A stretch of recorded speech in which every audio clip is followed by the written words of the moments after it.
吴王，我们在坟场发现了他的身影。哦，那家伙终于敢现身了。哼，不怕死吗？库罗德，那就不惜一切代价将他抓过来。遵命。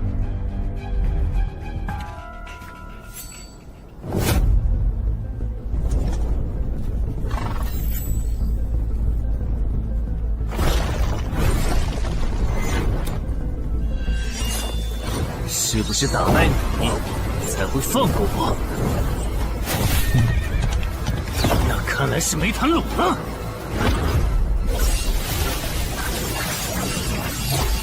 这下躲不掉，也来不及格挡。这就是你的实力。还没分胜负呢。敬酒不吃吃罚酒，那就把你变成亡灵，带回去。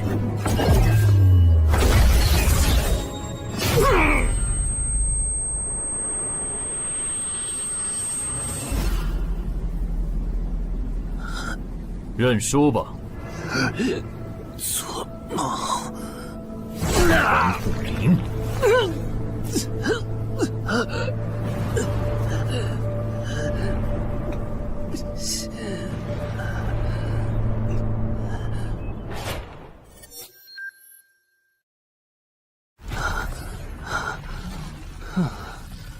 还好只是梦啊！等等，啊！不是，这地下室入口，竟然真的烧到我家里来了！2030年，世界各地相继出现地下城入口。在经历了一系列探索、争夺、开发和地下城失控所引发的骚乱后，各国政府确认了5件事：一、入口无法被破坏，但攻略地下城可以使其关闭。2. 如果未能在规定期限内攻陷地下城，那么该地下城入口将翻转，地下城内的怪物将涌入这边的世界。3. 步入地下城并存活的人类将成为冒险者，自此踏上超凡之路。4.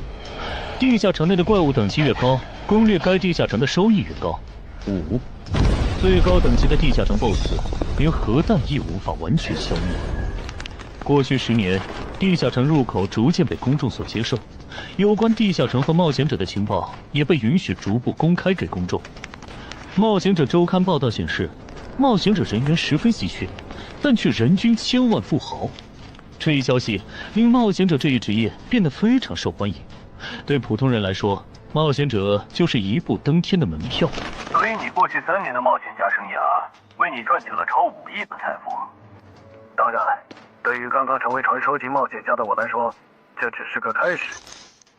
但少有人知道，每一位高等级冒险者的背后，都有许多普通冒险者和无辜平民的牺牲。而我们的主人公陈海，恰好是知晓这一秘辛的少数人。你还真是给我出了个大难题啊！能让人一夜暴富的地下城，可对我来说也没啥用啊。毕竟我又不缺钱，而且我记得地下城的死亡率好像很高，搞不好我会死。要不把它上交给官方冒险者协会算了，说不定可以换点特别的好处。嘿嘿嘿嘿。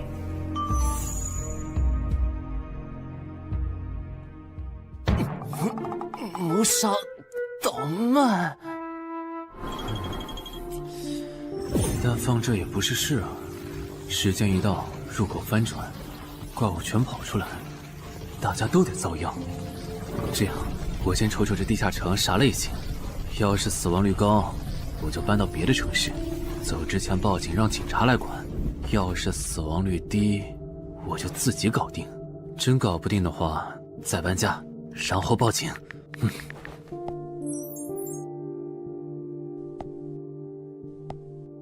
嘿，运气不错，是 Level 2的狩猎型入口。地下城入口的等级可以靠入口的规模判断。陈海家的入口太小，只能是入门级。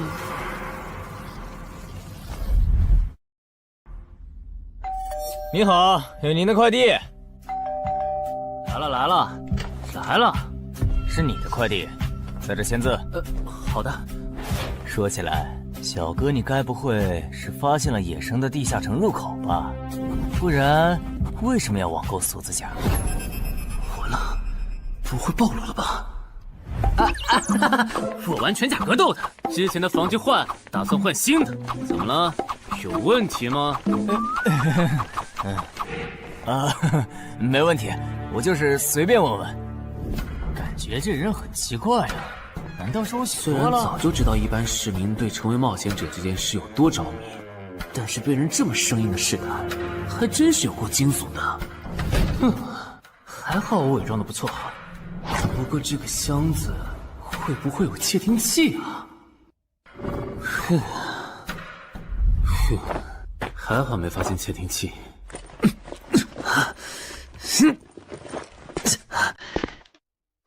有点重，还有胸口也有一点点闷。怕眼镜在战斗中不方便，从而携带了隐形眼镜。没有防身武器，就在附近消防器材店随便买了把消防斧。啊，锁起来倒是不影响，还行。那么，出发吧。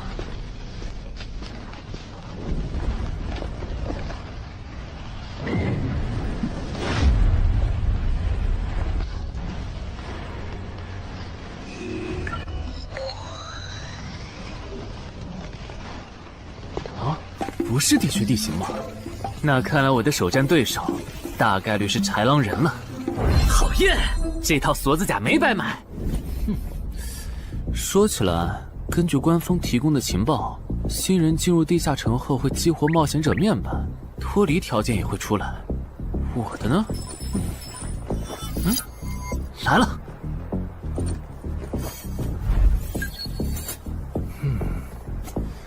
我记得普通人基础属性是10点，8点算弱，14点就很牛了。我不咋锻炼，力量和敏捷才9点，很正常。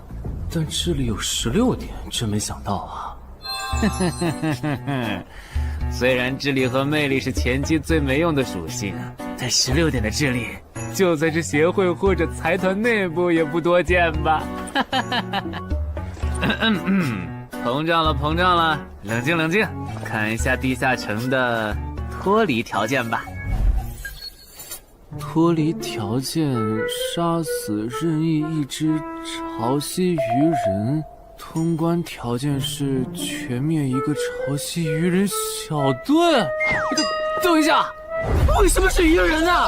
我血场过敏啊！就不能给我安排点正常的对手吗？啊！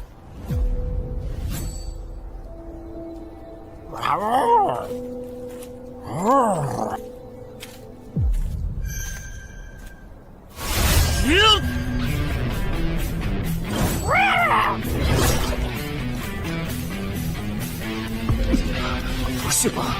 这都被躲过去了。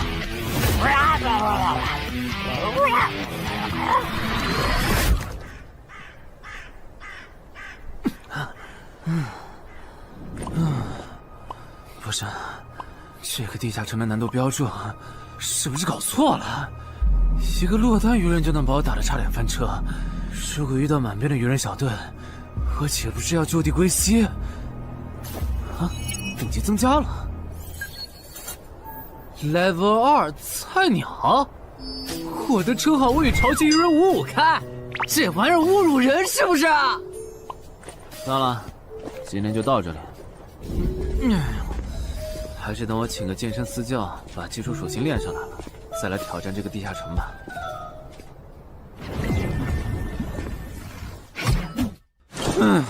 累死我了，半年的运动量都干出来了。又咋了？哦，任务结算呢？我记得地下城的任务结算好像也能爆出奇物的。嘿嘿嘿，我的要求也不是很高，给我瓶加属性的秘药就行。菜怎么了？谁还不是从菜鸟过来的？气死我了！罢了罢了，有总比没有好。让我看看这个保温杯有啥功能。该物品每天可以凝聚500毫升纯净水，可升级。这垃圾东西谁要啊？气死我了！你好，我预约了安教练。哈，您就是陈海先生吧？安教练已经在 VIP 室等您了，请跟我来。好的。没想到东山这样的小地方，竟然也有专门为新人冒险者和冒险者候补提供塑身服务的健身教练。冒险者的6大基础属性中，力量、敏捷和体力是可以通过锻炼得到显著增长的。这一年的健身费也太贵了，都和我一本新书的版税差不多了。不过只要能让我的身体素质在短时间内得到显著提升，陈海先生，这点钱就花得值。陈海先生，您之前有过健身经历吗？没有。那为什么要花这么多钱请安教练？新手打基础的话，请普通一点的教练就够用了。还是说，陈海先生，你已经成为了新人冒险者，比较赶时间？这旁敲侧击的，还真是够直接的。哼，有条件的话，那肯定要请最专业的。以冒险者为目标，普通教练不能算是好的选择。这样啊？我总不能和你说实话吧？那您应该能和安教练聊到一块儿去。东山市最好的健身教练会是啥样的？好紧张。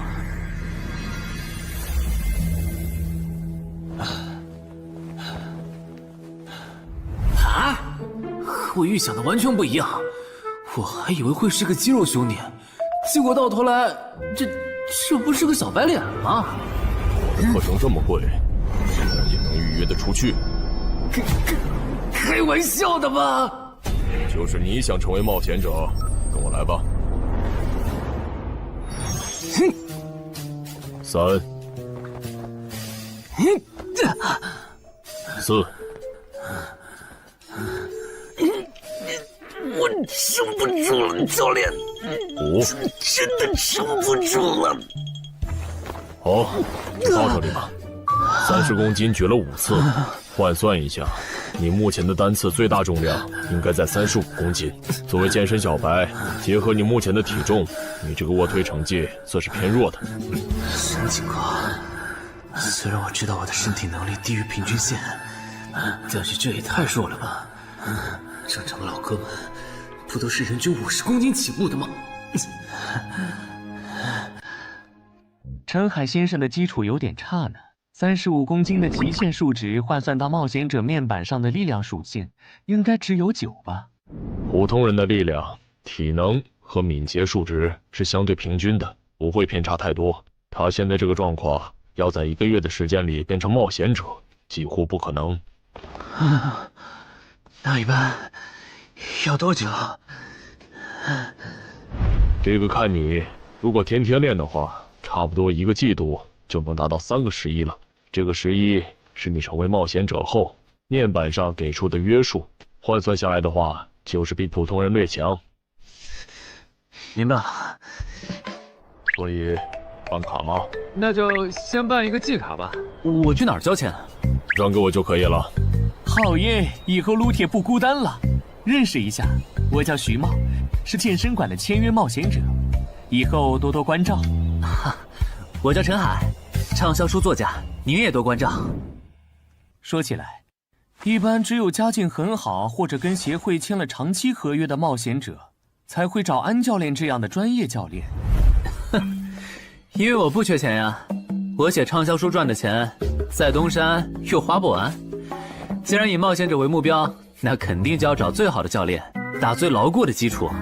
原来如此，我还以为你发现了野生的地下城入口，并且已经成为冒险者了呢。作为前辈，我得教你一些冒险者之间才流通的基础常识，免得你以后被人坑了。冒险者首次下地下城时，表现好能得个称号，带不带都行。要是带了会有加成，但也会被其他冒险者盯着。有些专找低等级地下城入口的猎人，就爱顶着称号，在可疑的人边上晃悠。要是被怀疑的人被称号吸引，表现不自然，那猎人就知道这人是冒险者了。接着只要跟着他，就能找到野生地下城入口。啊，这样吗？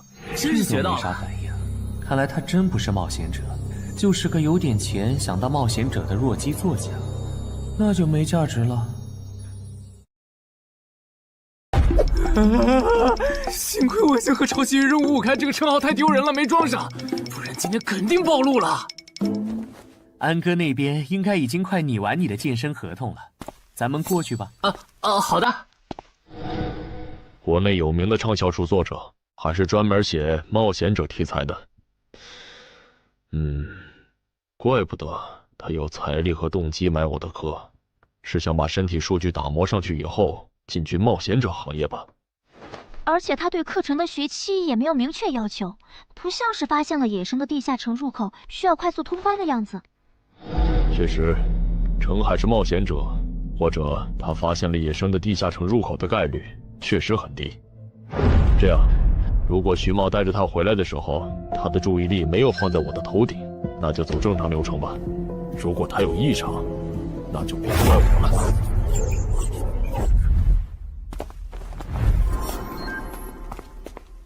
合同拟好了，你看完如果觉得没问题就签吧。好的。喂，不是吧？连健身馆的3A 级教练也……这边。那小子刚才看我的时候表情正常，视线也没停留在我头顶的称号上，看上去不像是刚发现地下城入口的小白。徐茂，你没做多余的事吧？怎么会呢？我可是健身馆的签约冒险者。那就没有持续关注的必要了。签好了。这份是您的，请收好。等下安教练会带您做体能测试。好。停吧。和我判断的差不多，你的体能也偏弱，敏捷测试就不做了。接下来的1周，我们主要做力量和体能塑造。你一般什么时候有时间？什么时候都有时间。行，那明天上午10点来健身馆找我，早饭别吃太油的。没想到国内规模最大的健身机构竟然会干这种勾当，依靠对新人冒险者和冒险者候补的身体塑造业务来钓鱼。如果我今天的演技再差一点，就要被他们瞧出问题，吃干抹净了。怪不得东山这种小地方会有3A 级教练常驻，恐怕全国各地……这样看，所有和冒险者沾边的服务应该都有坑，包括我买的锁子甲。还好我当时觉得在同一家店购买防具和兵器的行为有点不打自招，不然网购锁子甲的时候就暴露了。看来我还是低估了冒险者这个职业的潜在风险。得调整一下计划了。原本想着等锻炼的差不多了以后再来挑战这个地下城，但没想到现实世界如此残酷，针对低等级冒险者的坑到处都是。虽然今天运气好避开了一个坑，但我总不会每天都有这么好的运气吧？只能冒险来地下城提升冒险者等级了。这次的脱离条件是愚人眼珠吗？对了，不知道昨天那只的眼珠可不可以？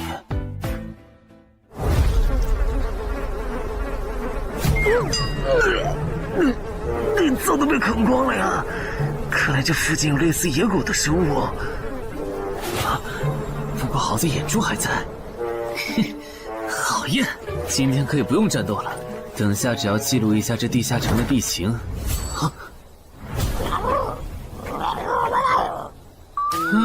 鱼人呢？我还以为是什么呢，吓我一跳。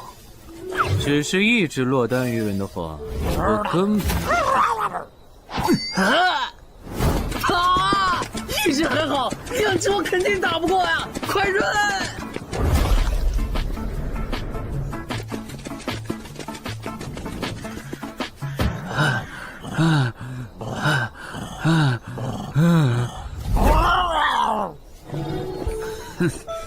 你都死到临头了，还这么嚣张，没发现吗？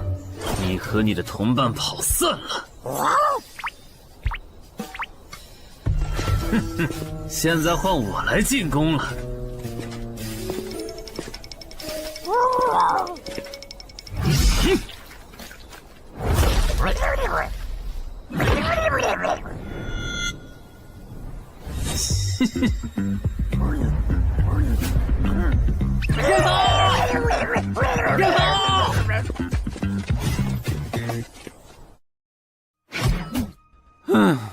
累死我了。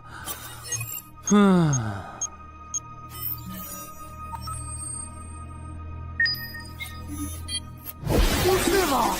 这次的评分明明更高，为什么反而没奖励啊？入门级地下城的暴力原来这么低吗？不过如果其他冒险者也是这个情况，那么他们是怎么赚到钱的？还是说有什么常识是别人知道，但我不知道的？明天找机会去问徐茂和教练。哎，徐茂和安教练还没有来吗？徐茂去隔壁室了，大概要过几天才会回来。安教练今天临时有事，得中午才能来。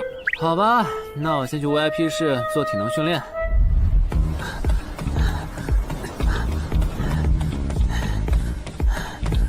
我外出的这几天，他都是这个训练强度。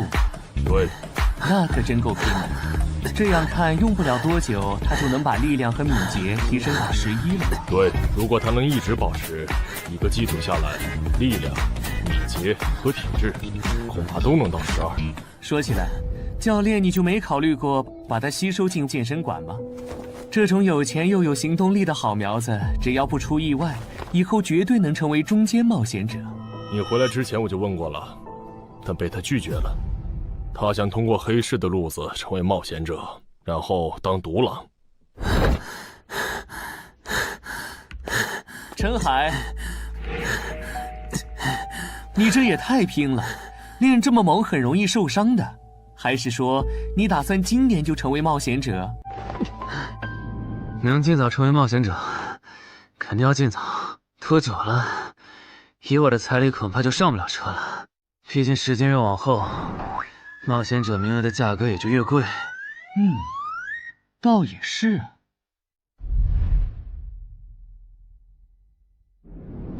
算上前天安教练的招揽，我大概可以肯定，徐茂和安教练已经排除了我拥有入门级地下城入口的可能了。接下来可以找一个合适的时机。发什么呆呢？在想事情？没，可能是太累了，有点走神。你这样肯定不行，频繁的超负荷运动只会累积伤病风险，真受伤了反而会拖慢你的塑身进度。我也意识到了，后面应该会减少训练量。对了，截止到现在，你的前期投入都赚回来了吗？还早着呢，照现在这进度，起码得等我到11级才有可能回本。为什么是11级以后？因为1到5级的冒险者挺好混的，有老手带着，完成任务就能撤退，死亡率极低。没想法的就可以这么混等级，而6到10级后，任务变难了，怪物的情报就值钱了。上阶段的混子在这阶段就去收集情报，死亡率虽然变高了，但还能接着混。只有到了11级，地下城的难度提升到混都没法混的时候，才是我这种冒险者开始盈利的时候。这个阶段的冒险者对实力的提升最为迫切，装备、奇物、技能书，一切能提高生存率的东西都能卖出很高的价格。不是，我不明白，11级后的地下城那么危险，为啥6到10级的冒险者不提前准备？不提升有很多原因，一是官方不管民间冒险者攻略地下城的事，好多冒险者到11级就想退回去过正常日子了；二是地下城的东西只能让一小部分冒险者在精英地下城混下去。11到15级赚得多，但风险也大，而6到10级，有人光靠收集情报和做后勤就能回本了，所以他们也就没必要冒着生命风险去11到15级这个阶段打拼了。原来如此，所以冒险者在6级不，在更早前就已经完成分流了。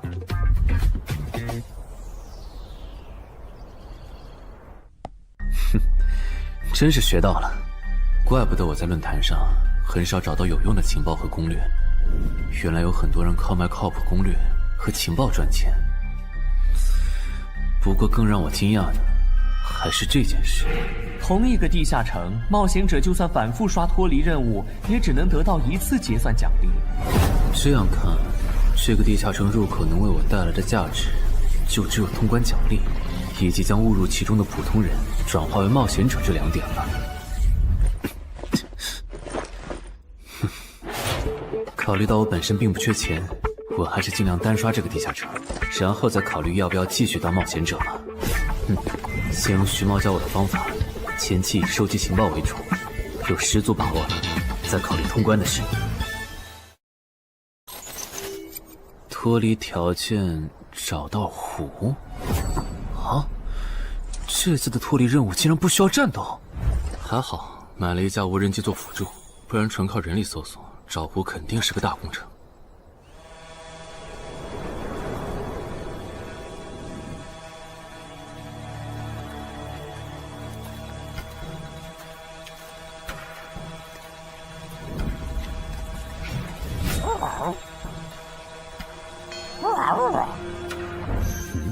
这是什么？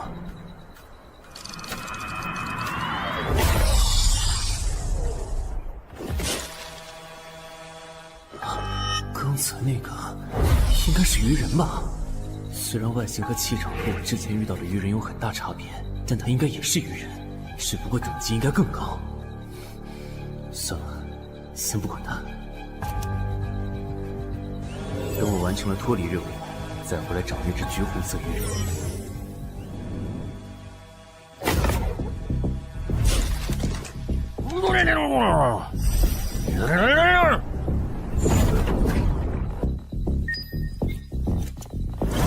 找到了！哼，怪不得森林地形的地下城会刷出鱼人这种怪物，原来森林深处藏着一个这么大的湖吗？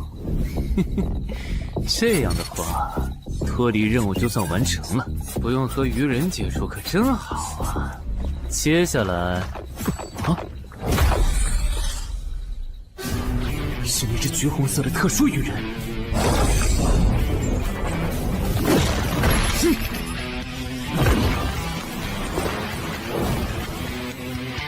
幸亏我刚刚反应快，不然可就重伤了。不过我新买的无人机的遥控器，我的心在滴血啊！不对，现在不是想这些的时候。这只鱼人的速度太快了，我必须慎重对待。啊！1只、2只、3只、4……哼！好险！这情况，这个人怎么还没死啊？如果不是穿了锁子甲，我这条胳膊估计就废了。这家伙真的是新手级冒险者会遇到的对手吗？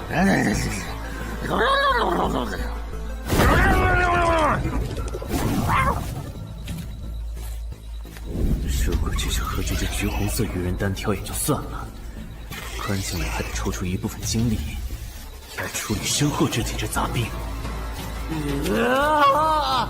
不管怎么看，这个地下城的难度绝对超纲了呀！要不逃吧？脱离通关任务重置了。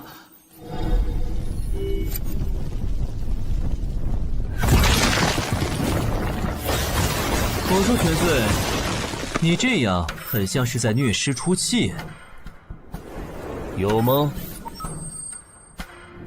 归根结底，还不是这只哥布林太弱了，扛不下我的拳头。能扛住才怪呢！明明只是 Level 5，却有着不下于 Level 9冒险者的综合实力。你这样的怪物，在入门级地下城里，怎么可能会遇到对手嘛？有的哦。如果我能遇到传说中的 bug， 那就能在低等级地下城里遇到下一阶段才能遇到的强力怪物。只要能从他们手底下活下来，我就能拿到补偿奖励奇物升级券。到时候我成为传说级冒险者，就更有戏了。果然，我和你们这种明明还只是 level 5，但眼光却已经放在传说级冒险者上的怪物，是真的合不来。不过，奇物升级券和它的获取方式，无论怎么看，都只是博人眼球的谣言吧。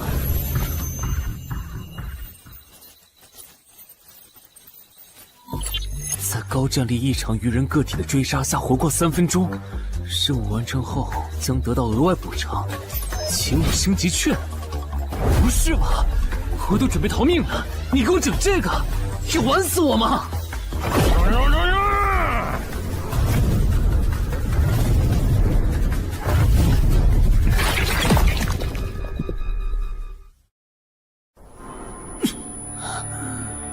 我这算是逼上绝路了吧？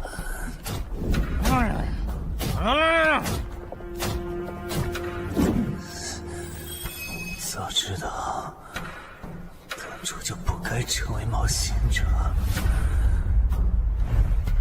好好当个畅销书作家不好吗？虽然嘴上这么说，但我其实很清楚，这些年因为写冒险小说的缘故，我一直对地下城有向往，向往自己成为冒险者，体验那紧张而刺激的冒险者生涯。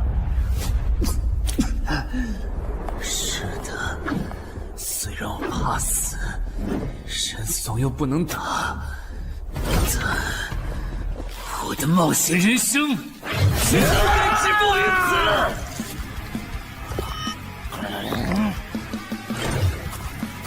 想想，我现在还有什么牌？我现在还能打出什么牌？使用称号，我与潮汐鱼人五五开！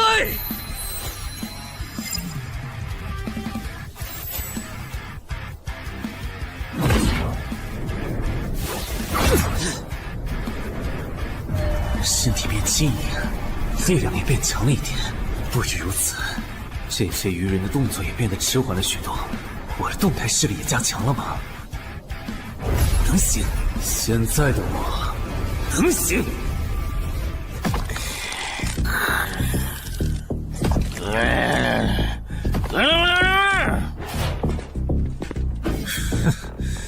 没想到高级鱼人说的话，我竟然能听懂。就剩你了，头目。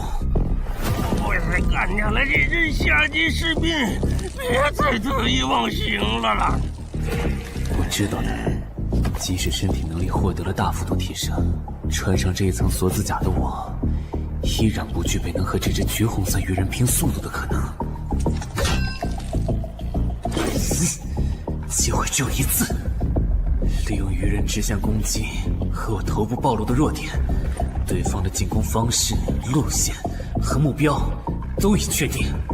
我要做的就是舍弃头部的防御，用它做诱饵，争取到一次以伤换伤、重创对方的机会。如果这一次机会我没有把握住，那么吃到教训的他，必然不会再给我翻盘的机会了。这种生死皆在一瞬间的体验，真让人血脉喷张。沉醉其中，无法自拔，就是现在！我这不是挺能干的吗？可能真的。开什么玩笑！我居然会被这种弱者可恶！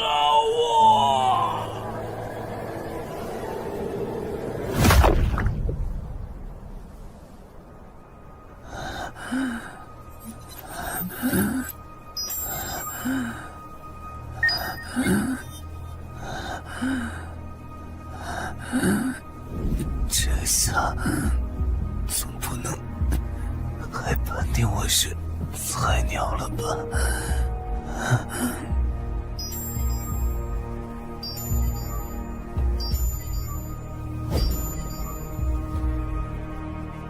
平平无奇的保温杯吗？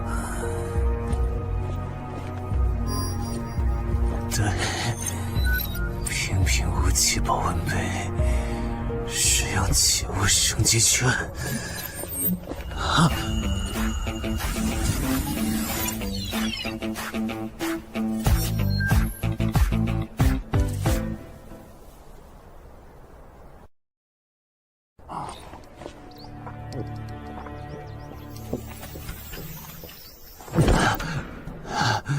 活过来了。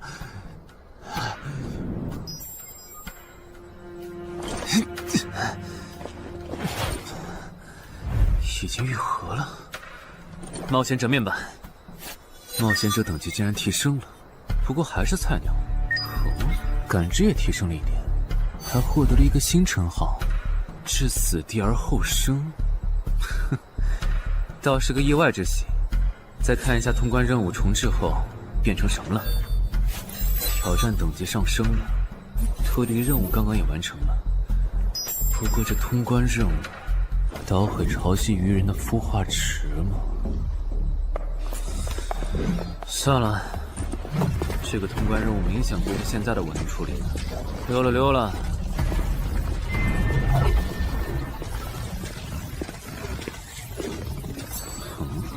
是错觉吗？怎么感觉这个地下城入口变大了？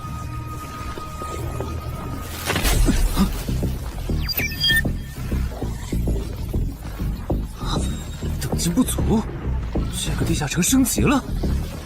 这么看来，我刚才完成的脱离任务，其实来自更高等级的地下城。怪不得任务难度提升了那么多，脱离任务掉落的奖励这么丰厚。隐藏之夜，我没记错的话，论坛上有个大佬，好像一直在强调这个东西的稀有性和重要性来着。哼，那必须要转职啊！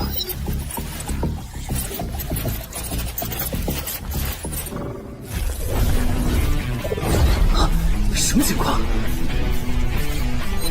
感知竟然提升了，死亡行者也算是新职业了。越接近死亡的话，属性点提升就越大，可以1至4点。啊，刚刚是啥玩意儿？我家？这就是感知16以后的世界吗？即使闭上双眼，我的大脑依旧能够准确勾勒出客厅每一角。真不敢想象，20点感知的人类眼中的世界又会是什么样子。说起来，我与潮汐鱼人555开这个称号的效果，刚刚在地下城已经体验过了。这个至死地而后生的称号，效果又会是什么呢？被逼入绝境以后，就能得到力量、敏捷、感知，每个加4点的加成。这个称号的触发条件和死亡行者的触发条件差不多哎。等等，也就是说，死亡行者搭配至死地而后生，极端条件下可以给我带来8力量、8敏捷、9感知的提升。哈哈哈哈！这也太超模了吧！胆子再大一点，以后遇到打不过的敌人，我完全可以靠自残触发效果让属性提升。等干掉敌人以后，再用稀奇古怪的回血药水把状态拉回来。而且回血药水的用处也不止于此，有了它，我再也不用担心健身过度肌肉拉伤了。反正每天都能回1次血，完全可以想怎么练就怎么练。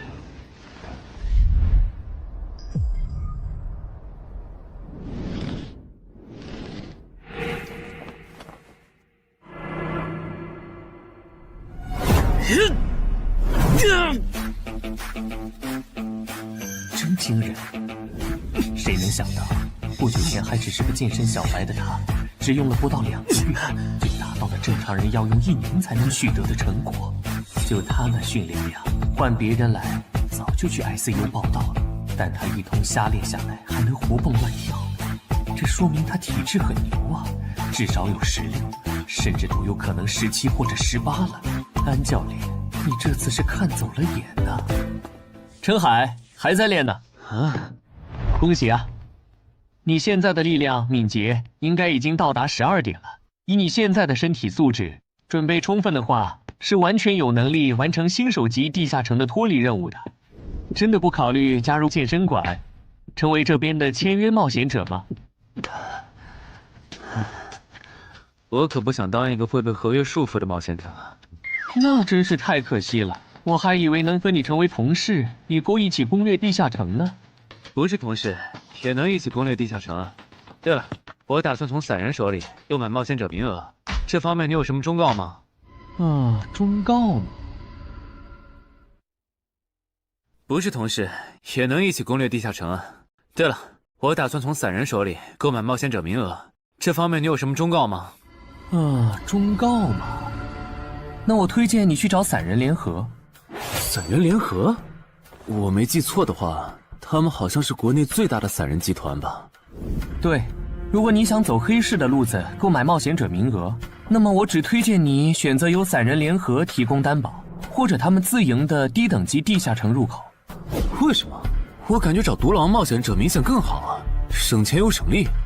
因为涉及到冒险者名额买卖，无论买方还是卖方，其实都存在巨大的交易风险。卖家怕遇到伪装成萌新的入口猎人，买家怕交了钱对方不办事。但有散人联合的介入就不一样了，虽然他们的佣金很高，但是作为冒险者资格、地下城相关产出生意的龙头，他们为买卖双方提供的契约书还是很值得信赖的。原来如此。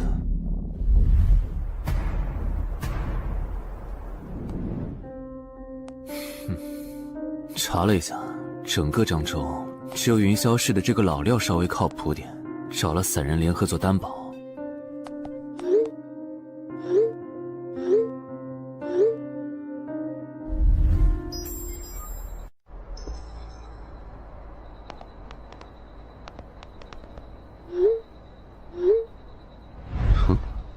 这边，云霄老司机，没错，你就是爱写作的东山市民吧？你好，就差你了，快跟我来。签完契约书以后，我好带你们去地下城。好了，契约的内容分3项：一，交易完成前尾款将我方承担；二，双方都不能做出违反安全协议的行为；3，不能向任何人暴露此地下城入口的具体位置。诸位对契约内容有疑问吗？没有。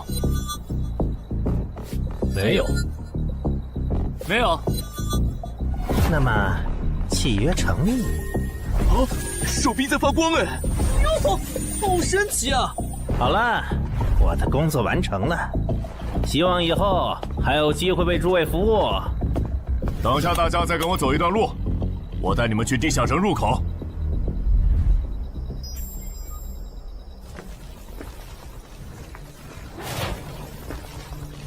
这个地下城入口的位置确实隐蔽，难怪没有被官方和云霄市的资本发现。好了，大家排好队，按顺序进入。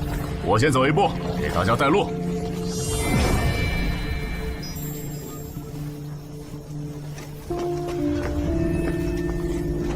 这批新人怎么样？太酷了！我是冒险者了，真好。还行，没有看起来像刺头的。那就好，等会儿记得我们之前说的。卖家原来有2位吗？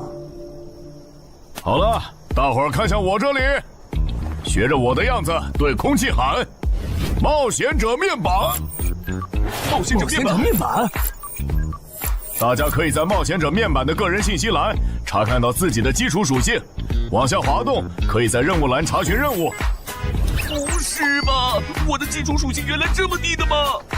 冒险者面板上的内容只有冒险者本人才能看到，所以不用担心个人信息暴露的问题哈。麻烦大家把你们的脱离任务报一下，我这边做一个整理。任务吗？女妖，这个物种论坛的入门级地下城怪物图鉴里好像没有，这个地下城有问题。这个地下城该不会和我家里的那个一样，存在某种致命的设定吧？基于幸存者偏差，如果一个入门级地下城的怪物没有被收录进论坛的新手常见怪物图鉴，那只有2种可能：要么它确实很罕见，要么就是遇到它的冒险者基本都死在地下城里了。警告！警告！此人违反了安全条例，未说出正确的脱离任务。那个眼镜男说谎了？不是吧？这才哪儿到哪儿啊？就有人触发安全条例了？你听我解释，肯定是他出 bug 了。契约式的契约当然不是绝对的，但对你这样的菜鸟来说，它是不会出问题的。你的脱离任务绝对不是采集高价值草药，你骗了我们。他刚进冒险者圈子，不懂规矩，做错事也情有可原。您大人有大量，再给次机会嘛，是不是啊？对，再给我次机会吧。下不为例。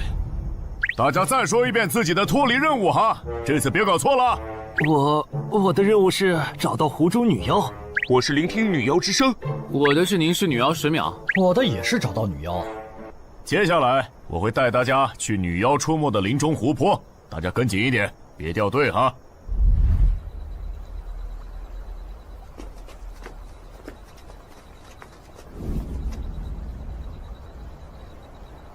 冒险者面板。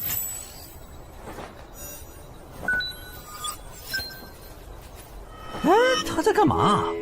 呼唤湖中女妖。他怎么知道这样做可以召唤湖中女妖的？这就涉及到商业机密了。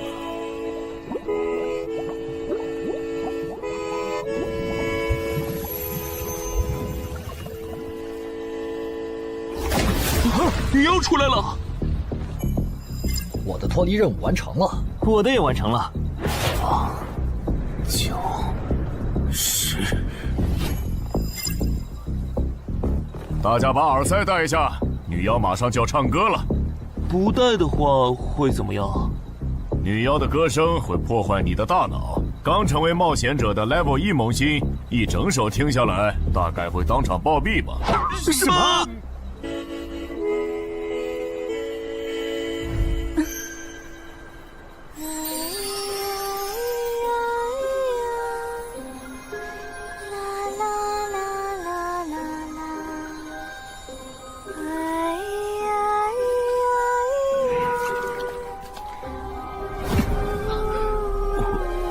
被醒了，就听了这一小会儿嘛。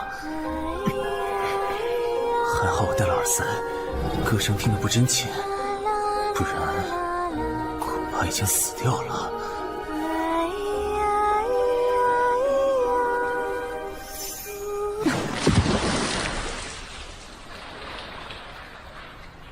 大家的脱离任务都完成了吗？都做完了，那咱们就原路折返回去了哈。搞笑，让我们原路返回？来之前我已经查过了，地下城里的植物和矿产都是很值钱的。你这么急着赶我们走，不会是想要独吞这个地下城的产出吧？我们可是付了钱的，为什么不能在这个地下城采集高价值草药和矿产来回血？等一下，咱们的契约书里可没有这条。但也没有不准我们完成脱离任务后采集高价值草药和矿产的条例吧？原来冒险者还可以在地下城内采集草药和矿产的吗？你不知道吗？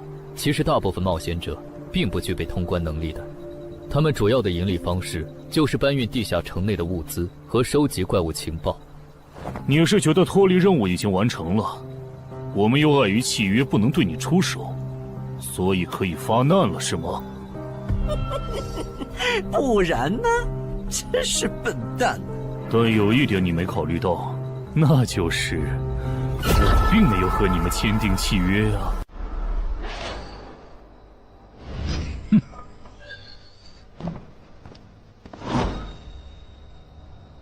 你们两个什么意思？没什么，单纯看不惯而已。我觉得这位朋友的理由其实挺合理的，只是一些药草和矿产，没必要那么计较吧。但是基于契约文书第1条的话，如果有人死亡，我们就拿不到尾款。你可以保护我们，作为回报，我们可以将采集到的一部分物资分给你。不好意思，我们并不想冒这个风险。真的只是因为不想冒这个风险吗？难道不是因为这个地下城藏着别的秘密，你们怕我们发现它吗？我明白了，你不是新人冒险者，你是奔着通关任务来的。老六，你应该能感受到吧？咱们之间谁更强？可恶！地下城让给他们，我们走。啥？你等等我呀！他们为什么就这样走了？这不很明显吗？这2位帮我们说话的朋友，其实是比那2个人更强的冒险者呀。过奖，其实强的不是我，是我的这位朋友。等等，不太对。3人联合的契约师不会蠢到让假装萌新的冒险者轻松找到契约书漏洞，这不符合逻辑。大家可以自行选择，接下来是单独行动，还是跟我们一起行动？单独行动的话，你们的收益可以独享；如果跟随我们一起行动的话，通关奖励我们要1半。1半？这么多？这叫多？你没仔细听吗？是通关奖励的1半。这2位资深冒险者的目标是通关。新人冒险者的通关率一般只有10%，甚至更少。就算分出去1半，我们也领先了90%的新人冒险者。大叔，你别得了便宜还叫委屈啊！所以这其实是好事。对新人来说，第1次通关时间是重要分水岭。新人冒险者越早拿到通关奖励，未来的冒险者之路就会越顺畅。那就是说，就算我只拿到1半的通关奖励，也会比绝大多数同等级的冒险者要强吗？如果你没有浪费这些开局资源的话，确实是你要强一点儿。请让我也加入你们，也包括我。我也要。那帮没良心的，签契约书前都说好了，只涉及脱离任务，其他不包的。任务一完成，他们就变脸了。差不多得了，都走了这么远，他们不可能再跟着了。你不用演了。哦。不过你这次演技提高了不少嘛。刚才我一度以为你打不过那个顶着战斗专家称号的冒险者来着。我确实打不过他。啊？不过他也很忌惮我就是了，要不然不会用劝退的方式赶我走。原来如此。那你觉得他们能通关吗？可能性太低。个人判断，这批冒险者里，最多只有1到2个幸运儿能活着走出这个地下城。什么嘛，这不就和之前的几次一样了吗？真没意思。哇，酷哎！既然大家已经决定联手通关，那我也不藏着掖着了。我能够为认同我、信赖我的队友带来一点基础属性的随机增幅。他说的是真的，我的力量加了1点，我加的是感知，我的也增加了。体力涨了1点，原来团队领袖这个称号是用来提升自己的队友啊，还怪好用的。我这边还有一个问题，我们现在只知道口琴声能召唤女妖，并不知道其他的召唤方法。女妖要是一直躲在湖里，大家的通关任务就没法完成。这不是问题，我的称号可以让我强制激怒指定目标，被激怒者将减少2点智力，变得冲动易怒。他也是冒险者吗？至于建立强制对话的方法，只要引起对方的注意就可以了。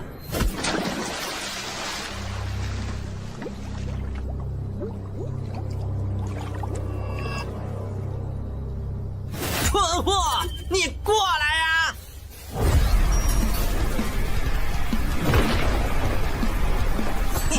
成功了，他被我激怒了。剩下的交给我吧。大家散开，让战斗专家先是女妖，其他的换成尔塞，在外围找机会。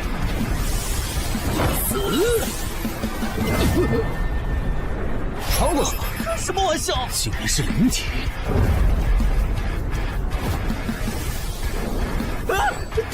等一下！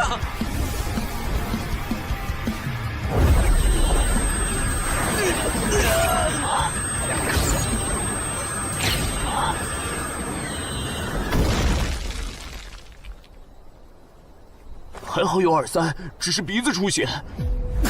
不是吧？这个女妖原来是个妖魂！娘，有把握吗？有，但是会比较费时间。上一个地下城刷出来的僧侣之拳应该会有效，但熟练度还没上去，打起来会很慢。慢就慢了，这只女妖应该没有其他攻击手段，对我们的威胁很小。我有预感，这个地下城的通关奖励会非常丰厚。哼，愚蠢的选择。等等，你先别走。不是吧？10万个人里都不一定能出一个的感知16点的人，竟然让我……你为什么觉得他们的选择是有问题的？使用称号，他们当我不存在，真晦气。喂，你搁这对空气自言自语什么呢？不是，我刚才……不是没人吗？幻觉吗？有东西过来了！什么东西？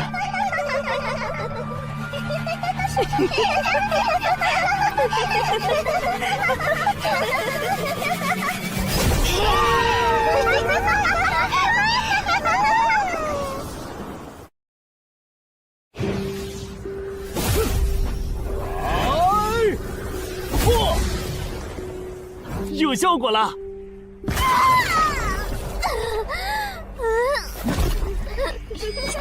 什么声音？我们搞错了，这个地下城不止一个女妖，那2个卖家没安好心。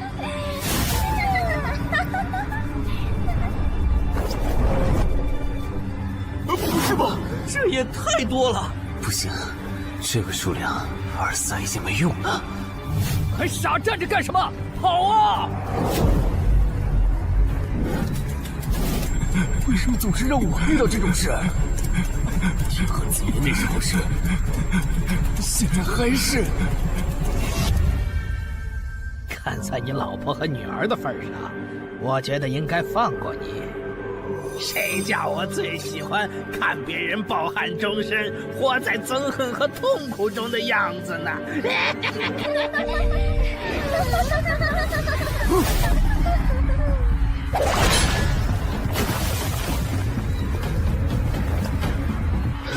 你们以为我是谁？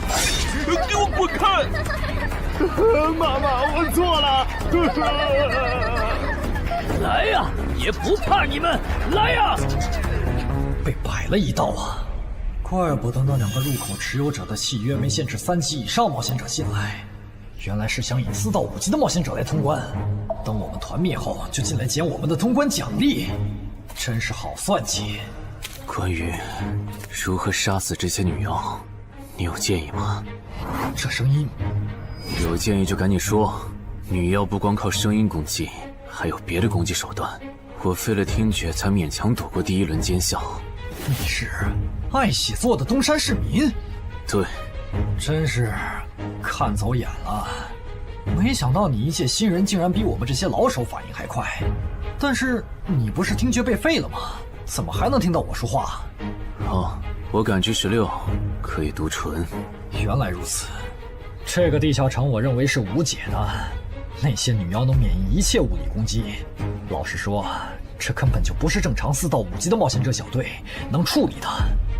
哦，所以你也没有办法。还有一个办法，除了僧侣之旋，阿良还有一瓶被僧侣祝福过的神油，突破长剑后，应该也能伤到那些女妖。不过，这也就给你能伤到他们的力量。我不信新手冒险者能从这么多幽灵的围攻里杀出去。但总不能坐以待毙吧？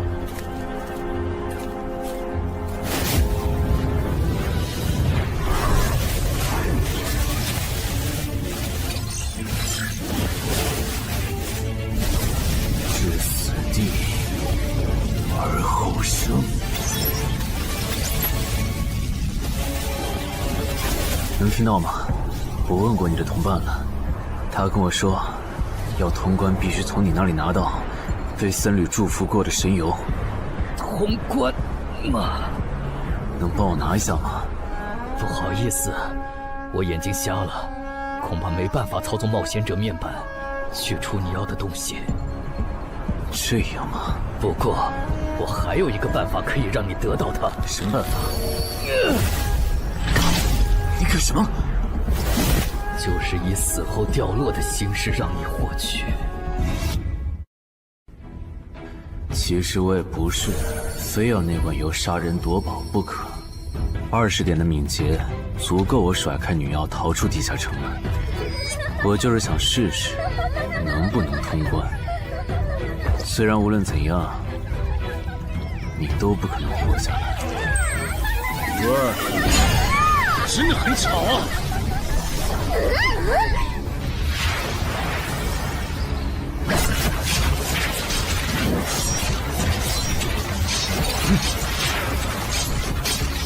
对邪恶生物伤害加2点，那么还是反击吧。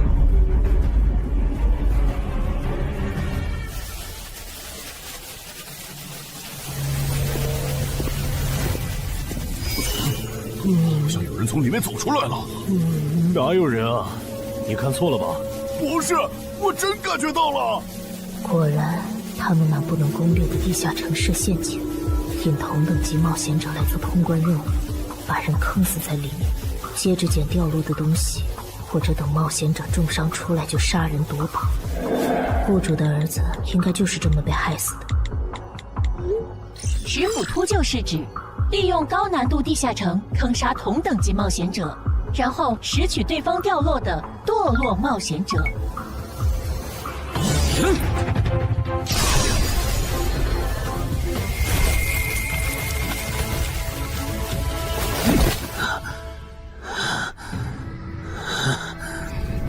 好险！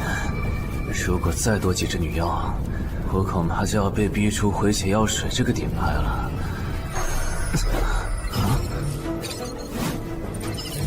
您的绝妙操作取悦了路过的死亡主宰，得到其恩赐，亡灵亦不能杀死我。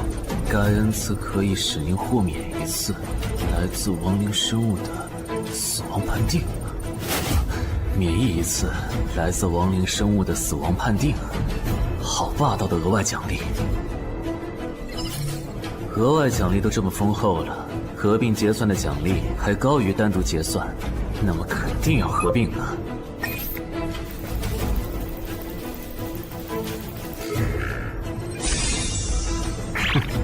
果然，除了稀有级奇物和新称号以外，还给我报了2个专属技能。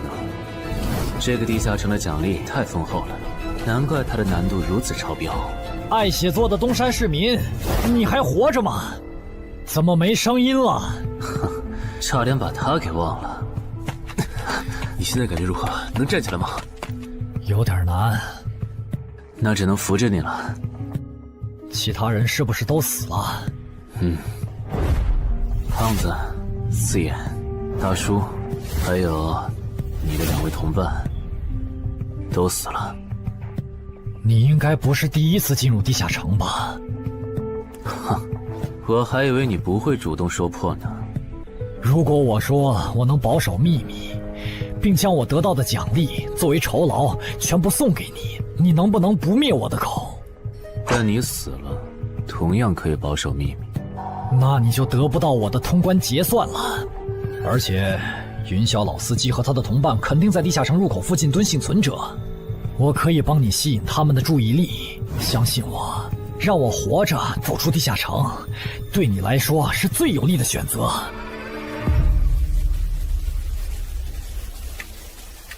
看到了吗？这才是真有人出来了。哎呀，刚才那次算我看错行了吗？等等，地下城在坍缩，他们通关了。不对，小心右边的冒险者，他绝对不简单，可能是……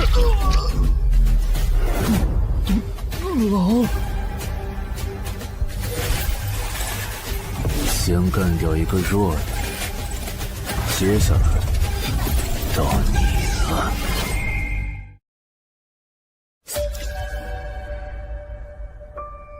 铜山市民，你好大的胆子！不是吧，不是吧？不会真有人觉得自己坑完人不会被报复吧？呵呵，这么霸道的吗？闭嘴！哎呀，我好怕呀！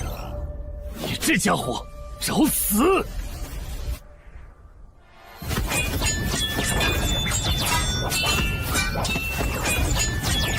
这俩人相互厮杀的程度，有些7级甚至8级的冒险者都没这么夸张的速度。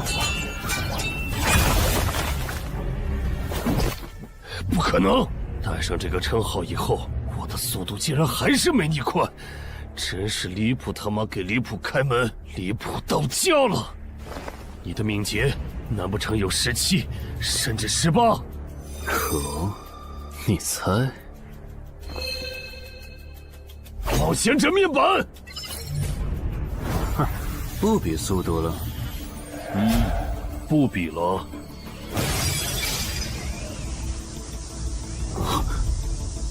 这本来是为那个战斗专家准备的，不过给你也没差了。那好好感受一下我从黑市高价购买的变种蜘蛛毒素吧。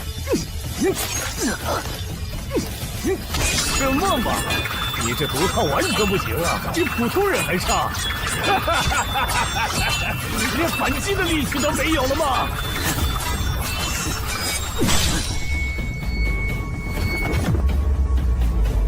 太慢了，太慢了！你这样是伤不到我的。哼，蜘蛛毒，这就是你为我们准备的手段？怎么样？喜欢吗？作为7级地下城蜘蛛地穴的特殊产出，可以极大的削弱低等级冒险者的力量、速度和体力。迄今为止，因为它而败在我手上的5级冒险者已经有4个了，而你将会是第5个。然后呢？你应该不只准备了这点手段吧？全都亮出来吧！切，不会吧？难道这就是你的全部了？当然不止这些。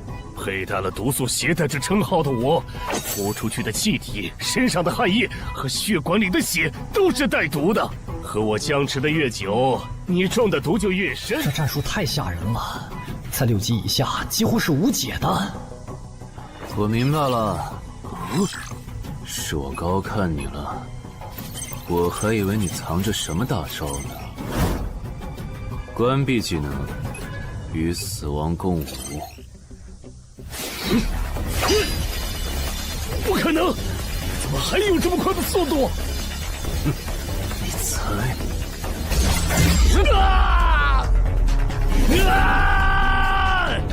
也太得意了！太慢了，太慢了！你这样可是伤不到我的。不可能，绝对不可能！你明明只是个独狼，怎么可能比杀了大量5级冒险者的我还强？没什么不可能的，在舒适区里泡着的你，永远也看不到与死亡同行之人所看到的风景。但是，溺死的往往都是会水的，散人只有劣势更弱小的散人，才能积攒出大量的财力和武力。我的路才是正确的。对普通人来说，或许你才是对的。不过，在我看来，与死亡同行之人，如果走到了极致的话，未必不能超越死亡。不是吧？那么强的人，竟然这么轻易的被……啊！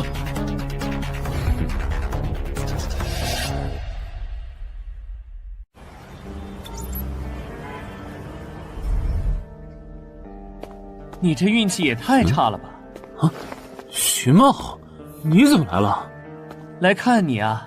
第一次进地下城就遇到了能免疫物理攻击的怪物，好不容易通了关，还被师傅秃鹫堵门。不过也多亏了这次经历，让我得到了置死地而后生这个称号。也是，还算幸运。那些传说级冒险者，哪个没在5级以前越级挑战过对手呢？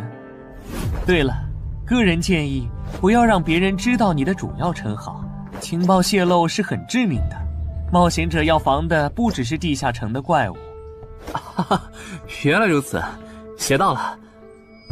虽然女妖之森的入口持有者，官方说是被另一个幸存者杀了，但我查过，那人主要称号侧重团体战斗，单人作战能力没强到能杀掉2个石斧秃鹫，所以，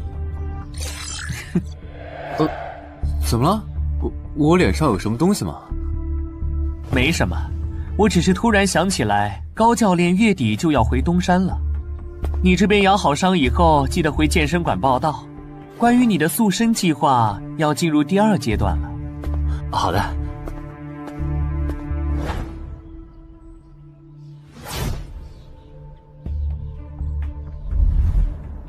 你不打算做攻略型冒险者了？没错，这次地下城经历让我明白，我没当传说级冒险者的本事。与其在这阶段的地下城拼命，还不如到6到10级的地下城多动点钱，然后就隐退。哎，不过你和我不一样，你有成为传说级冒险者的潜力，但前提是你得改掉独狼的习惯。为什么这么说？独狼玩法在10级前的地下城能提高任务结算评分，多拿奇物、称号和技能，但11级到15级的地下城难度大增，光靠个人根本过不去。如果你想成为传说级冒险者，10级前就得组建自己的攻略团队，不然在11级到15级时，要么会掉队，要么就会被官方财团收编，就没机会再往上提升了。团队嘛。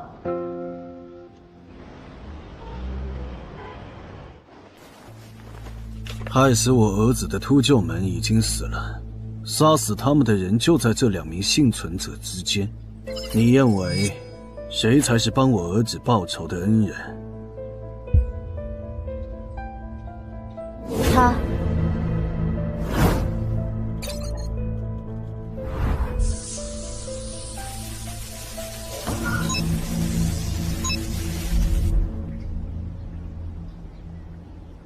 小矮，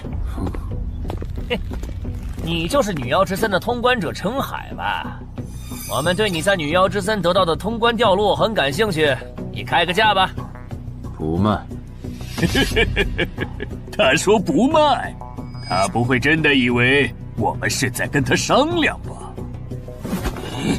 那我换种说法，把你在女妖之森得到的东西交出来，立刻马上，不然有你好看。你们在干什么？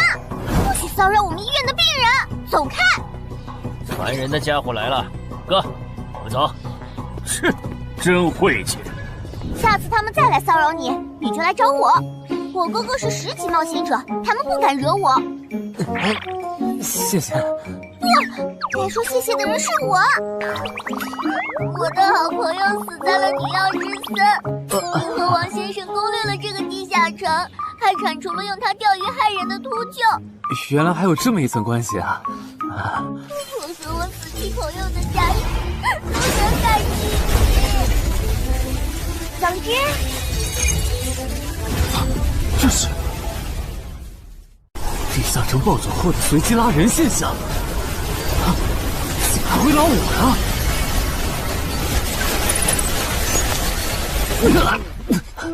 突！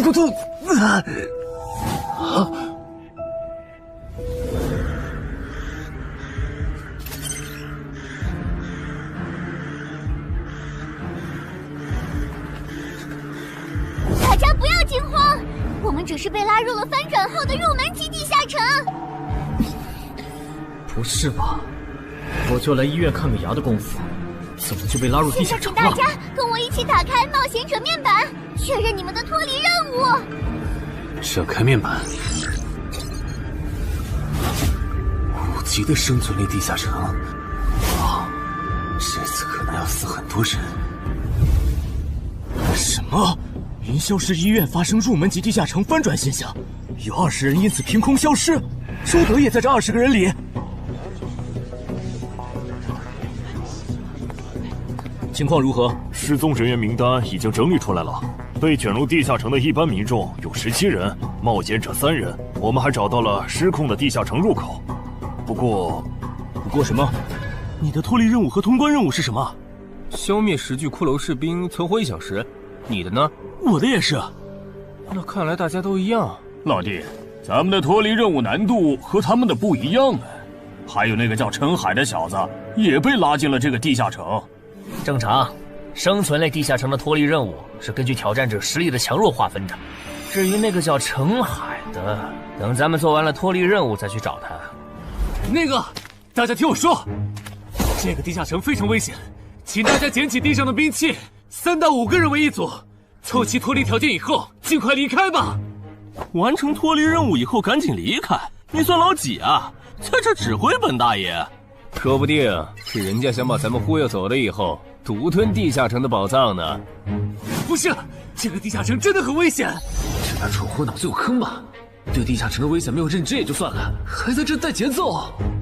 这位先生是非常强大的冒险者，他前几天刚通关了一个难度非常高的地下城，还和同伴联手除掉了10府秃鹫。真的假的？就是锦城家园那栋烂尾楼，听说害死了好几10人。哦，想起来了，请大家相信他的判断。这个护士干嘛一直夸我呀？好烦呐！不过好在效果还行，能引起这些新手的重视就好。等一下，如果这个地下城真的那么危险，那你觉得就凭我们这些普通人，真的有能力完成脱离任务吗？先不说消灭骷髅士兵有多难，就按你说的，3到5人一组去猎杀骷髅士兵，最后肯定是青壮年组队，老弱被抛下。请问，你考虑过被剩下的人的死活吗？有道理。分开行动的话，骷髅士兵听起来就很大批骷髅士兵，那就死定了。很多人就是因为单走，才被地下城里的怪物杀死的。姐夫说的没错，被拉入地下城后，一定要拉拢人心，来拿到话语权，再利用话语权来强迫冒险者当我的保姆。能通关高难度的入门级地下城又如何？当你开始在意这些渔民死活的时候，你就注定得当我的保姆了。你们能信任我吗？那跟我走吧，我带你们去完成脱离任务。好的。谁允许你们走的？作为在场唯一一个有地下城攻略经验的冒险者，你难道不应该留下来保护我们吗？对呀，能力越大责任越大。我看他就应该帮我们把脱离任务给做了。对，送佛送到西嘛。第一，我不是官方冒险者，我没有义务来保护你们的安全。第二，不要对我道德绑架，不然我真的不介意走之前打断你的腿，怕你留在这里自生自灭。这人怎么这样啊？保护老弱不是最基本的道德吗？活该他不是官方冒险者，看来道德品质不过关。你们干嘛去？我觉得那个人说的很对，既然通关任务是存活1小时，那肯定是越往后越危险。对普通人来说，早点完成脱离任务离开这儿才是最优解。切，不走留着被你们道德绑架，免费当保镖吗？我们又不是傻子。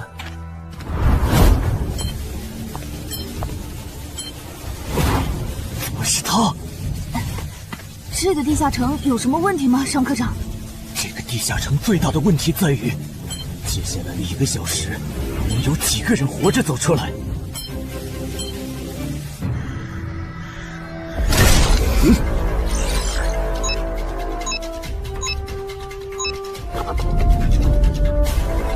你们就学我刚才做的，用剑去砍那些骷髅士兵的颈椎。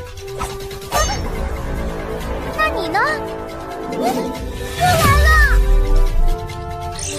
我嘛，就用我的老火箭和他们练练。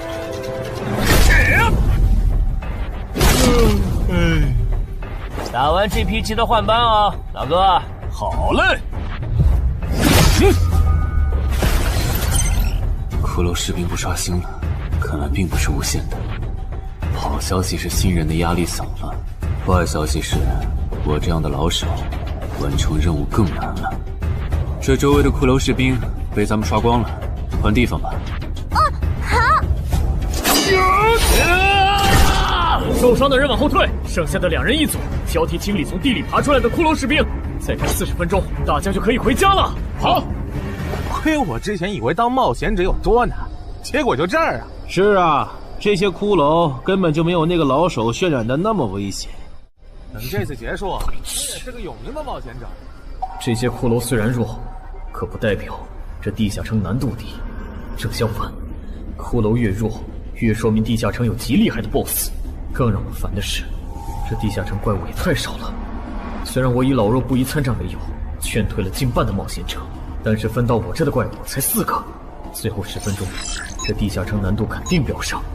要是接下来10分钟都没有新的骷髅士兵刷出来，我就得自己想法子凑够剩下的6个骷髅士兵了。脱离任务做完了。嗯。你呢？还差几个？8个。把机会都让给他了吗？那你先回去吧，我们继续刷骷髅。等做完脱离任务以后，咱们3个在外面集合。10年来没有一个人通关。不止如此，这个地下城的幸存者们也非常奇怪，几乎所有的都是新人。怎么会有这么奇怪的地下城？正常不都是冒险者越强大生存率越高吗？因为这个地下城有一个被称为强者坟墓的机制。同样的脱离任务，新人的难度只有老手的1/10。当新人完成脱离任务离开的时候，实力远超冒险者的地下城 BOSS 会主动追杀冒险者。好多老手都栽在这机制上。周德，快点察觉到，这个地下城的本质是谁最先完成脱离任务，谁才能活下来的竞速比赛。好心的冒险者哥哥，护士姐姐，再见。拜拜。再见。等下遇到的骷髅士兵，我多分给你一点。你先完成脱离任务，和他在外面会合。好的。有人完成脱离任务出来了。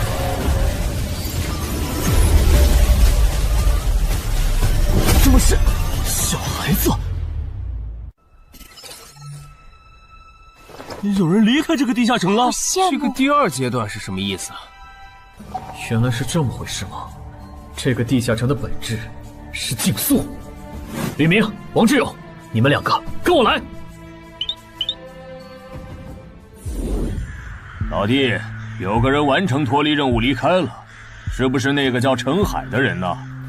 不可能，先不说他还带着2个累赘，光冒险者们要杀的100个骷髅士兵就不好找。那会是谁呢？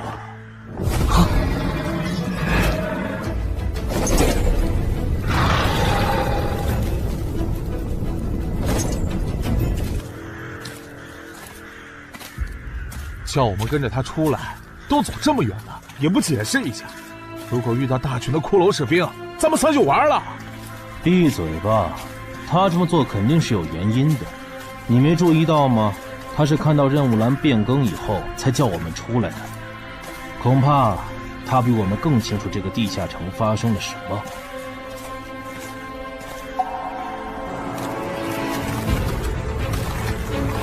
准备战斗！他们3怎么走得这么远？咱们不回来？周德当初就不该气走那个冒险者，脱离了。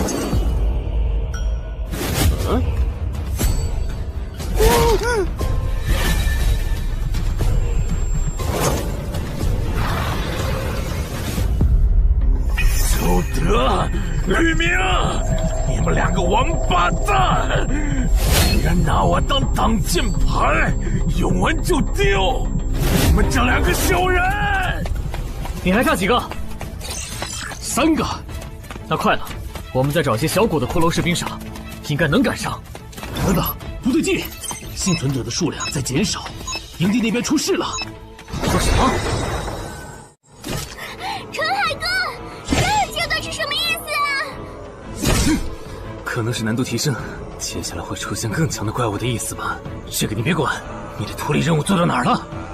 我看看啊，陈海哥出事了，其他人都死了，现在只剩4个幸存者了。什么？92、62，去左。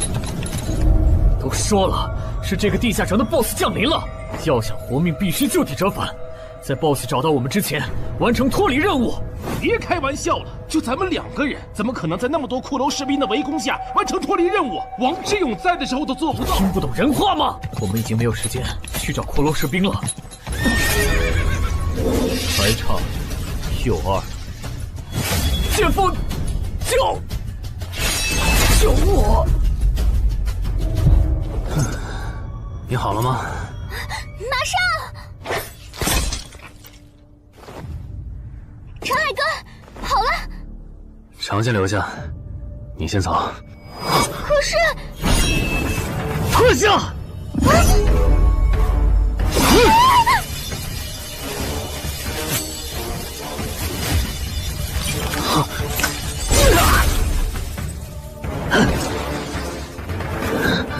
好强！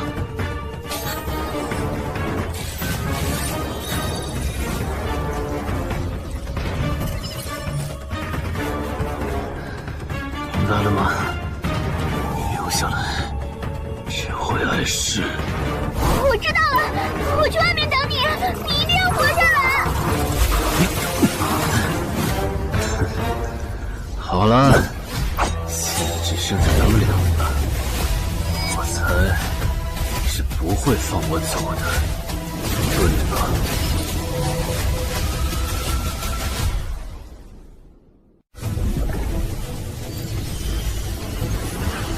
是护士姐姐，对面还有幸存者吗？有，但是陈海先生他……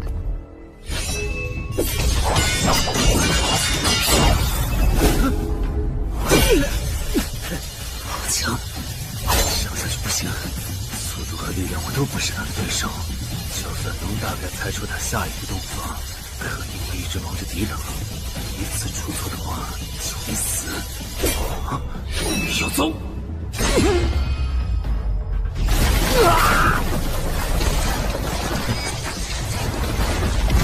这么巨大的实力差，你还能跟我过几招？在我这儿撑这么久，了不起。好像在跟我说话。不对，现在不是该思考这些的时候。想一想，再想一下，到底该怎么做，我才能活下来？没戏了，把这边的情况汇总给漳州吧。就说云霄市医院地下城暴走事件，17名普通市民卷入，仅2名幸存，3名低等级冒险者卷入，无一生还。你在说什么？不是还没到时间吗？这才过去5分钟。就是。我能理解2位的心情，但是请不要再做不切实际的幻想了。这个地下城里的 BOSS， 就算是9级的我，也没有把握面对他能存活15分钟。你要等的人，哪怕是5级冒险者中的佼佼者，最多也就能坚持5分钟。你从地下城出来到现在都过去5分钟了，他还是没有脱离地下城，这意味着什么？你应该清楚吧？怎么这样？如果不是因为我们拖累了他的进度，护士姐姐，陈海先生肯定能活着离开这个地下城。都是因为我们。是啊，全都是因为你们。如果没有那个多管闲事的冒险者帮你俩完成脱离任务，周德才是最有可能活着离开这个地下城的人。我出去冷静一下，这2个新人的登记工作交给你了。那这个地下城入口怎么办？人都死光后，入口会在半小时内关闭，接着随机出现在世界某个地方。当然，如果你实在不放心，也可以盯到最后。好吧。你合格了。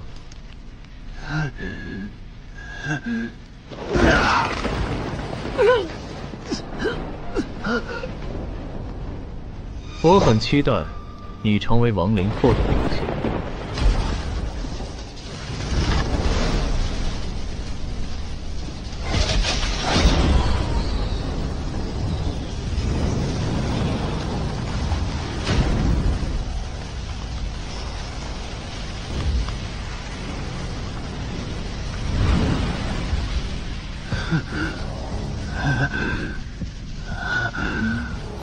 都赢了。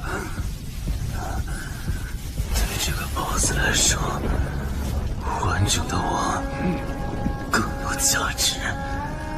在他回来之前，是死亡主宰的恩赐。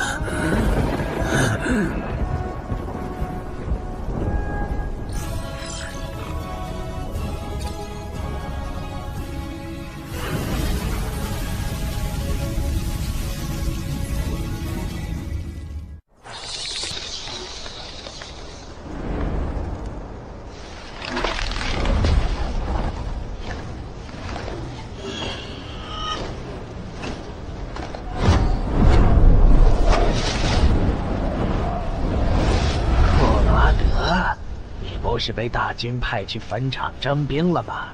怎么回来了？白跑一趟，我还以为是谁激活了骸骨大军发出去的万念邀请函呢。我发现了一个有资格成为我们同僚的新人，让他从零开始太浪费，我打算让大军把他变为预备役。同僚，坟场的冒险者最高才5级，这阶段的新人连合适的职业和称号都没确定，你就肯定他能跟咱一样成为传奇？他已经找到了合适他的职业和称号。这次真的太险了，如果不是那家伙主动走了，就算再给我一条命，我也完全没机会。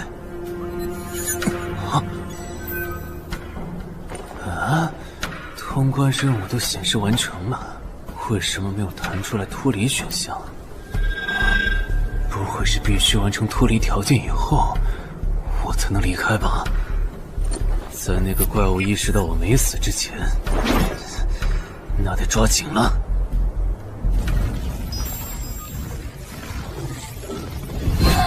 没有关闭，这个地下城的入口还没关闭。陈海先生还在战斗，他还活着。我去找尚科长。周德死在地下城里，他姐知道后一定会迁怒同期的幸存者。如果处理不当，尚科长，怎么了？慌张成这个样子？那个地下城入口没有关闭，结束的时间明明已经到了，但是他还在。怎么可能？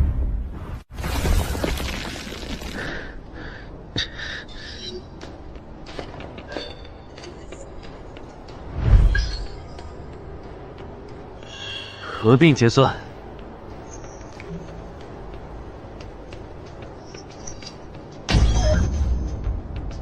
原来那个亡灵骑士叫库罗德呀。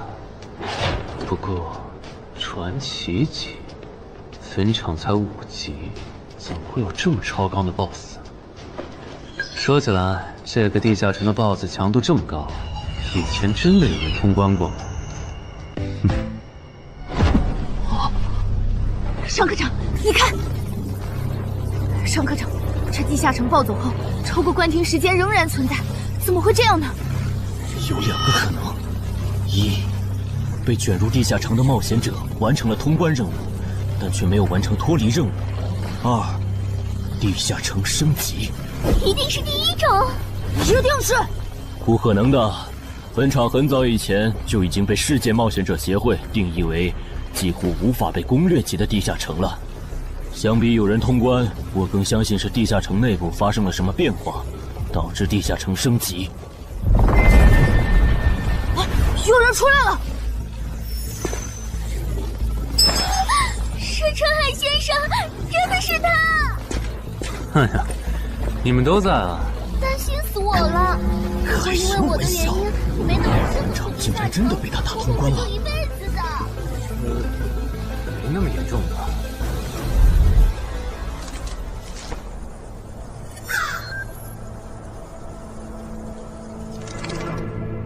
吴王，这是你驻守坟场以来第一次主动觐见吧，库罗德？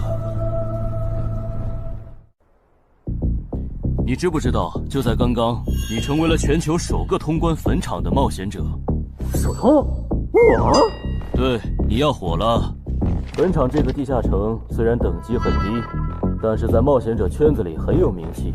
你首通的经历应该会吸引到很多资本和散人工会的招揽，当然也包括官方。啊，所以现在是招揽环节？是的，你在女妖之森和坟场的表现已经充分证明了你的潜力。像你这样的超级新人，整个冥省1年下来也不会超过10个。作为云霄市地下城负责人的我，当然不可能错过。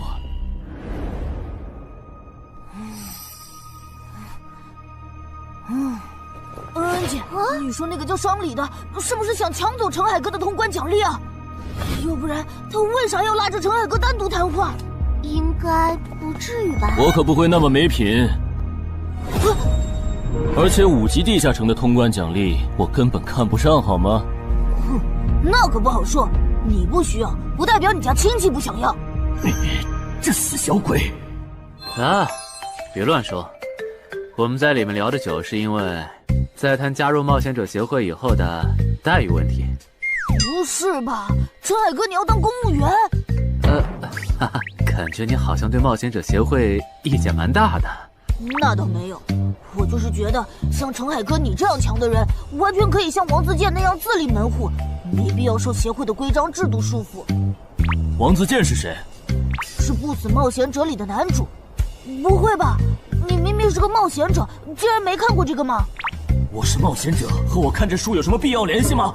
这个死小鬼！要不要告诉他们，这本书其实是我写的？你是陈汉？你真的是不死冒险者的作者陈汉？不会吧，不会吧，不会吧！如假包换，不信的话，我可以给你看我写到一半的《不死的冒险者2》的小说原稿。真的吗？啊，你怎么了？怎么感觉你受委屈了？陈海先生，你能不能不要加入冒险者协会？为什么？我以前听我哥和他朋友说过，那些加入官方的冒险者很多都后悔了。你哥有说是什么原因吗？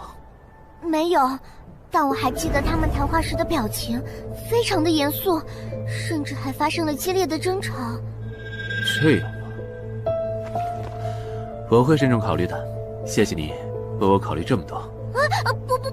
不，我才应该道谢。那个杀千刀的对我弟弟见死不救，你还把他放进来？少李，你是不是成了云霄市的负责人以后飘了，忘了自己是怎么上位的了？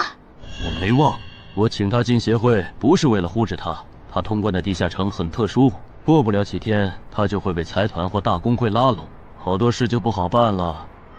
要是有潜力的成了官方冒险者，等他们跨过15级大关以后，到时候他们面临未知的危险，你是知道的。不行，那样太久了。他虽然有潜力，但不一定能突破15级变成传说。我要他下周就死。好吧，我知道了，那只能借刀杀人了。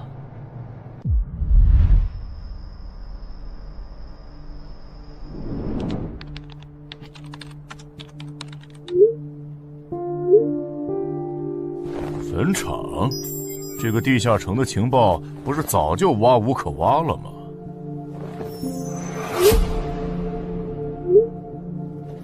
这样就可以了。你确定？5级地下城的首通奖励对普通人来说不算什么，但对6到10级的通缉犯来说那就不一样了。要是澄海的情报到了黑市，不出3天，闽粤2省的通缉犯都会跑到云霄市，这样就能给你弟弟报仇了。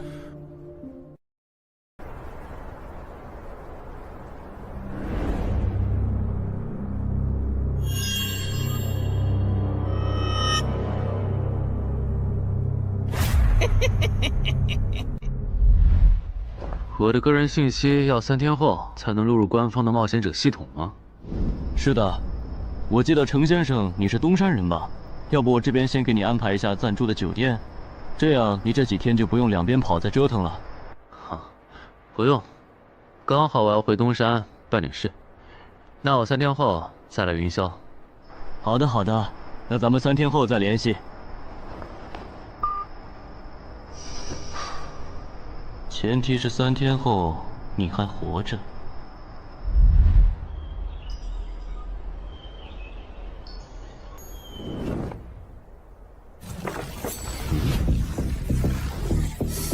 几天没见，怎么感觉这个地下城入口变得更大了？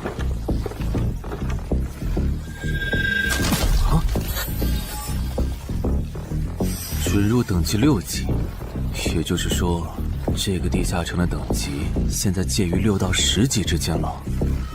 我现在是5级，按照之前的升级速度，只需要再打1个到2个5级地下城，就能升到6级了。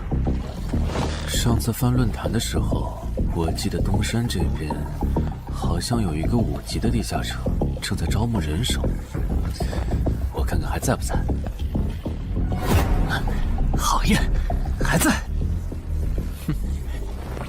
你好，请问你们的招募条件是？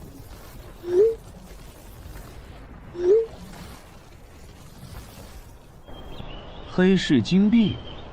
你问这个干嘛？我闲着没事翻论坛，发现论坛上的冒险者彼此之间做交易时使用的货币不是现金。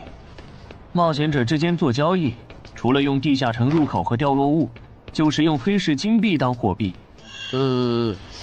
黑市金币有什么特殊之处吗？为什么不能用现金交易？黑市金币是挑战10级以上地下城的主要收获。我以前问过安教练，他说这东西10级后有大用处，可具体咋用没跟我细说。原来如此。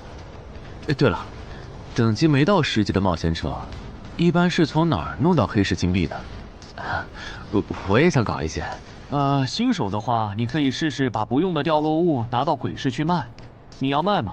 要的话，我晚上可以带你去东山的鬼市。要，谢谢徐哥。东山这边的鬼市只有每周一的凌晨2点到4点有。你别看这边人很多，实际上只有1/10是冒险者，甚至更少。这些摊贩也是卖的东西真真假假，很容易上当受骗。听起来有点像古玩市场。差不多吧。总而言之，东西先别急着卖，多转转，弄清楚物价后再卖东西。我这边还有点事，就不陪你继续逛了。好的。看不出他这人还怪好的。好了，到我来扫荡了。小哥，来看看这件，可都是宝贝啊！瞧一瞧，看一看喽！精品装备，仅此一天，价高者得。小哥，来看看我的矿石啊！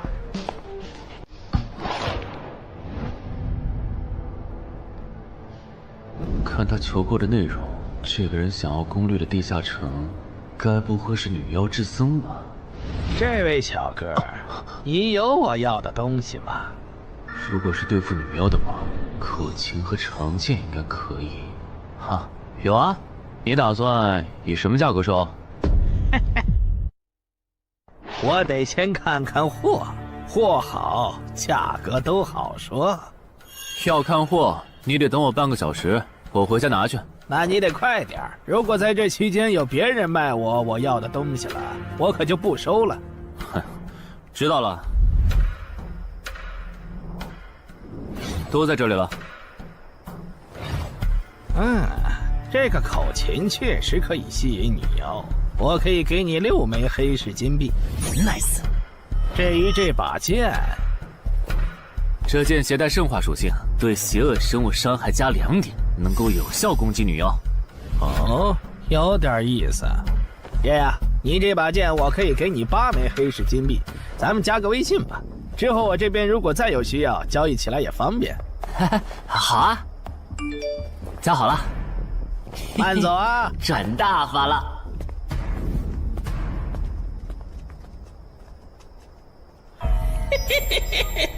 疏于防范了哟，坟场通关新人。唉，都过去1个多小时了，那个叫四海为家的怎么还没来？算了，不等了。各位新老朋友，大家好，我是5级哥布林地穴地下城的入口拥有者搬砖小 C。我左手边这位是协会冒险者林女士。哟，本次攻略已在官方备案，大家可以不用担心秃鹫的问题。这边的3位大叔和我组队过3次，是实力和人品都很过硬的老手。这小子怎么每次都这么磨叽？然后是本次行动的金主，目前还是普通人的王老板。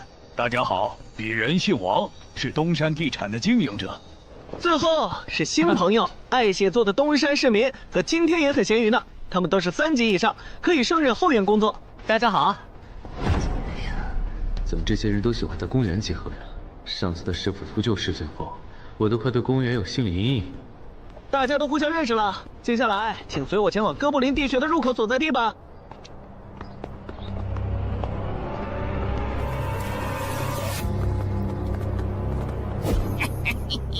我就知道，他没用黑市金币购买装备，一定是用来换东山这边的低等级地下城的攻略门票了。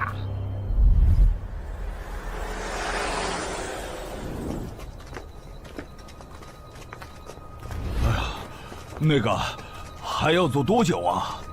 啊，快了快了，入口就在前面。小三，这入口你是怎么发现的？这也太偏了。不是我发现的，是本地的一位驴友发现，然后卖给我的。真的假的？这年头还有发现地下城入口以后自己不攻略，反而拿去换钱的傻子？因为哥布林地穴对新手来说太难了，当时发现这个入口的驴友不止1个，但最后完成脱离任务活下来的就只剩下1个人了。人家已经是冒险者了，这地下城在开放期又攻不下来，还不如卖了，换点能用的东西。剩下的钱分给死去同伴的家属，这选择挺合理的呀，不是吗？合理是合理，但我觉得事情应该没那么简单。喂，你这人真是的，咱们都合作好几次了，你还怀疑我？到了，形状、颜色、大小完全一致。没错，这个就是5级的地下城，风险评估过了，可以进。讨厌。这一下你放心了吧？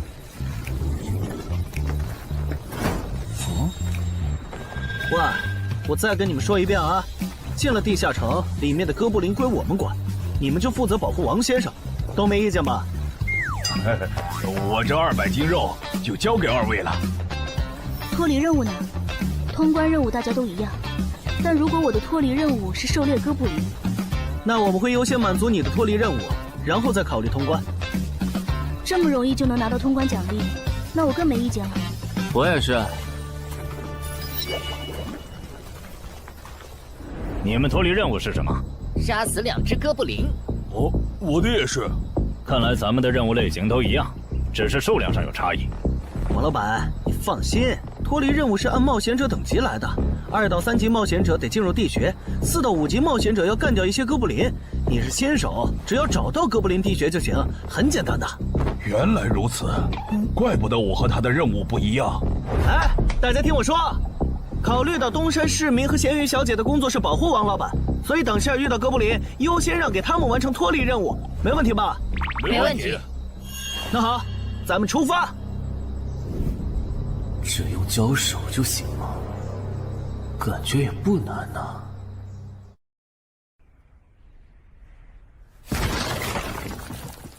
这个你不要吗？不要，你杀了吧。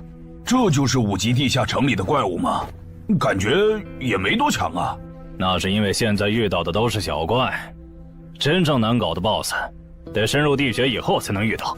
一般情况下，哥布林地穴的 BOSS 哥布林勇士，得3、5个老手一起上才能干掉。哦，原来如此。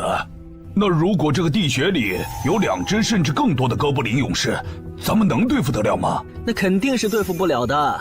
不过一个哥布林部落只会诞生1只哥布林勇士，目前全球就1对冒险者遇过双胞胎哥布林勇士，这种小概率事件，咱们肯定碰不上。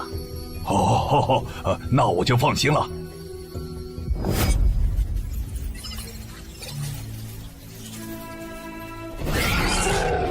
速战速决，别让他们逃回去报信。麻烦了。啊？你指哪方面？从我们踏入地穴到现在，已经遭遇了4波哥布林。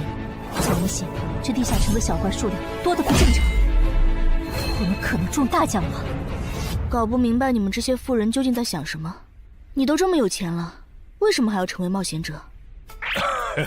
说来惭愧，鄙人成为冒险者主要是为了减肥。减肥？等等，减肥和成为冒险者有什么必然联系吗？这联系可大了。我特意托人问过，目前已知的职业里，有一种不需要锻炼，只要打坐消耗多余的体质，就可以不断变强的。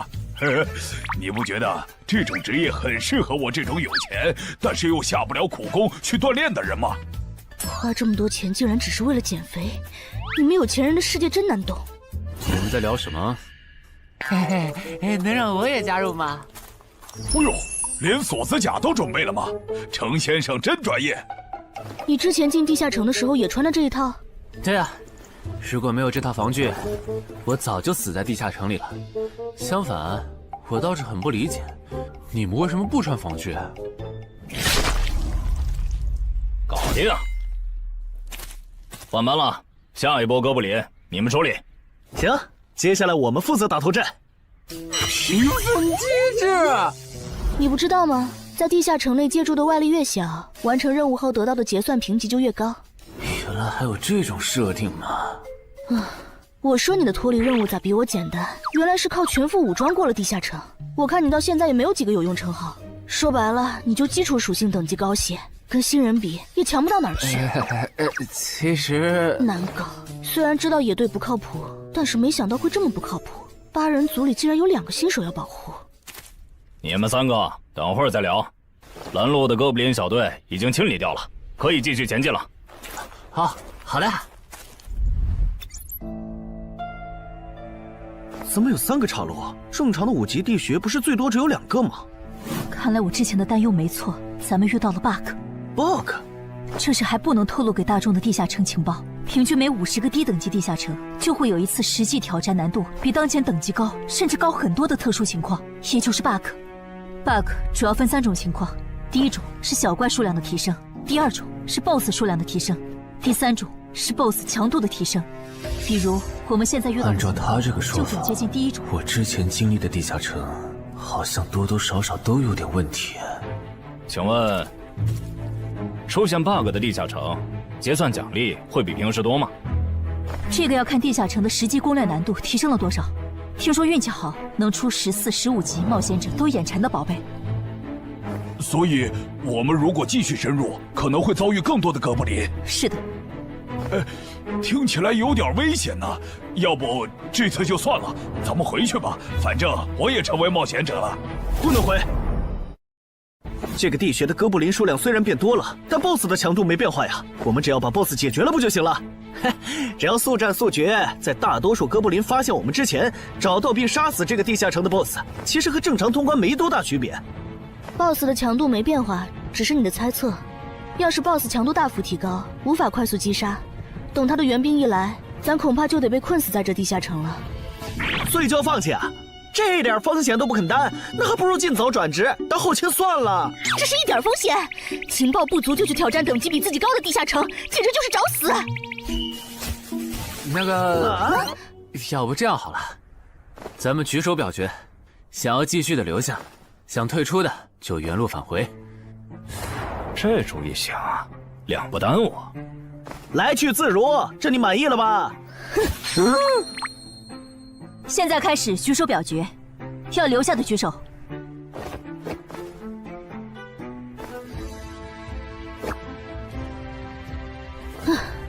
所以说野队就是野队，完全没有封空意识。不是，你有毛病吗？他们等级高，想拼一下我能理解，你实力还不如我呢，你凑什么热闹？但我还是想试试。既然大家已经做出选择了，那就在这里分道扬镳吧。王老板，你的通关费用我晚一点退给你啊。哎呀，不用，就当交个朋友了。走了。哎呀，你等等我！一定要走左边吗？我觉得右边更好啊。那就猜拳，谁赢了听谁的。要是平局怎么算？酷吗？这两人平局就走中间呗。我怎么感觉上贼船了？石头，剪刀，不！好耶，我赢了！哎呀，早知道出剪刀了呀，可恶！等下 BOSS 出来了，你不用上，你就负责清小怪，别让哥布林打扰我施法。没问题。那个，你为什么那么不看好他们呀？这个地下城真的有那么危险吗？你怎么知道我不看好他们的？啊，我毕竟是做生意的嘛，基本的察言观色还是会的，所以，我选择退出主要是因为这个称号，它的效果是为佩戴者指出前方的危险。之前的地穴，我就靠它发现地穴深处有俩能要我命的家伙。我听了官方冒险者给的消息，我认为这个入门级地下城是少见的双 BOSS 地下城。一般单 BOSS 地下城要3到5个同等级冒险者才能打通，那双 BOSS 的话，咱们这点人肯定不行。你信不信？我要是跟他们把话说开了，明天情报商人那儿就会有我和我这称号的情报。为啥要我牺牲自己的利益去拦着他们作死？大家又不熟。再说了，作为临时队友，我在保证自己安全的情况下，都尽力劝他们了，不听那是他们的事。那你为什么肯和我说这些？你不用担心，我不会害你。你又不在冒险者这行混，没必要为点情报费招惹我这种有潜力的人。说出来也没啥。哦，这样啊。怎么了？不能再继续前进了，外面有更致命的危险。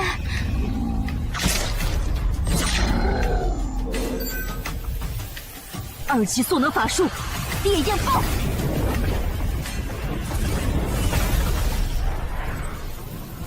原来离开战前套给我的元素护甲是干这个用的呀！不愧是官方冒险者，虽然同为5级，但他的称号、职业、技能和装备都已经毕业了，而且还是最难凑齐的一套法系职业。干得漂亮！换班，下一波哥布林你们来处理。好的。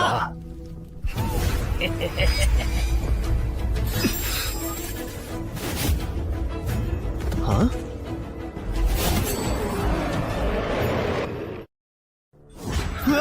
你们看，那是不是 BOSS 啊？怎么感觉有点不太一样啊？应该不是吧？这么矮，和哥布林勇士完全不沾边啊！等等，这是，大家小心，这确实是 BOSS， 只不过不是哥布林勇士，是哥布林萨满。与我冲！大家速战速决，在哥布林勇士出现以前结束战斗，不然我们就危险了。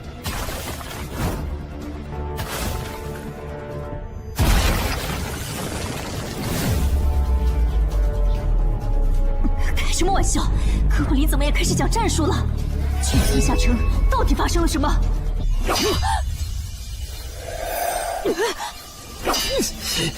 快走，我来会会这家伙。林那边好像遇到麻烦了，你们出个人去帮忙。你在开玩笑吗？这么多哥布林，我们哪抽得出人手？快去帮他们呀！这边我一个人能行。可是，走啊！待在这儿，影响我发挥。我会尽快解决掉哥布林萨满，然后来帮你。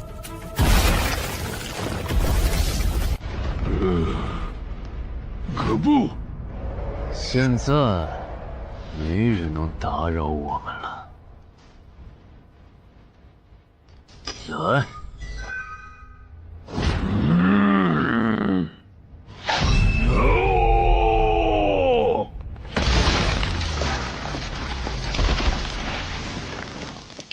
这个 BOSS 力量惊人，但太笨拙了。就算不用一步一杀，我应该也能躲过他的大部分攻击。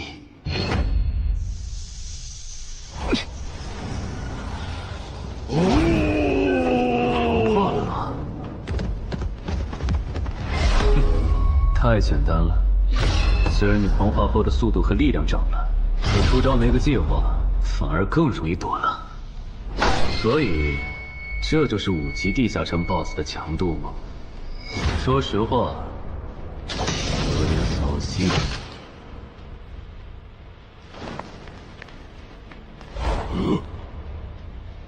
你这种程度，连当我的开胃前菜都不配。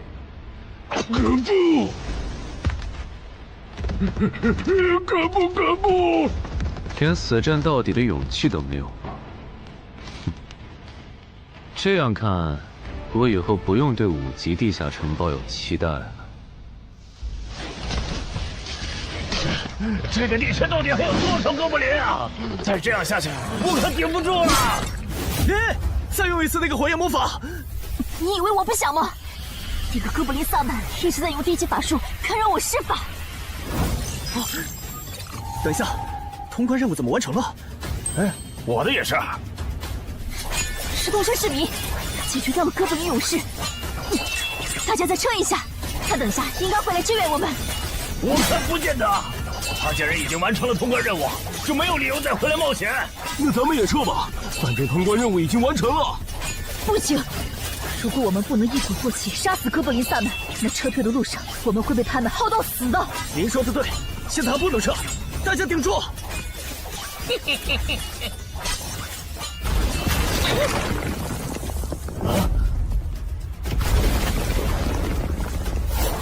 石头山市民，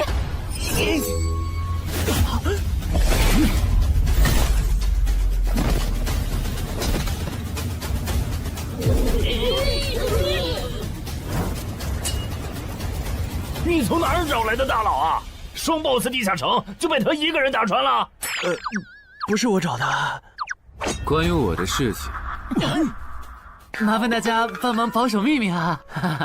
明白。你这种有潜力的新人，容易被人盯上，等级没升上去前，确实不能太张扬。理解万岁。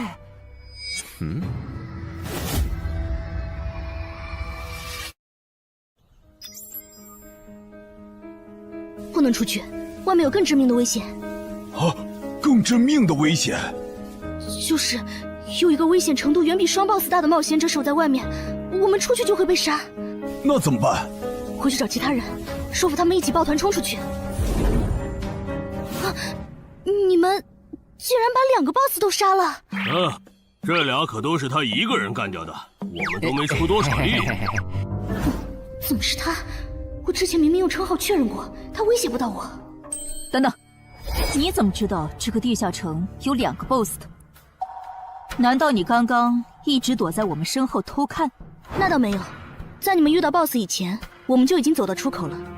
之所以知道这个地下城里有2个 BOSS， 是因为我的这个称号，他能帮我找出前面对我有威胁的存在。我就是靠他才知道这地下城有俩 BOSS 的。不是吧？你有这么好用的称号，你之前不提醒我们？我是没有直接提醒，但我有劝过你们不要继续深入地穴吧。那你为什么又折返回来？因为出口那边有一个比双 BOSS 更强、敌意更浓的高等级冒险者在堵门。啊！外面有高等级冒险者在堵门，你确定？确定。先是地下城难度超标，再是高等级冒险者堵门，可疑的地方太多了。说，是不是你搞的鬼？不是我，不信咱们签单项契约确认。等等，堵门的高等级冒险者，不会是那个爽约没来的四海为家吧？那个，我想问一下，你的称号可以预知危险，那如果我对你流露出杀意，你能判断我和堵门的人谁更强吗？能。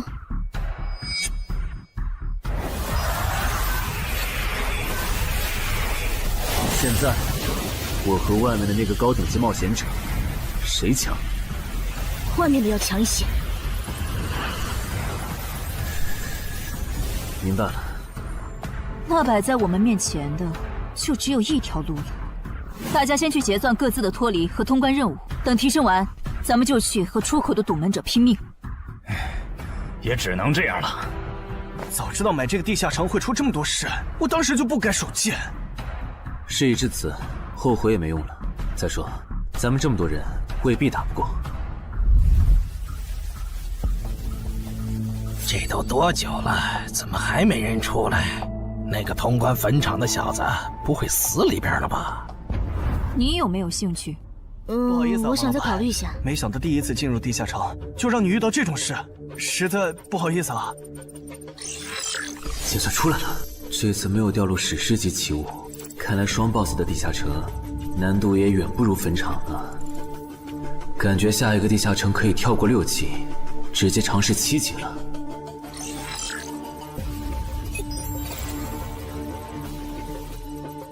不算置死地而后生的话，能在一会的战斗中派上用场的，应该就只有扮猪吃老虎、奇迹生还者与传奇过招、自适应、暗行艺术和守护者。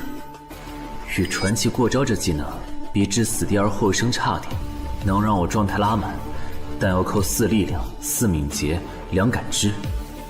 至于暗行艺术，应该是和扮猪吃老虎搭配，靠扮猪吃老虎走到目标的视野盲区，然后换暗行艺术逐渐接近目标，最后再切到置死地而后生，从而打出完美的偷袭。至于守护者，最合理的应该是依靠与传奇过招的感知+2，提前确定目标的下一步动静。要是目标跑去攻击别人，就切换称号守护者去阻拦他。围绕这2个称号展开的战术，感觉都还可以，但如果硬要选一个，还真不太好选。先瞅瞅新得的职业技能和奇物有啥效果，再决定下一步。这个向死而生不错呀，就凭它能够提升步伐和身体柔韧性这一点，搭配一步一杀的技能效果，我以后就可以在闪躲的同时攻击敌方要害了。好技能啊！还有这个假死技能，考虑到在现实世界，冒险者死后是不会产生掉落的。我完全可以利用这个技能装死，然后找机会偷袭反杀，兵不厌诈。只要那个堵门的不是脑子有毛病，非得跟尸体较劲，我就能狠狠地阴他一把。当然，这是万不得已的选择。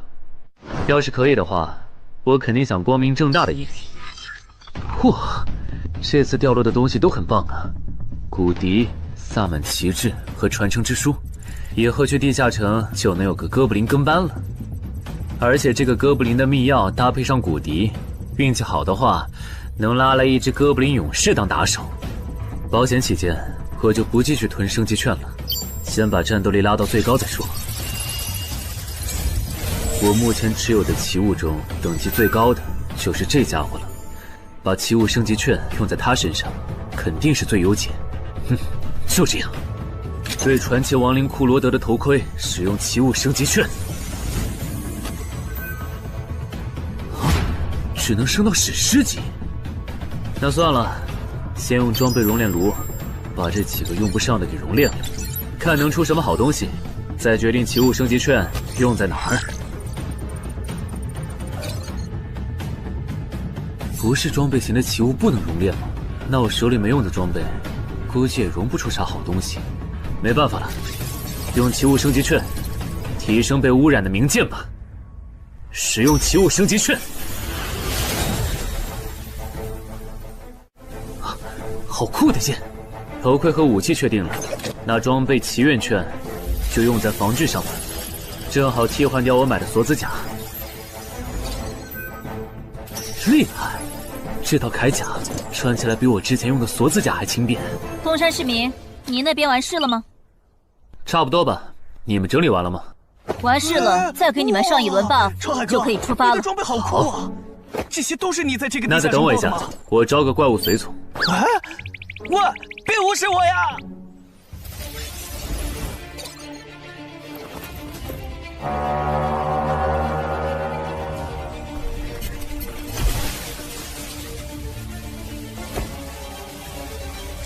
别！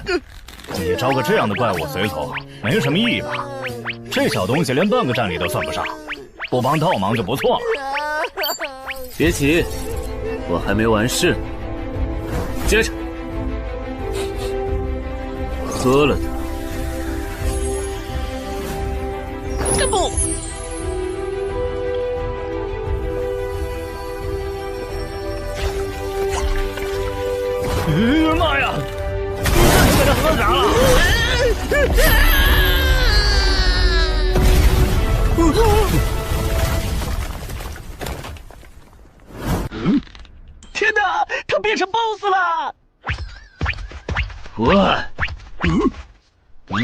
那边有适合你的衣服和兵器，自己拿吧。你的随从不会失控吧？毕竟是 BOSS 级别的哥布林。不知道，不过你可以让他用称号看看这只哥布林对我们有没有敌意。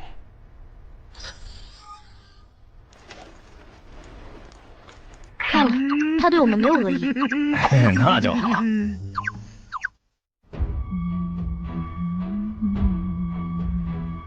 法师护甲以及属性强化，雄之坚韧。好厉害，体质竟然加强了2点。属性增益只有1个小时。法师护甲能给没穿护甲的地方加点防护，虽说比不上你身上这套的防护力，不过有总比没有强。我呢？好耶！你没事吧？没事，休息一会儿就好。嘿嘿，终于出来了！啊，怎么还混进去了一只哥布林勇士？说好的有人在出口堵门呢，这也没有啊。估计是藏起来了，你用称号看一下他在哪儿。好。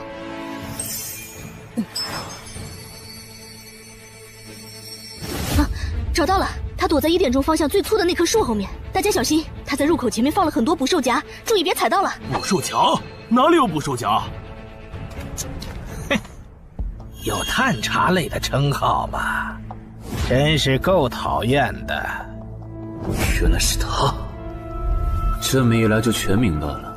女妖之森刚通关，他不去那儿的黑市买通关物资，却来东山碰运气，肯定有猫腻。知道我在东山的没几个人，团队领袖跟我签了保密协议，肯定不是他。那个戴眼镜的护士也不太可能，所以是商礼还是徐茂？这个人好像有点眼熟啊！等等，你是高成勇？对方很有名吗？何止有名，他可是明广一带最臭名昭著的通缉犯。别看他只有7级，死在他手上的冒险者，光是已确认的就有上百号人了。他不光是想抢别人的通关掉落，还想刷出针对人类的称号，说不定现在已经刷出过量杀戮人类这个称号了。看来你很了解我吧？是协会的官方冒险者吗？果然，他已经刷出了那个称号。这样吧，我们做个交易，那小子留下，你带其他人走。这条件可以啊，要不咱们……别信他！协会的档案里，高成勇有放过目标然后再猎杀的记录。要是你们真的信了他的瞎话，等他干掉陈海，再用追踪手段把你们一个个找出来，你们连还手的机会都没有。没错，虽然他嘴上说放过我们，但对我们的恶意一直没有降低。他在说谎。连恶意也能侦测吗？这样好了，既然他的目标是我，那就由我和哥布林勇士主攻。你们看时机牵制，大家都是一根绳上的蚂蚱，这种时候就别心存侥幸了。当然，如果你们中有人实在怕死，那就赶紧滚，别拖我后腿。我们会做好辅助工作的。看不出来你人还挺好的，要是我绝对逼着他们一起上。打你，我们俩足够了。哼，我就知道你们这些走大运拿了 S 级评价的新人，就会自命清高，觉得别人都是你们成长的垫脚石。但现实可不是这样的哟。新人在1到5级时很难搞到成体系的称号、职业、技能和装备。你的武器和铠甲这么豪华，我猜大多是装备吧。不巧哦，我的技能天克你这类新人。手射出！迟缓术。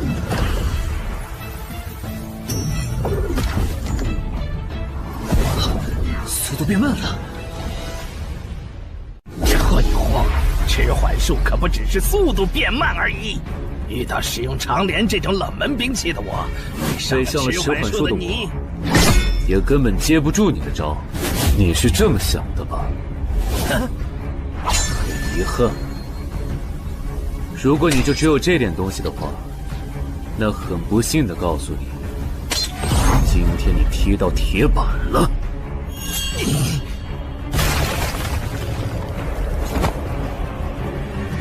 开什么玩笑！我百试百灵的组合技，竟然被他这么简单的破了吗？这真的是只经历了3个地下城的新人该有的水平吗？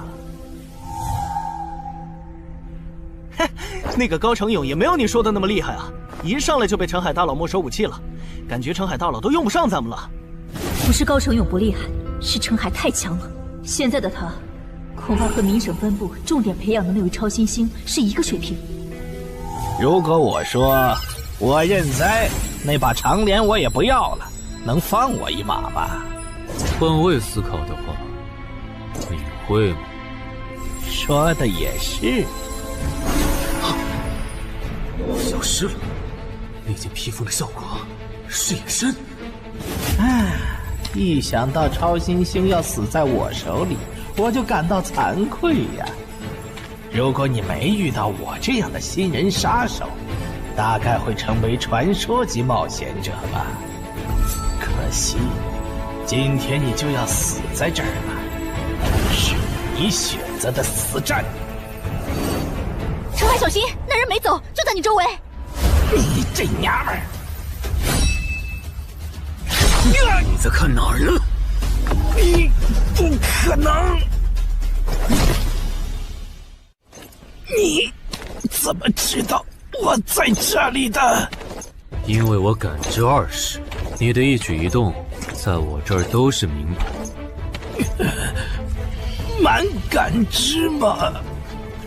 这个人你来杀。好嘞。老天，真是不公平！我想问一下，3人冒险者如果要加入协会，录入个人信息大概要多久？工作日的话，半天。这么看来，这是云霄市协会泄露消息的。我申请加入东山的官方冒险者协会，不过我前天口头上答应要加入云霄市的，他们还没录入我的个人信息。现在换到东山，程序上合规吗？当然，我代表东山市冒险者协会欢迎你的加入。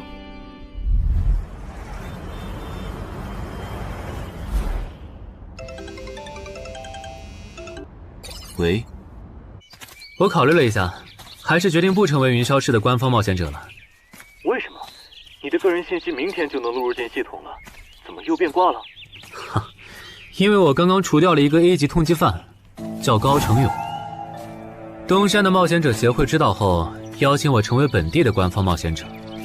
这样嘛，也挺好，成为家乡的官方冒险者，做事会更方便一些。对，我也是这样想的。那我挂了。以后常联系。废物，都是废物！你那边说完了？说完了。哎，你怎么还没走？因为林姐也邀请我加入东山的冒险者协会了，等下要和你一起录入个人信息。这样啊？说实在的，你也被协会邀请加入，我都有点怀疑官方冒险者头衔的含金量了。我不就是在地下城的时候嘴了你几句吗？至于这么阴阳怪气吗？小心点。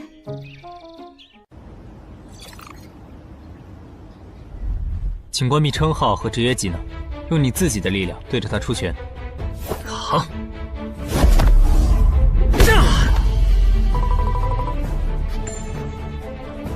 不愧是官方，测技出属性的工具比健身馆的强太多了。12点，那我呢？他们测完了吗？测完了，他的力啥玩意儿？都是12。17点，只有12吗？这跟他之前的表现差太远了，我以为他至少14甚至15呢。只有12点却能杀掉9级的高成勇，主流的职业称号肯定够大。等我激活了职业和称号，再测一次，肯定压过你。陈海先生，你的个人信息已经录入了，这是你的证件。这么快？特事特办，你可是以一己之力打穿了双 BOSS 地下城，还单枪匹马完胜高成勇。另外，6到10级官方冒险者每年得通关2次协会指定的同级地下城，不然就得从攻略组调走去情报或资源采集组，把时间花在身体塑造和实战训练上。半年通关1个地下城就行。没问题。还有就是总部时不时会有借调任务，借调时你表现出色就有奖励，奖励能换协会里的称号线索、转职证书和奇物。不过一般只有9级以上的冒险者才会被借调，你暂时不用考虑这些。有一个问题。你说。称号线索是什么？称号线索是总结好的称号获得办法，你回去用证件 UID 登内网，看看协会称号图鉴里有没有你喜欢的。要是手里有没用的奇物或图鉴里没有的称号线索，就卖给协会，换自己想要的东西。了解。对了，你打算什么时候遣散你的随从？不能在这边养吗？我这只哥布林骨笛是随机召唤哥布林啊，送回去的话，下次召来的可能就不是这只了，那我不就亏了一瓶秘药吗？这你不用担心，除非你的哥布林勇士在那边的世界战死，或者你打算随机召唤别的哥布林。原来如此。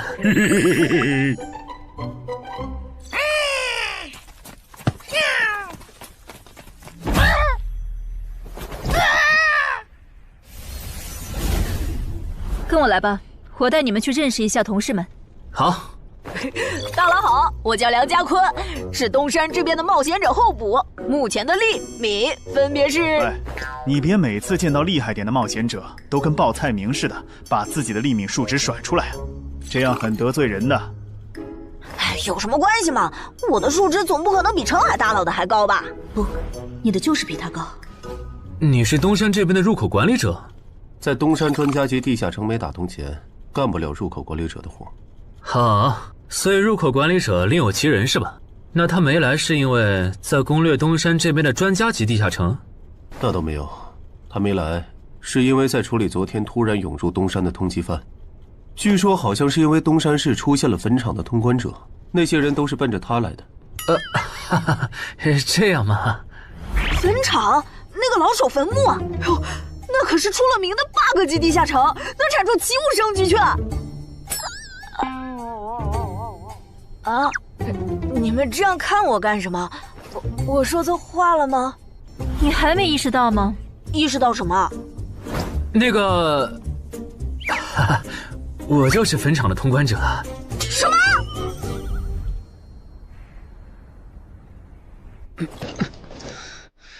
虽然已经说好这段时间把精力用在属性提升和恶补地下城知识上，但家里这个入口，我还是想有始有终。一个人单刷的，我全力以赴的时候，大概相当于10级。完成脱离任务应该也没什么难度吧？感觉也没怎么变。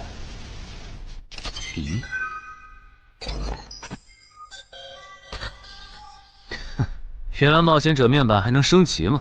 那是不是等11到16级的时候，我的面板还会有变化？怎么感觉升到6级后的限制反而变多了？等升到11级，不会还来一些新的限制吧？就先这样，搞定。账号弄完了，让我看看这次的脱离任务是什么。脱离任务从单选变成2选1了，这对不打算通关的冒险者来说倒是个好消息。不过，豺狼人，原来这片森林除了鱼人以外，还有别的怪物吗？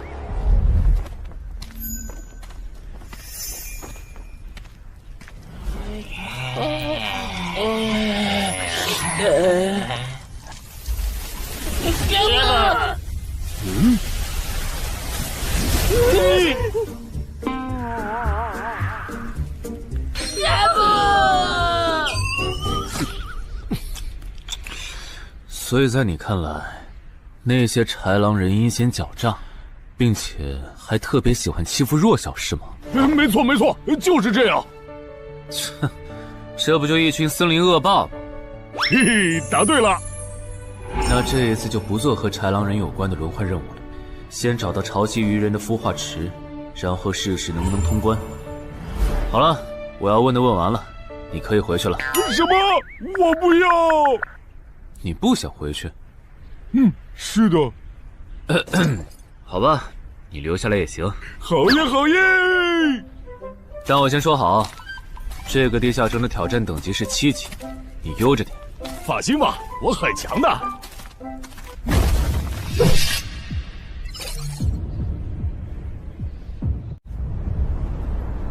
结果你还真组了个野队，让人家带你通关。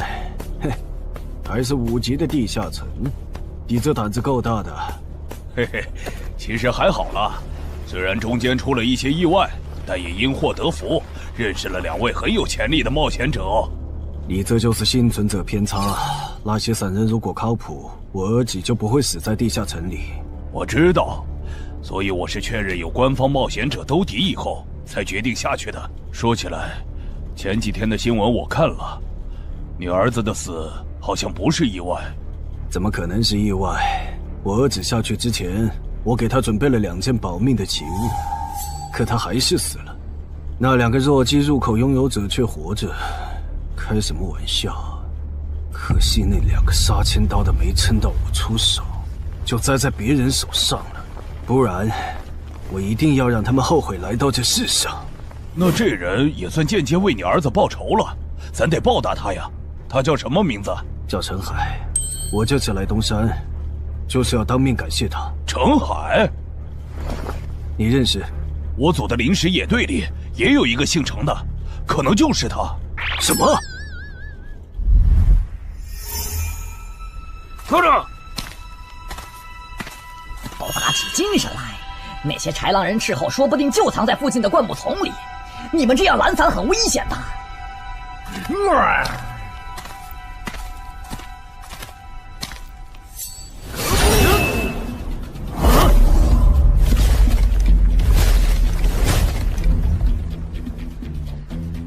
话说，你会说他们的语言吗？当然，需要我帮忙翻译吗？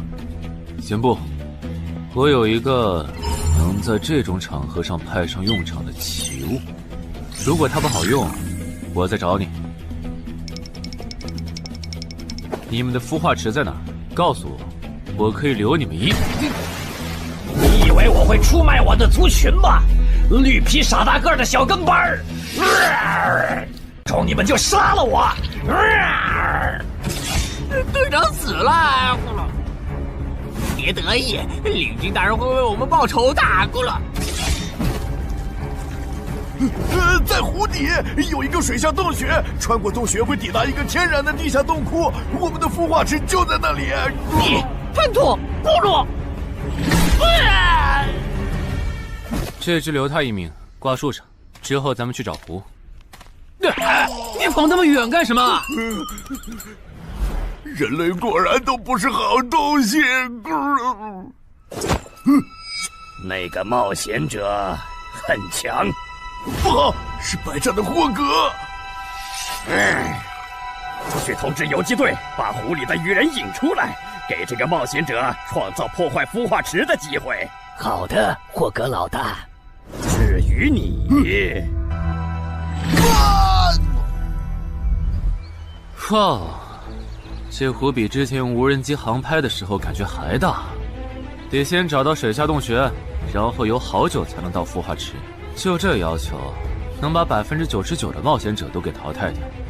不过好在我有海之炎能水下呼吸，虽然不会游泳，但头盔里有库罗德水下战斗的经验。老大，我不会游泳，我可不可以先回去啊？你不会游泳？行吧，那我先送你回去。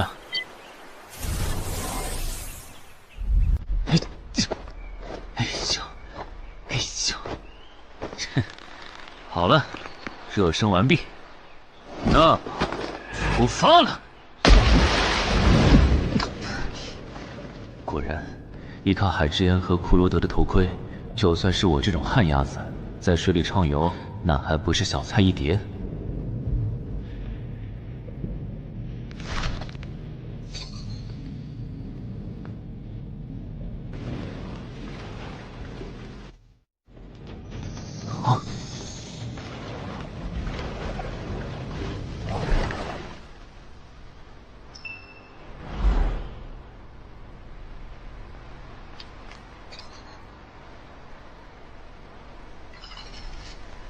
常驻脱离任务完成了，看来这里就是鱼人的孵化池了。但是，怎么没看到守卫？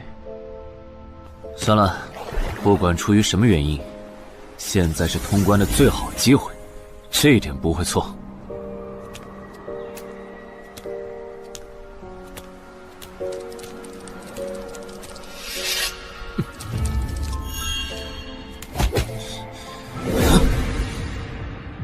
就一个咕噜，有点不够分呐，咕噜。都过去这么久了，竟然还有不知死活的笨蛋想要捣毁孵化池，咕噜。是啊，不过没想到的是，这次来的竟然不是豺狼人，而是人类啊，咕噜。原来守卫一直藏在上面了，1对4，他们应该不会给我穿装备的时间，用至死地而后生，速战速决吧。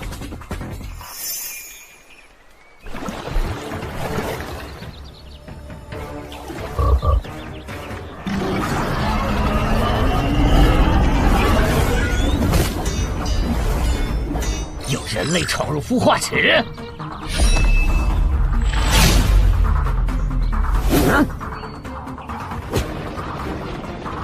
霍格老大，鱼人撤了，应该是湖里的鱼人哨兵发现那个人类冒险者了。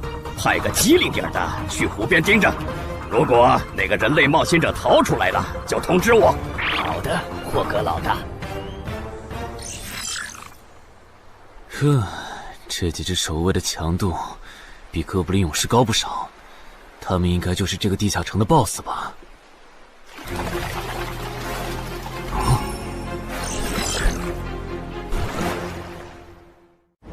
6到10级这个阶段的地下城 BOSS， 通常可以划分为团队增益型和个体高战型2类。前者实力一般，但可以为同种族个体提升综合实力。独狼面对这种类型的 BOSS， 几乎很难靠一己之力通关。每次上我的课，你不是翘课就是打哈欠，怎么？我的课有那么无聊吗？但你今天讲的内容之前不是讲过吗？你要是说点11级以后的常识，我说不定会认真听。你以为我喜欢讲这些？还不是因为你们这些莽夫 ！CJ 的超新星不自大，不单人去调高等级地下城，就不会被 BOSS 弄死。公司也不会把我临时叫过来跟你们突击补课了。啊，顺治死了？是啊，你这几天没上论坛吗？大家都吵翻天了，说他的死浪费了 CJ 对他的投资。哼，这我还真不知道，到底怎么回事？你快和我说说。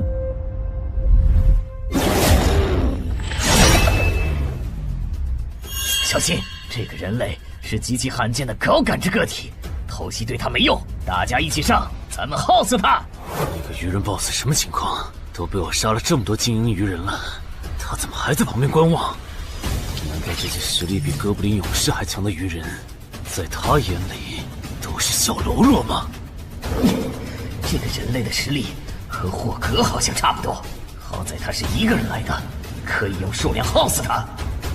这样的杀戮速度，等精英怪把他体力耗得差不多了，剩下的精英种恐怕也没多少了。到那时，霍格如果察觉到我方兵力空虚的话，恐怕……算了，还是冒一点险吧。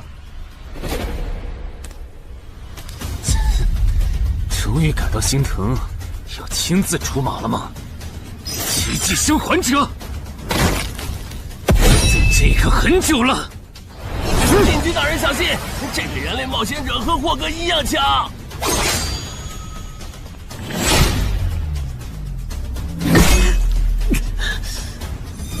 很好。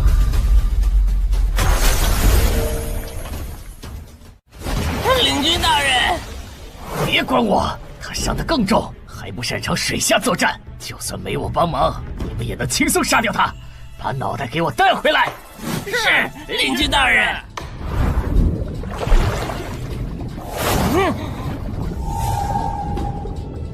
那个人类不是重伤了吗？他咋能这么快逃到这儿，还迅速干掉鱼人哨兵的？他是被人潜到身后，然后一招毙命的。那个人类很擅长水下作战，所以领军大人的判断可能是错的。什么？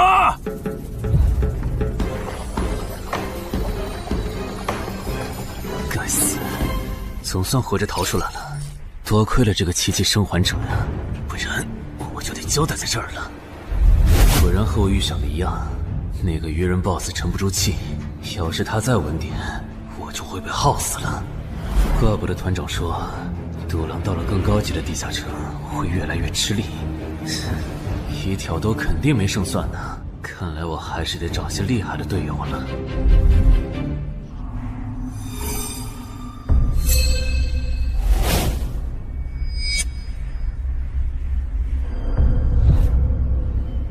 那个人类冒险者活着回来了，他现在是什么状态？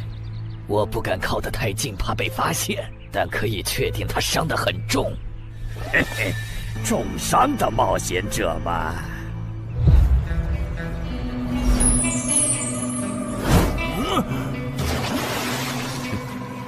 下次再找你们算账。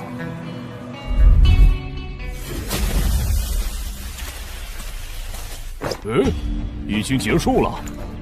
失败了，孵化池里的鱼人太多了，我一个人杀不完。我刚才翻了下你们的传承之书，如果你的战斗累积到一定场次，会升阶为更高等级的百战哥布林。以后你就用这把剑斩杀和你实力差不多的地下城怪物。等你成为了百战哥布林，这剑对你没啥用的时候再还给我。那您用什么？哼，我用这个。啊，对了，你以后得练一下游泳了，后面我还要再打一次这个地下城，到时你得出力。好吧。这一定是豺狼人干的。激活技能，与死亡共舞。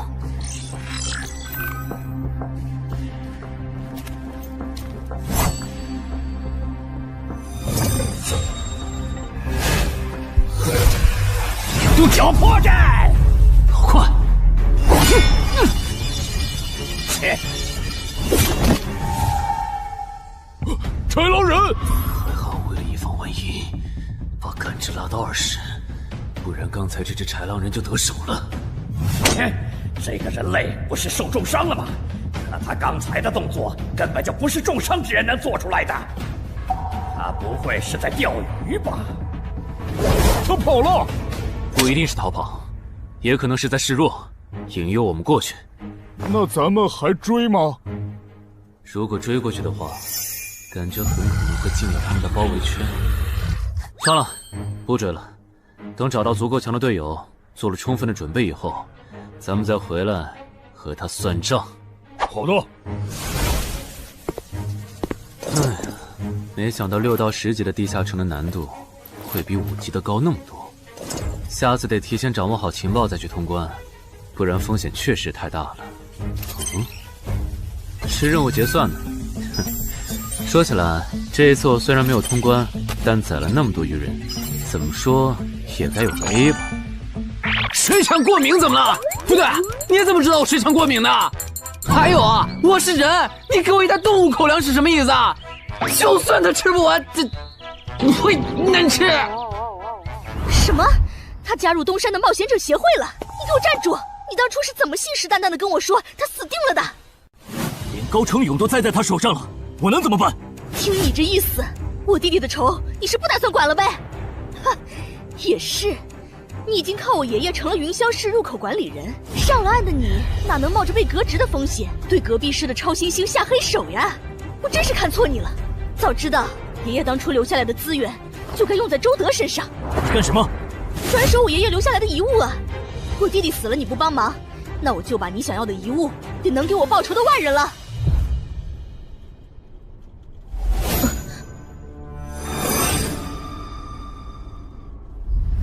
361、362、363。安然，黑市上出现了个你可能会感兴趣的悬赏。有内容。有人用传说级冒险者的遗物作为奖品，悬赏东山市某位超新星的命。徐茂又惹到谁了？不是徐茂，但这个人咱们都认识。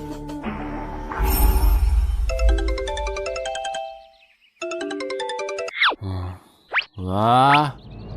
陈海哥，你被人盯上了。我知道呀，这问题不是已经解决了吗？这次不一样，有人在网络黑市高价买你的命。哎呦，你别不当回事！发出这则悬赏的人出价很离谱。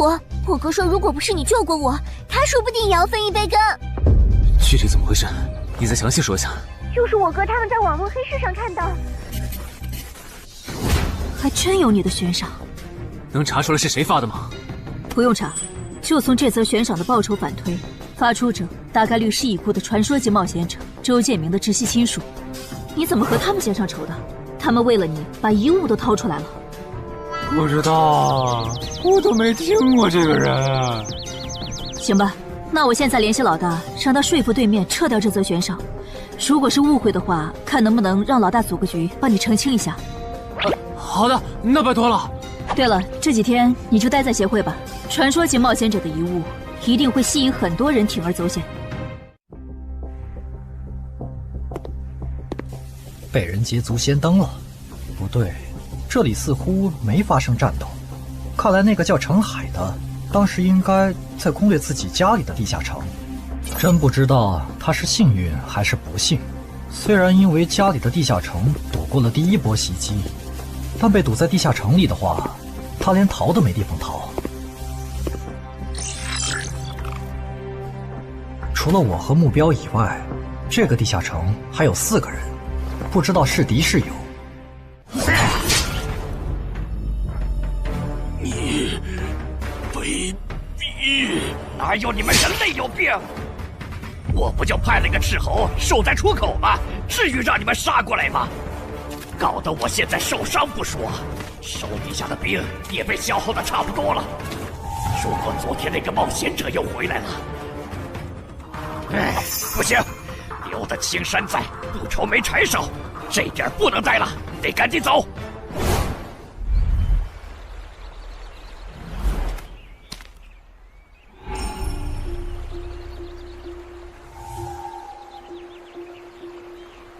3个猎人，也就是说，目标那边顶多只有1个同伴吗？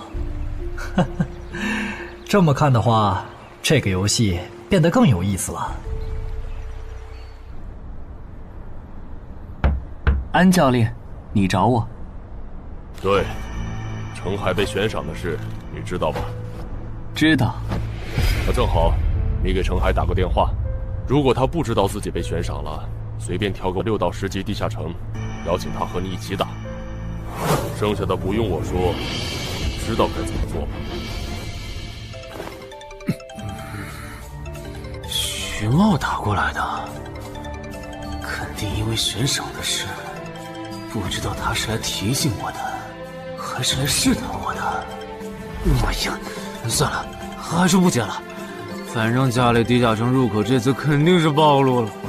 要是之后问起来，我就说在攻略家里的地下城。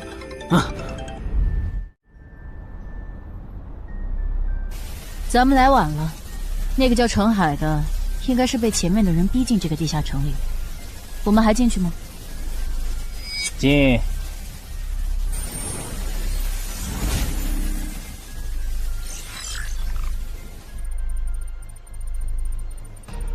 又进来2个人。等等，这个轮换脱离任务怎么变得无法完成了？难道说这个地下城的精英豺狼人已经被杀到不足5匹了？你好，那边的人让我问你，要不要一起开个会？那边的狂战士好像有事要跟咱们商量。也就是说，你和你的同伴是最先进入这个地下城的，程海不在这里。对。那我不明白了，你们没堵到人，为什么不离开，反而在这儿扎堆守着湖呢？因为我同伴的主职业是海兽祭司，他因为职业特性的原因，发现这个地下城刚刚诞生了一只英雄级鱼人，他想趁着对方还未成长起来，和他签订主仆契约。那你们呢？你们为什么不去做轮换脱离任务？因为我们进入地下城用无人机找程海的时候，只发现了守在湖边的他。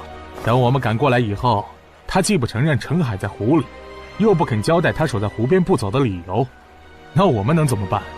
只能陪他在湖边耗喽。这不能怪我呀，我总不能说我的同伴下水了，但我不会游泳，只能在岸上等他吧。你这家伙！啊，我怎么了？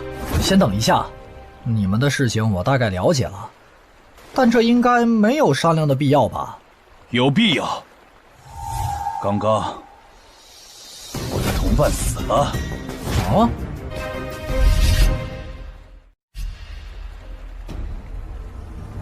力量涌上来了。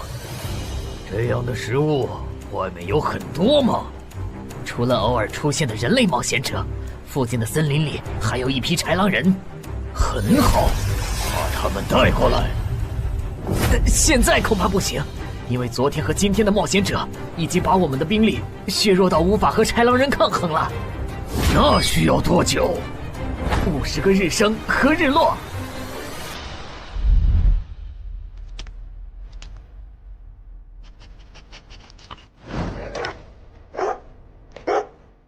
没想到独狼闪怒竟然死在了这个地下城。他不是一直这样忙吗？遇到克制自身的地下城，就会因为没有人帮他兜底而陨落。是这个道理，但这白痴为了断其他人的后路，单独猎杀豺狼人，结果把自己给玩死，是我没想到的。那我们之后怎么办？鱼人的孵化池大概率在水中，我们的职业和奇物都不适合在水下作战。完不成脱离任务的话，我们会被困在这个地下城的。这个地下城的最大挑战者数是15，除了我们和这个白痴以外，还有12个名额。只要其中有擅长水下作战或者能帮助我们完成脱离任务的，我们就能脱离。所以，回出口。我都说多少遍了，我的同伴是海兽祭司啊！这个职业的水下作战能力很强，以他的实力，不可能连逃回来都做不到。这个地下城绝对不正常。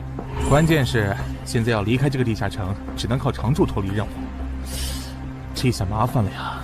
回出口吧，排除掉那个搞崩了轮换任务的王八蛋，这个地下城还能再进7个人，说不定其他人里面就有能帮助我们完成脱离任务的。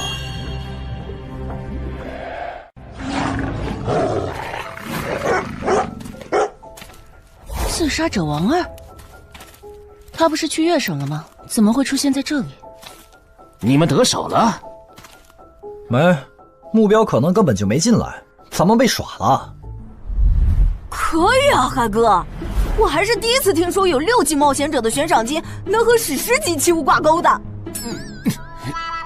这又不是什么值得骄傲的事，而且不管从哪个角度看，官方冒险者被公开悬赏这件事都太奇怪了吧？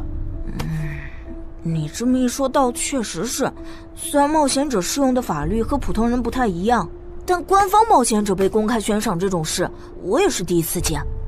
因为悬赏的发起人很特殊，他是已故传说级冒险者周建明的孙女，而周建明就死在天门入口翻船事件中。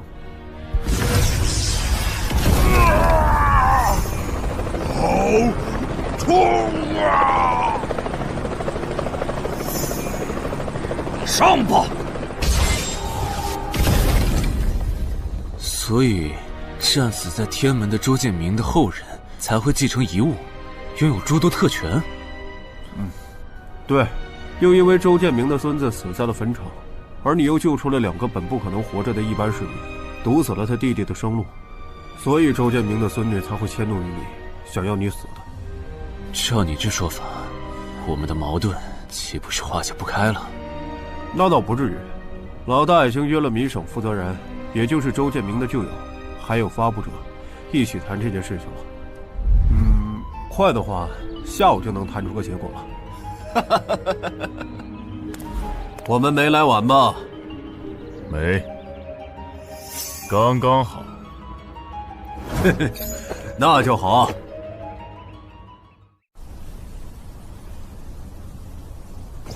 啥情况？怎么进不去？刚刚那个人还可以的，不会刚好到我9百元不让进了吧？我觉得我们现在得团结起来，一起完成任务。话说，你们找到程海了没？他根本不在里面。啥？程海不在这个地下城？脱离任务需要下水才能完成？对，本来轮换任务不用下水的，现在任务推进不了，只能等入口翻转以后再进去了。关键是这片森林里的物资，可能不够我们撑到入口翻转的那一天。那怎么办？有人的物品栏里带了足量的食物和水吗？我可以高价收。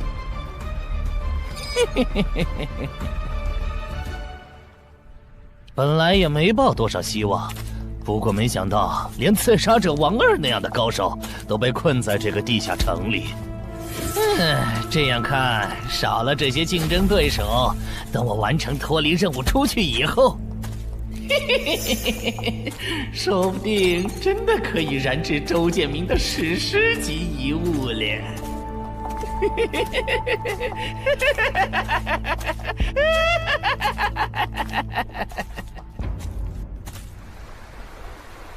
什么？有远方的鱼人部落派使者来拜访我们？是的，对方自称是寇涛鱼人的大祭司。大祭司？吞噬者大人，要和他见一面吗？见，不过以防万一，把放出去的鱼人都叫回来吧。寇涛鱼人啊，呵呵，我还真挺想知道他是怎么找到我这里的。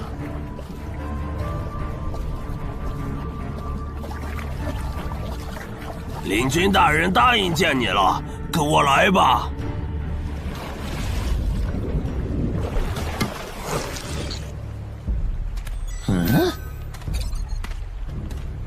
这就完成脱离任务了，真是得来全不费工夫。你在看什么？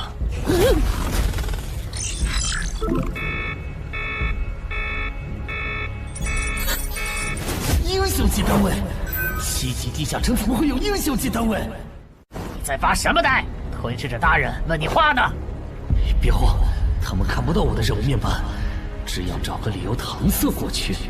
理由，有了。本祭司拜访过很多鱼人部落，但像你们这样能把孵化池放在地表生物完全无法到达的部落，我还是第一次见，一时有些惊讶。这样啊，那不怪你，毕竟不是哪一只鱼人都能找到这样的风水宝地。嘿嘿，不对，他有问题。天赋不会说谎，打他出现在我视野里的那一刻开始，我的天赋就一直在提醒我，吃掉他，我还能再升一级。我的天赋是不会对同种族的鱼人同胞生效的，他根本就不是鱼人。如果不是那个叫程海的圣母心泛滥，我弟弟才是最有可能完成脱离的人。官方冒险者应急预案操作手册第4条，被卷入生存类地下城翻转拉人事件，需优先帮助弱势群体完成脱离任务。嘿，程海的操作完全合规，不是他的问题。但他那个时候还不是官方冒险者。周畅，你先别说话，我就问一个问题。您说，如果一切顺利，你觉得程海能成长到哪个程度？优秀的中间，独当一面的地区负责人，还是传说？以散人冒险者开局，1个月到6级，还单杀了新兴猎手高成勇。不管从哪个角度看，程海都比同期的我要强。再结合他在坟场的表现，我觉得他至少都能胜任地区负责人，甚至有望冲击传说。好，那这事儿就这么算了。我这边稍后会督促华东委托集市的负责人下掉那则悬赏。黄伯伯，差不多得了。我之前看在建明哥的面子上，一直纵容你和你弟弟，但再怎么照顾也是有限度的。我们这一边的传说种子，可不能因为你的一己私怨而夭折。程海哥，好消息！你的悬赏被撤掉了。好呀！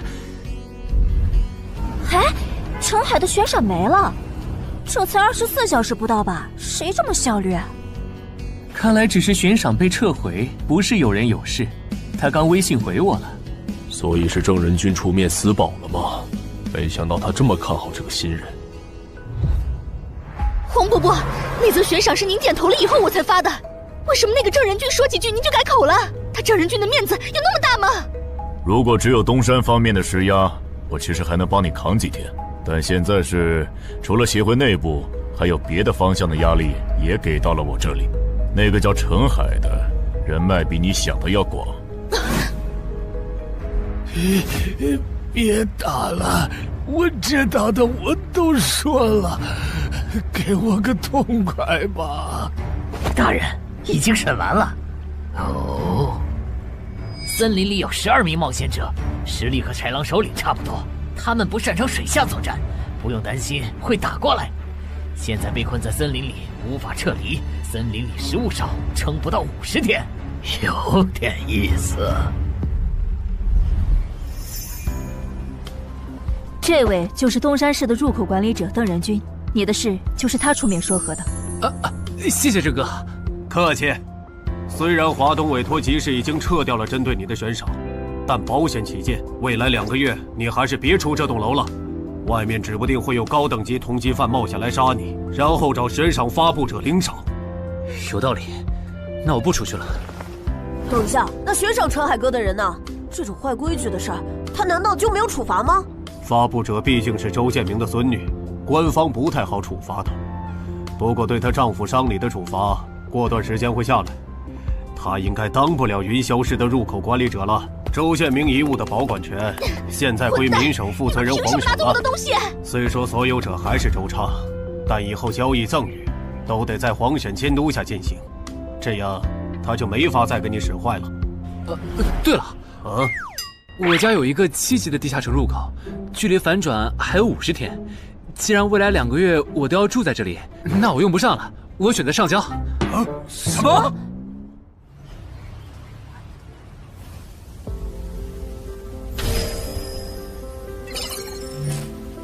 确实是6级到10级地下城，而且挑战人数已达上限，现在进不去了。哼，有意思。让后勤部过来安装几个微型摄像头，之后如果有人从这个地下城脱离，你就通知我。那程海呢？按规章制度来。你隐瞒了地下城入口，违反官方冒险者的规定。不过念在你中途才进协会，又没培训过，就从轻发落。等你到9级时，多接一次协会例行任务就行。对于这个处罚标准，你能接受吗？能。还有就是，从明天开始，你要和常金川、梁家宽一起上地下城相关的常识课，早上8点，别迟到了。好。什么？他们还对你做了内部处罚？真过分！明明没有造成影响，而且陈海哥，你跟他们报备的时间也不算晚啊，为什么要处罚你？因为相关条例就是这样，而且他们的处罚程度也很轻，所以也还好吧。相比起来，我更担心那些进地下城的赏金猎人。我家地下城有点邪门，他们要是掉以轻心，很可能被坑死在里面。陈海哥，你人太好了，明明是他们要害你，你却还在为他们考虑。你搞错了，我只是怕他们被困在地下城，到时候导致入口翻转，连累到我。说起来，你刚才说除了东山冒险者协会和你哥哥所在的散人联合以外，还有其他人也在帮我施压。我哥哥说明省的富豪曹火旺对悬赏你的事特不满，他认为传说级冒险者后代比老弱妇孺更受保护的话，以后冒险者肯定会变成特权阶层。听说这事还惊动了华东地区的负责人，所以关于你的悬赏才会这么快被撤下来。好，那替我跟你哥哥道声歉，等风头过了，我做东，咱们一起吃个饭吧。曹火旺吗？一起吃饭。小妹真是的，为了个不知道从哪儿冒出来的野小子，竟然让大哥你用掉了这些年积攒下来的人情。人家毕竟救了咱们妹妹，我这个做大哥的不能就这么看着。怎么又有电话？喂，我是曹火旺。你可能不认得我。没，我听朋友说了，是您出面施压，我的悬赏才会这么快被撤销的。你已经知道了，那我就开门见山了。您说，我儿子死在了女妖之身，我调查到那个所有者后来被你杀死了，这样看你算是帮我儿子报了仇，所以咱们现在谁也不欠谁的，账清了。我今天给你电话是有别的事，我想以一介商人的身份和你谈一笔生意。简单点说，我和朋友都觉得你有前途，打算重点投资你。你以后要是成了地区负责人，选辖区时可以适当听取我们的建议。如果你觉得可以谈，咱们线下细聊。我是基础属性与称号常识课的客座讲师朱伟，很高兴认识大家。开始前，我想问大家一个问题：你们觉得对于新人冒险者来说，力、敏、体、智、感、魅这6种属性哪个最重要？这还用问？肯定是力量，毕竟脱离和通关任务大多需要击杀指定怪物才能完成。现在都知道，进地下城得备好防具和开刃武器，有兵器帮忙，哪怕身体弱得像软脚虾，也能击杀低等级怪物。对新人来说，力量够就成，多了那也是白搭。反倒是敏捷更能提高冒险者的生存率。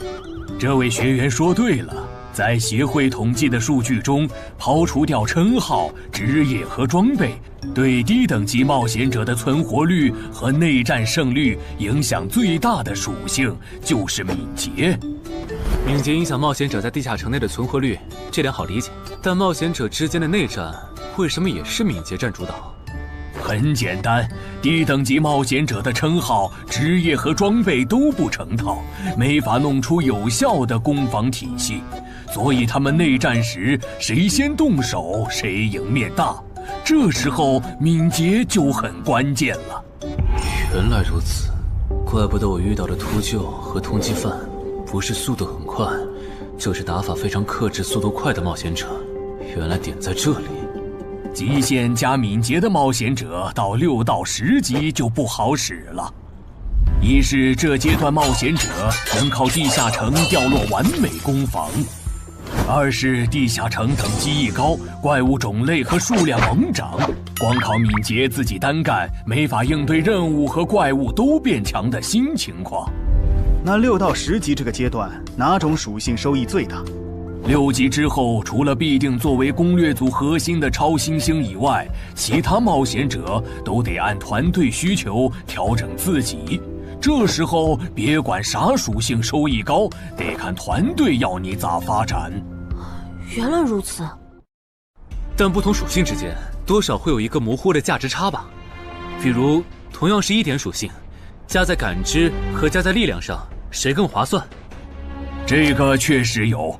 目前公认的排序是：魅力大于感知，大于智力，大于体质，大于敏捷，大于力量。魅力最高，为什么？我也不知道。不过这个排序是传说们公认的。作为金字塔最顶层的冒险者，他们的判断必定有其缘由。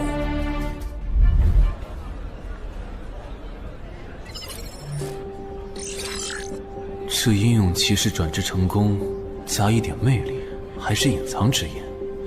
可我主职业就是近战，副职业再选同类，会不会最后效果1+1小于2啊？想什么呢？没什么。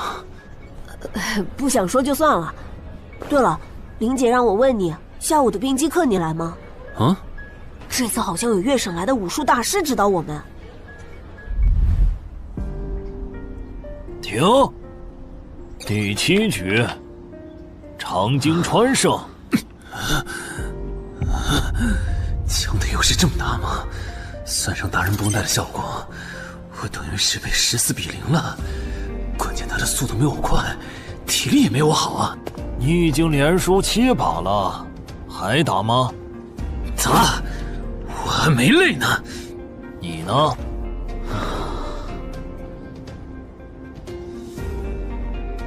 打！好，休息3分钟，然后继续。怎么感觉不用称号和职业技能的陈海哥表现还不如我？你说的没错，他做了个基础身体塑造就去女妖之森了，靠着地下城和坟场暴走事件成了华东新星。要是光论基本功，他确实比不上你。啊，这样吗？不过作为冰姬的门外汉，他的表现已经足够出色了。他现在已经能一步步跟上长京川的节奏了。我估计5局之后，他应该就会开始赢了。停，第8局，长京川胜。开什么玩笑？这才10局不到，他就变得比梁家坤强了。他的智力到底有多高？感觉不是打法的问题。如果我的爆发力再强一点，刚才那一局说不定能赢。陈海，啊，下一局你用称号和职业技能吧。你确定？哼，确定。我想更直观的感受我和超新星的差距。长京川亮称号了。什么？他们好像要来真的。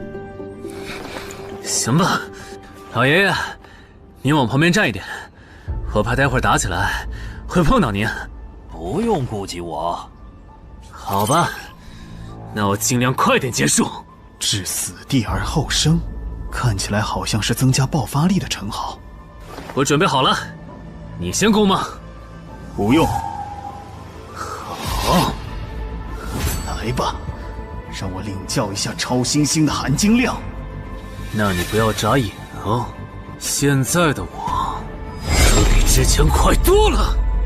好快，我出手更快。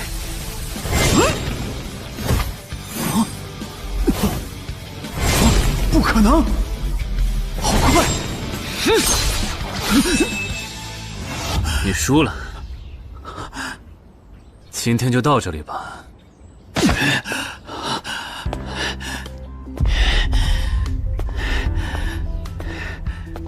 喂，我完事了，换班换班。我和他的差距原来这么大吗？其实你枪练得不错，出手的那一下，就算是我年轻那会儿，也不见得能躲掉。别灰心，你只是运气不好，遇到了能阅读你下一步动向的特例。阅读下一步？展开来说就是，人在出招时破绽最大，能抓住这个瞬间的人，轻松就能无招胜有招。使用者必须要在对手出招前阅读到对方的下一步动作。有这份眼力的武术家呀，还在世的不超过5个人，所以你输得不远。陈海哥，你刚才那招叫啥？好酷啊！没想到一个没练过武的门外汉，竟然也能掌握这一招。他真的只是个普通的冒险者吗？陈海哥，你也太牛了吧！你是没看到败给你以后，长京川的臭屁男的脸色有多……臭屁男？长京川，我可以坐在这里吗？当然可以。其实，我原本是把你当做我的竞争对手的，但现在看来是我没眼力见了。以你的实力和潜力，东山这种小地方根本就留不下你。这不明摆着吗？坟场那种全球公认的 bug 级地下城都被陈海哥打通了，他肯定不会自降身份来跟咱抢下任东山市入口管理者的位子呀。说不定到那个时候，他已经是一手负责人了。喂，等一下，你说他以后能成为传说级冒险者，我不反对，但一手负责人，这人真吵啊！啊？你问我副职业怎么选？哎，对，我这不是6级了吗？之前探索地下城的时候，发现冒险者面板升级了，除了在用的职业以外，我还可以再激活一个副职业。但我不知道副职业该怎么选，所以来问问你。哦，这个在主副职业常识课上会讲。不过你既然问了，那我就简单说下。一般来说，冒险者主职业分常见和隐藏2种，常见职业很多，进阶方法也大都搞清楚了。你的主职业要是常见的，去内网一搜就知道和哪个副职业最配了。那如果主职业是隐藏职业呢？果然，你是隐藏职业。隐藏职业因其获取难度，目前协会只掌握了个别职业的最优路径。其余的就只能凭感觉来了。啊？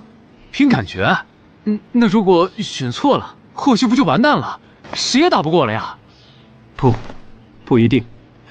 毕竟常规职业冒险者，就算是成为传说，实力也只能排到中等偏下这样。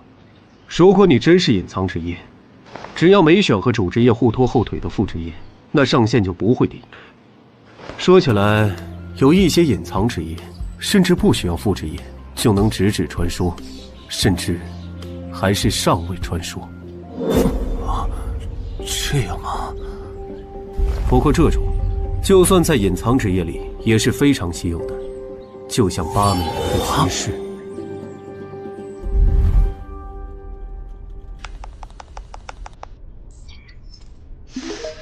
内网竟然没有死亡行者的相关资料，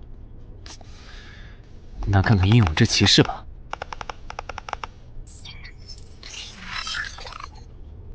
没想到我手痛坟场得到的转职道具，竟然在全球冒险者圈子里被无数人追逐。看他们的评论，这个转职徽章除了挑战难度高的离谱以外，没有别的缺点，而且挑战次数也没有限制。那么只要转职成功，就必然能成为上位传说。嘿嘿嘿。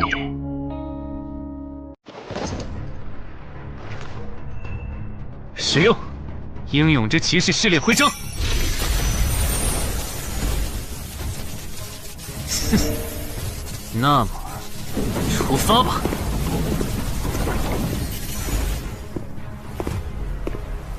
啊？不是吧？让我挑战他？啊？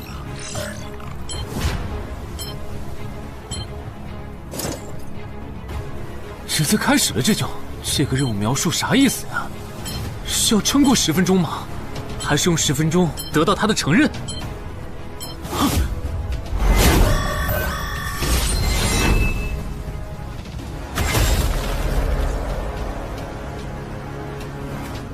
这家伙该不会比库罗德还强吧？完了，第一把先试试水，先弄清楚我和他的差距。这谁能撑过10分钟呢？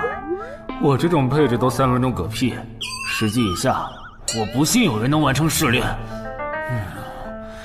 感觉得换个能保命的称号，但那样感知就不够18点，没法开1步1杀的隐藏效果。这么搞下来，说不定输得更厉害。等等，我不是还有那个吗？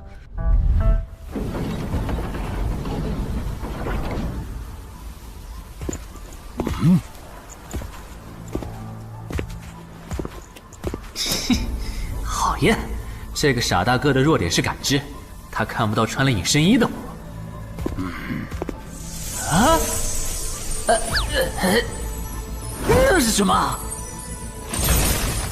丢！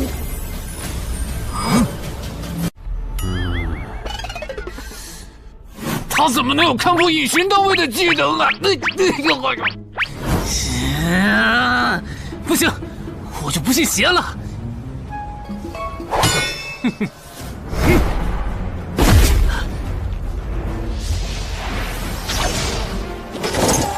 完蛋！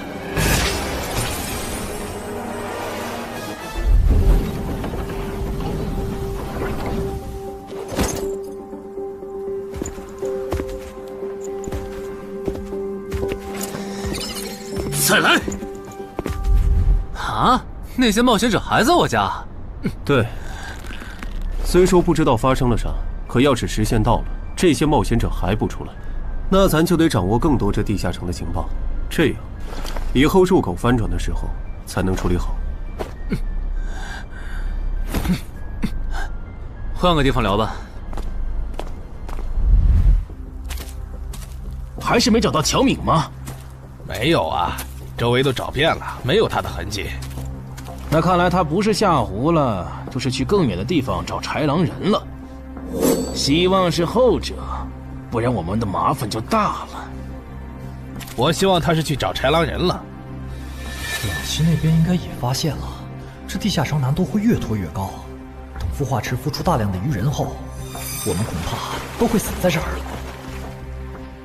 说什么？你家地下城的通关任务是捣毁潮汐鱼人的孵化池？对啊，怎么了？快先冷静一下，林，你来给他解释。好，目前官方已公布的地下城翻转规则，你都知道哪些？基本上都知道。入口翻转后，攻方守方位置互换，我们这儿会变成鱼人需要攻略的地下城。没错。那你知道来咱们这边的地下城土著也需要满足指定条件才能回到他们的世界吗？什么？等等，你的意思是那些土著也会有脱离和通关任务？是的，而且绝大多数情况下，两边的脱离和通关任务会很接近。比如捣毁潮汐鱼人的孵化池，换算到咱们这边，恐怕是破坏人类的重要设施。快，你再听吧，这下摊上大事了。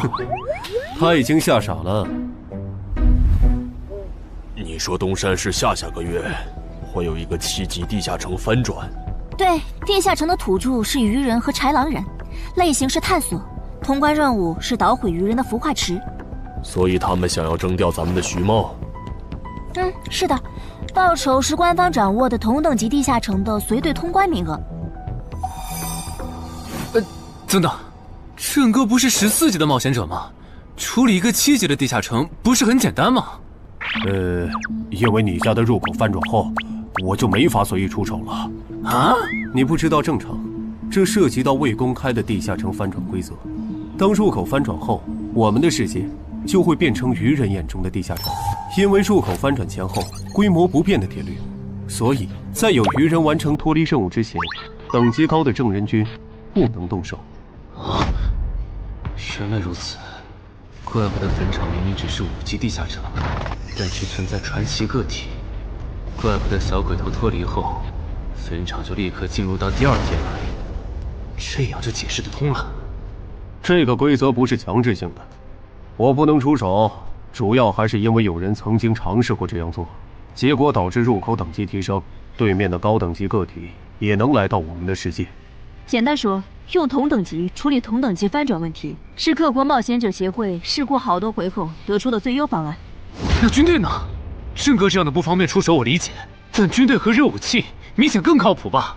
用军队和热武器对付入口翻转，攻略地下城确实最效率，但过去10年来，所有这么做的国家，最后都后悔了。为什么？因为那意味着 bug 要出现了。军队和热武器要是掺和进来，地下城的实际挑战难度就会远超它本来的等级。如果军方很快镇压了翻转的地下城，那后面入口的挑战难度会接着涨，一直涨到跟这片区域守方的战斗力正好对上为止。再说了，从11级地下城开始，枪就不咋管用了。再往上，16到20级的地下城，里面有些怪物甚至得用核弹才能干掉。总结一下，军队插手，问题只是被推迟了，并没有真的解决。等到问题彻底爆发的那一刻，我们得直面那些能跟最厉害热武器硬刚的怪物。现在你明白了吧？不是我们不能用军队来解决地下城翻转问题，而是那代价对于人口众多的我国来说，有些过于沉重了。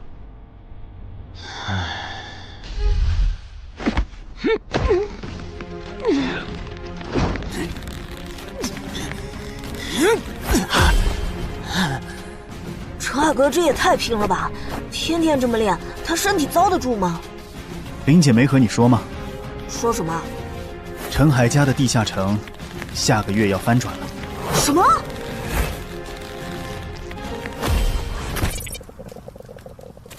你那边怎么样了？老样子，湖里的鱼人不肯上岸。我猜这个地下城的 BOSS 已经察觉到我们被困了。正常发展的话，那些鱼人应该会在最后几天发起总攻吧。其他人呢？他们怎么看？都蛮乐观的。小敏的失踪并没有引起他们的警觉。唉，那这下不好办了。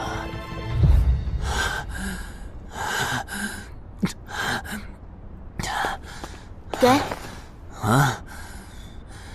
今天周4，你不用上学吗？上啊！谁让有些人闯祸，把地下城入口给搞翻转了呢？想上都上不了。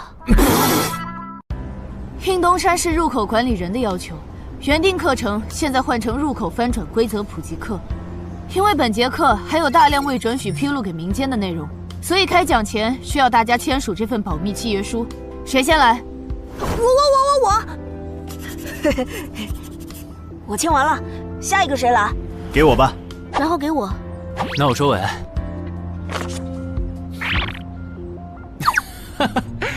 原来你叫苏玉啊！哎，你爸是不是三国迷，喜欢荀彧啊？闭嘴，快点签！最后重复一遍，我接下来讲的内容，你们不可以透露给协会外的人。一旦违例，协会的档案师和守密人就会针对违反保密协议的人进行内部处罚。相信我，绝对会让你们后悔泄密的。下面开始正式上课。官方已公开的入口翻转规则，你们都看过吧？看过。好，那我就用东山市要翻转的7级愚人地下城做切入展开来讲。地下城翻转完后，入口还在老地方，东山市会出现对愚人来讲难度一样的7级人类地下城。在该区域内，你们将无法使用称号。为什么？目前学术界尚无定论，但主流观点是，这是基于守方有利现状做出的平衡性调整。其实很好理解，攻方愚人们初入城市，不了解地形，处于压倒性的劣势。要是这时候守方战斗力还不限制，攻方可就太吃亏了。有一个问题，还是用这个愚人地下城做例子。如果愚人来到我们的世界，那他们的实力会变强吗？在他们完成脱离或通关任务前，实力并不会有明显的提升。也就是说，愚人完成脱离任务后，因为有好处拿，就更想把通关任务也给完成了。这机制，不就是让人等死吗？我也有一个问题，这次的入口翻转事件就不能用枪来解决吗？用枪的话，地下城难度会高得多。要是不想以后碰上更多入口翻转的事儿，就别想用枪解决问题。那找2个9到10级的大佬堵门怎么样？来一个杀一个，这总行了吧？地下城入口翻转后，以入口为中心那一片，攻的一方占大便宜，守的一方在这地儿，称号没法用，职业带来的基础属性也没了。多找几个人呢？如果来5个9级堵门，应该就稳了吧？5打1的话，咱们经验更多，绝对是咱们这边优势更大。是，之前确实有人这么做过，而且效果也不错。但对攻方不利的地下城，也会因此变更为生存型。按照镜像法则，要是咱们守着的地下城变成生存型，这世上某个地方就会出现同样等级区间的生存型地下城入口，来和它平衡。比较典型的就是坟场和恐惧之墓。所以，至少在我们国家，现在是尽量避免这样做的。哎呀，好恶心啊！这里不允许，那里又有限制的。难道入口翻转，我们就只能安排附近居民撤离，然后一波接一波的处理跑来咱们这边的愚人吗？倒也不是，其实我们已经快找到可以快速解决地下城翻转事件的办法。哦，是什么？只要入侵我方世界的同批次地城土著里，有人被我们捕获，且在该地下城入口时间归零前，我们一直保住他的命，那就不会再有下一批次的入侵者。这次喊大家过来，是想和大家一起讨论我们最后几天的安全问题。能有啥安全问题？不就是个靠机制恶心人的7级地下城吗？要不是我的职业不适合水下作战，他早被我攻陷了。不懂就闭嘴，好好听。这个地下城没你想的那么简单。啊？搞得你好像很懂的样子。你懂你说呗，我洗耳恭听。没看这个地下城的名字和任务内容吗？摧毁潮汐愚人孵化池，这么明显的暗示你都没反应过来，我真是服了。要现在这样下去，到最后几天，国里的愚人能多到数不过来。如果他们的 BOSS 是团队增益型的，那某些不抱团的蠢货绝对死定了。你骂谁呢？所以召集我们过来，是要商讨最后几天愚人上岸时，咱们怎么自保吗？对。上个月我去粤省处理当地10级地下城翻转的事，知道了一些不能透露给民间的情报。官方察觉到翻转后的地下城有个对攻方有利的规则，以入口为圆心的特定范围里，守方的战力会被严重限制，所以我认为现在这个地下城，作为守方的鱼人们，应该也存在类似的规则。具体点呢？会限制到什么程度？以我们为例，鱼人作为守方，我猜就算他们的 BOSS 是团队增益型，进入我们攻方有利的区域，这个增益效果也会被压制。称号不能有也就算了，连职业带来的基础属性加成也会被抵消吗？这限制未免也太大了吧！我原本还想着，如果称号不能用，就选一个感知+2的副职业，凑出一步一杀第2个效果，未来式的最低要求。但现在肯定没戏了，算了，到入口翻转前，我先用英勇之骑士来适应没有未来式的战斗吧，看看实力会折损多少。早啊，骑士。啊？不是吧？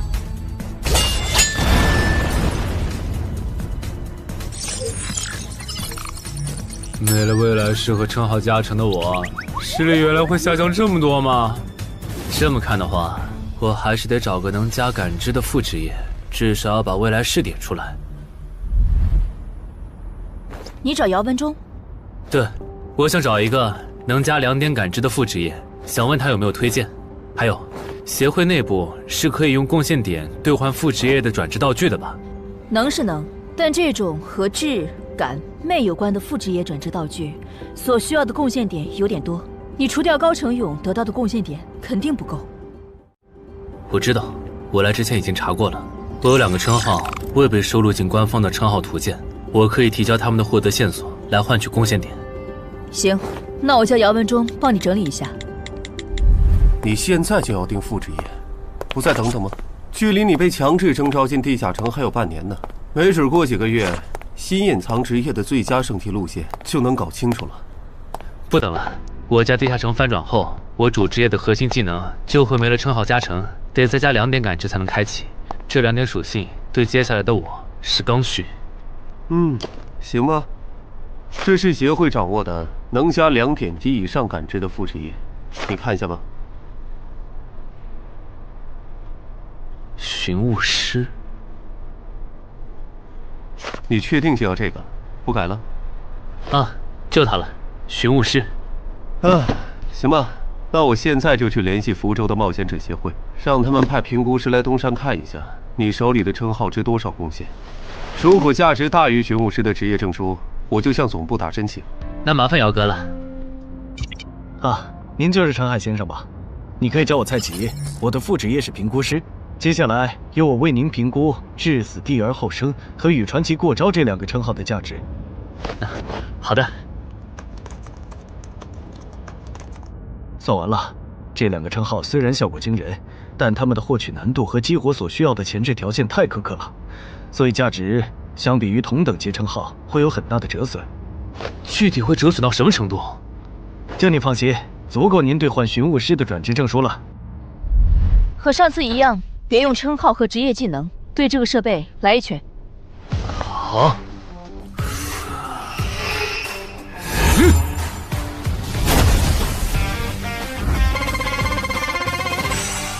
陈海哥的基础力量怎么只有13？我还以为他至少有14的。你别看他现在只有13，等他家鱼人地下城翻转的时候，他保底能练到14，也有可能是15。虽然陈海哥很拼，但13到14这个阶段，就连姚哥都用了2个月。陈海哥再快也不至于到15吧？不信算了。说实话，我挺眼馋你这个达人绷带的。等你以后用不上它了，能不能考虑一下平价卖给协会？可以啊，不过那得等我的力敏双16以后。原来你们在做力量测试啊！我说怎么找不到你们？陈海，你的副职业转职证书到了。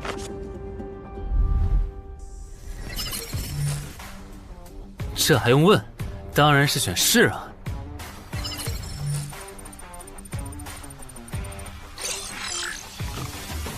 等等，不会吧？不会吧？蒙对了，死亡行者的最佳搭配竟然是寻物师。我原以为死亡行者的效果1和效果2已经够超模了，没想到他的效果3更加离谱。考虑到大多数人靠锻炼得到的力米的极限数值是16至17，如果到达极限以后再去挑战这8项试炼的话，发了，这下发了！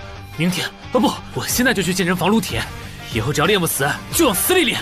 至于英勇骑士那边就暂时不去了，反正我现在也完不成那个转职任务。有没有搞错？他东山市的地下城翻转事件，为什么要拉我这个云霄市入口管理者去帮忙？因为你老婆在我这边的人情已经用光了，还有，你下个月就不是云霄市的入口管理者了。身为官方冒险者，被附近的协会征召，不是很平常的事吗？而且，别告诉我你不知道，东山市的愚人地下城是因为谁才闹到要翻转这一步的？11121、11122、11123。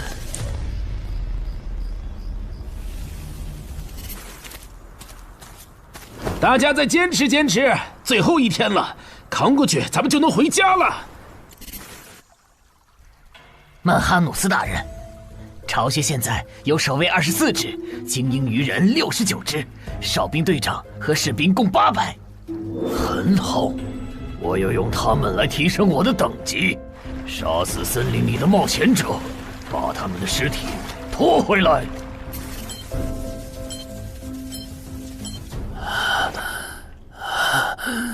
冒险者面板。你这人真怪，明明再过几个小时地下城就翻转了，你不养精蓄锐，却在这里做力量训练，临阵磨枪也没你这么磨的吧？其实这2个月我一直都是这么练的。啊？倒是你，大晚上的不睡觉找我干什么？如果我说我的称号在催促我尽快离开这个城市，你信吗？什么？我有一个想法，如果那些鱼人真的会在最后几个小时上岸，我们要不要试着做掉他们的 BOSS？ 只要 BOSS 死了，剩下的鱼人就算数量再多，也不过是一群小喽啰。不是，你有毛病吧？明明已经说好了，大家守在出口，等任务时限到了就一起回去，你加什么戏啊？而且任务没完成，你杀 BOSS 也没奖励啊！不是我非要杀 BOSS， 是我问过王二了，我们没完成脱离任务，想搭地下城翻转的顺风车回家，是会占用翻转后地下城的挑战名额的。确实如此。那么基于镜像原则，翻转后地下城的挑战人数上也会是15。如果最后几个小时鱼人 BOSS 带着手下和咱们争夺这15个翻转名额的话，只要有4个鱼人比我们先冲出去，那我们之中就有人要永远留在这儿。等等，话不能这么说吧？万一那些鱼人最后没来呢？万一咱们守住了也成功撤离了呢？不，他们一定会来。我的副职业是塔罗牌占卜师，我刚刚给自己算了下，接下来的几个小时，我的运势是凶多吉少。真的？你啥时候知道的？2个小时前。我记得你这称号只能找出有危险或敌意的人吧，不然高成勇那次你察觉到危险早就退了，这次你咋发现待在东山是有危险的？就因为那次我发现称号有预警盲区，所以才加入协会，想用称号线索换贡献点，在内网找点能补称号短板的奇物，要不然这次又要被你连累。等一下，什么叫又被我连累啊？果然你和林姐一样，根本就没意识到你家地下城翻转后到底有多危险啊！你再想一想，处于战场外的我竟然触发了危险预警，这到底意味着什么？说明风险区的防线拦不住鱼人，他们的活动范围会扩张到整个东山市。对，然后我就倒霉了，因为协会肯定会强制拉我和常金川去阻拦那些鱼人，这就是为啥我的称号一直催我赶紧离开东山市。这些推测，你和姚哥、林姐他们说过吗？说过，但他们认为那15个冒险者回不来，最后能从你家走出来的鱼人也不会超过15只。鱼人单体作战能力不强，就算突破防线，有10级的陈华宫和乌龙也能快速抓捕他们。你信他们还是信我？信他们的话，我就拉着我爸妈去隔壁云霄市躲几天了。我是想信你，但光凭咱们俩又能做什么？毕竟在你预见的未来，连10级的冒险者都失手了。不，我们能做很多。有我预警，再加上你的隐身衣，咱们先去收拾那些弱小又落单的鱼人，把鱼人对咱们世界的破坏降到最低。结果咱们3抽到的不是塔，就是死神，都不是什么好兆头啊！别告诉我你们真信了。如果张志兴的复制液真那么好用，他又怎么会沦落到和咱们一样的处境？这个他刚才不是解释了吗？他出发前占卜到的运势是愚者，但他错误地解读了它，不然其实可以避开这个地下城的。而且你看，咱们之中最强的王二和郎奇夫妇，他们的占卜结果都对应着象征顺利和成功的女皇世界。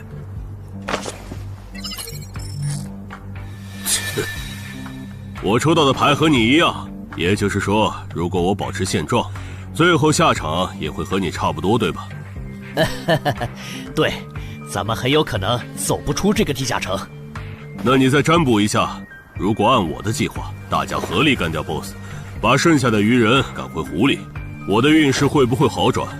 行，等一下，先别占卜。你的计划还有完善的空间。这地下城里的鱼人现在估计已经繁殖到好几百甚至上千了。如果他们的 BOSS 是团队增益型的，那我们和他们贸然开战，绝对会死很多人。所以你的意思是，咱们干脆什么也不做，就在这儿等他们打过来喽？哼，也对，反正你们俩抽到的都是安全牌。不，你理解错了。我的意思是，普通 BOSS 按你说的来，团队增益型 BOSS 就得先引走大部分鱼人，再集中精锐力量斩掉 BOSS。前期侦查、辨别 BOSS 和发射信号弹也得有人做。侦查部分最好由我来负责，我有潜行技能。没问题，这样就可以提前确认 BOSS 的类型，然后按照事先准备的预案来执行了。感觉朗奇的方案要更可靠些，我按他说的占卜吧。可以。这么做确实能低风险地解决掉一部分落单鱼人，但如果可以的话，我还是不想让失控这事发生。我打算再劝一下姚哥，但这需要你配合。你能和我一起去我家，用称号确认一下入口对面危险鱼人的数量和质量吗？没问题。没事的，我们大家都在呢，最后肯定都能出去。那个女生好像又抽到死神牌了，连续2次了，看来她大概率会死在这个地下城。愚者牌怎么解读？眼下这个情况，抽到他，意味着你将利用你和你身边的力量来达成你的目的。哼，目的嘛。大家听我说，占卜的结果出来了，除了个别人抽到死神、塔牌，大家整体的运势其实是变好了的。这说明主动出击会带来好的转变。既然这是让大多数人都受益的决策，那我的建议是执行。至于抽到死神和塔牌的，就麻烦身边的人分精力照顾一下了。王二，了解，我现在就出发。要是这 BOSS 是团队增益型，咱就得派一半人去当诱饵，让其他人找机会干掉 BOSS。有人自愿去诱饵组不？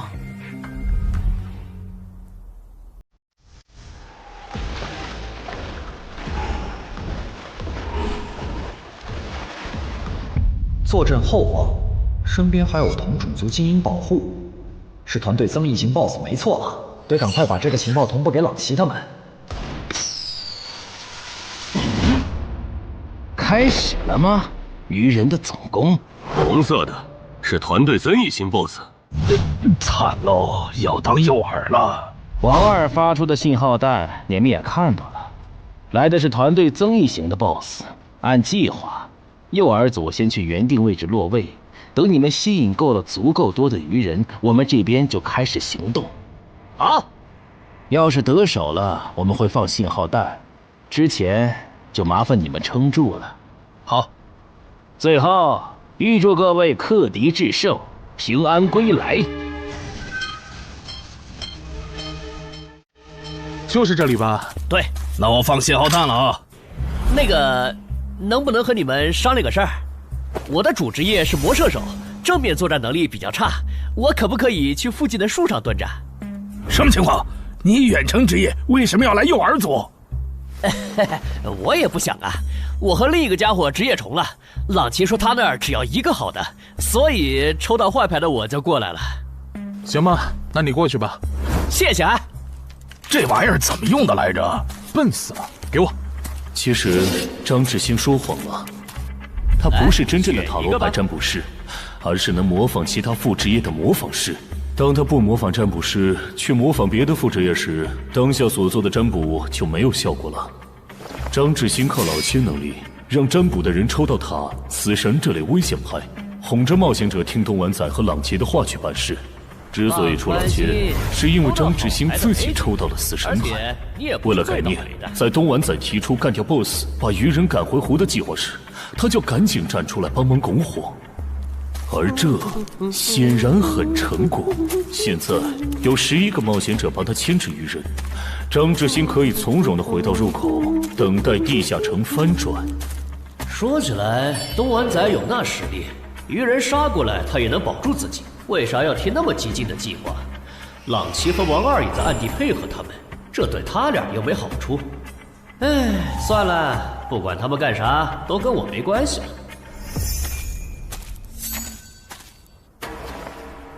这好像是个一次性的异世界奇物，林军。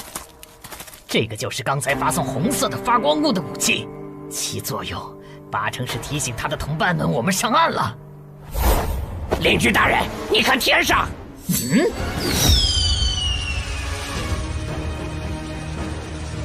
原来如此，这就是你们下的战书吗？人类，我接下了。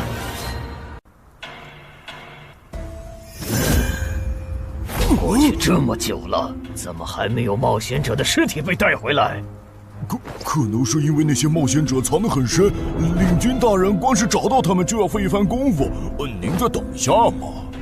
那就再等一下，如果还是没有，我就亲自上岸狩猎。鱼人怎么还没来？你说他们会不会没看到我们发出的信号弹呢？应该不至于吧，毕竟这玩意儿这么显眼。护住我身后，鱼人来了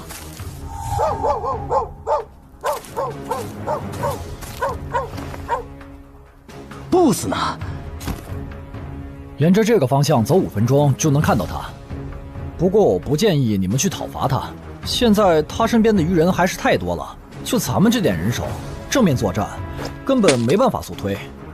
这儿哨兵和巡逻队太密了，我就算开潜行都很难靠近 BOSS。你们没潜行技能就更不行了，要是直接硬冲，肯定会打成持久战。拖太久的话，去对付诱饵队的鱼人，很可能会回来支援。那再分兵呢？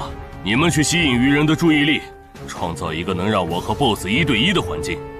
5分钟，只要你们能拖住5分钟，我就能宰了那头团队增益型 BOSS。5分钟吗？你们怎么看？我都行，可以试试。好，那就按你的想法来。不过丑话说前头，你只有5分钟。明白。这么紧张的时候，你竟然还能犯困？不好，有人来了！啊！剑狼烟，冒险者们打过来了！果然，那2封战书是诱饵。这些冒险者想削减我的兵力，然后趁机杀死守卫不足的我。这些人类和霍格一样狡猾。既然敌人已露面，咱们要不要分一半的巢穴守卫去帮忙？不，已经露面的未必是敌人的精锐。之前霍格就喜欢用大部队拖住我的主力，然后只身潜入军中暗杀我。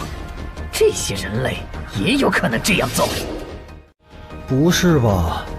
这样都没乱吗？难搞啊！算了，不等了。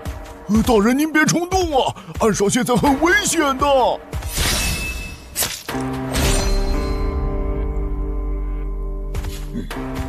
危险？难道你认为我不如那些冒险者吗？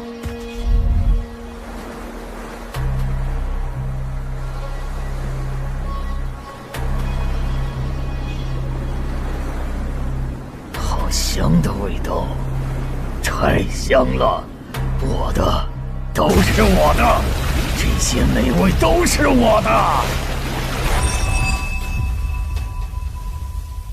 不知道东莞仔那边咋样了？不过和我同组的那2个傻帽肯定是死定了。等朗奇、王二他们回来，我就说我们遇到的鱼人实在太多了，队友死后独木难支，只能回撤。嘿，这样应该可以应付过去。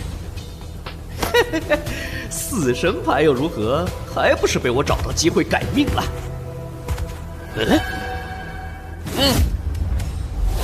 那个鱼人怎么回事？绝不能放他活着离开，至少在地下城翻转前，不能让鱼人知道入口位置。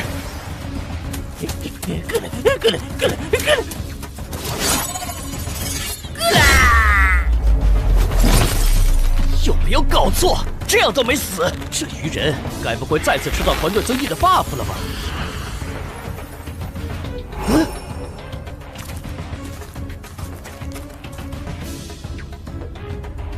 靠北呀！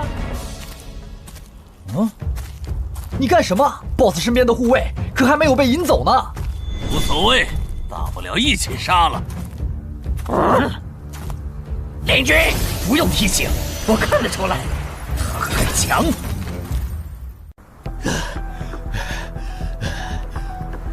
靠北，被摆了一道。这些鱼人跟谁学的诱饵和埋伏？我差点被他们给阴死了。不会吧 ，BOSS！虽然先吃你有点浪费，但没办法，谁让你落单了，而我又需要快速提升等级呢。这个地下城的 BOSS 怎么会出现在我这儿？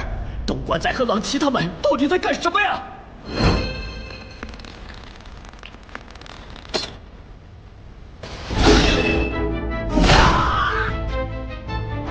开什么玩笑！堂堂的8级魔射手，竟然会栽在一只低等的鱼人的手上！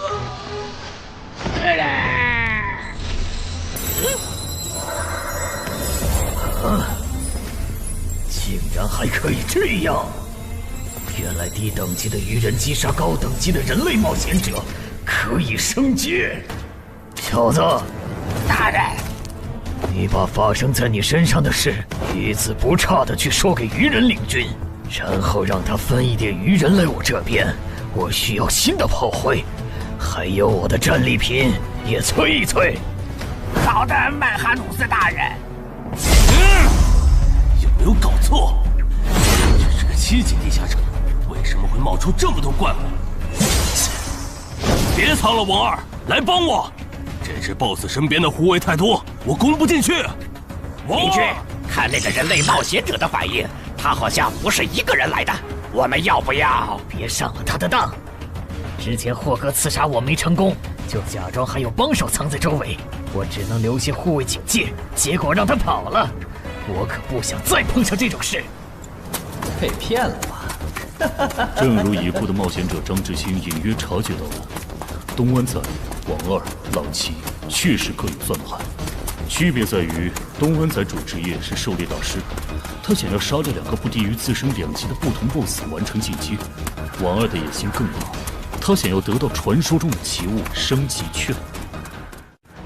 不是吧？他怎么又变大了？有什么问题吗？你怎么看起来表情怪怪的？啊，没，总感觉心里毛毛的，好像有什么事情发生了。王二经常和闽粤2省合作，处理过不少地下城翻转事件，所以知道很多不能向民间公开的情报。这里面有2条情报，一是bug级地下城能产出奇物升级券，2是精英级地下城只要出了英雄级 BOSS 就会变成bug级地下城。可惜后面进来的人都不擅长水下作战，王二也不擅长，只能眼巴巴看着奇物升级券没了。暗杀者王二，我记得你好像也接 BOSS 相关的委托是吧？你有需求？我打算独立狩猎这个地下城的 BOSS， 想请你压个阵。独立狩猎 BOSS， 这个人该不会也知道奇物升级券的产出机制吧？你有水下作战的能力，你刚才没跟我们说实话。不，我是旱鸭子。不过我认为在任务时限结束以前，湖里的鱼人不可能不上岸。我们迟早会和他们开战的。就算击杀了 BOSS， 也不能通关啊。难道说杀 BOSS 这件事对你来说有额外的好处？好处嘛，是有一点。我的主职业需要我独立狩猎海陆空3种类型的 BOSS 各一只才能升阶。鱼人种 BOSS 一般不会很强，我不想错过。我考虑一下。可以，没问题。从他刚才的描述看，他的主职业应该是狩猎大师。如果他没说谎，那他应该可以帮我牵制住这个地下城的 BOSS 和精锐护卫。只要在这个基础上把鱼人都调出来，我应该就可以潜入鱼人的巢穴，杀死那只还未发育完全的英雄级鱼人。你的委托我可以接，但我不喜欢和人签契约，口头约定可以吗？事成之后再根据我出力的多少来计算报酬。没问题。被耍了，张志新、王二，我做鬼也不会放过你们。这就是你说的杀死人类的冒险者后会进化？为什么他没有？可能是还有别的触发条件，但我们不知道吧。领军，我先带着尸体去找曼哈努斯大人。去吧，等我这边弄清楚进化条件以后，过去找你们。这都多久？东莞仔那边还没完事吧？连个信号也不发，他不会已经死了吧？哦，不管他们了，我们撤。许愿，法术等级3，水中呼吸。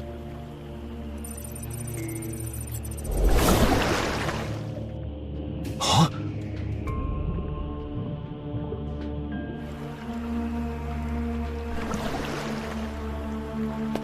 湖里没有鱼人，巢穴里也没看到，看来他们确实都被调走了。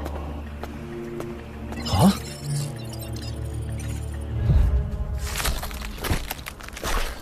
曼哈努斯大人，这是您要的尸体。可以，但我要的炮灰呢？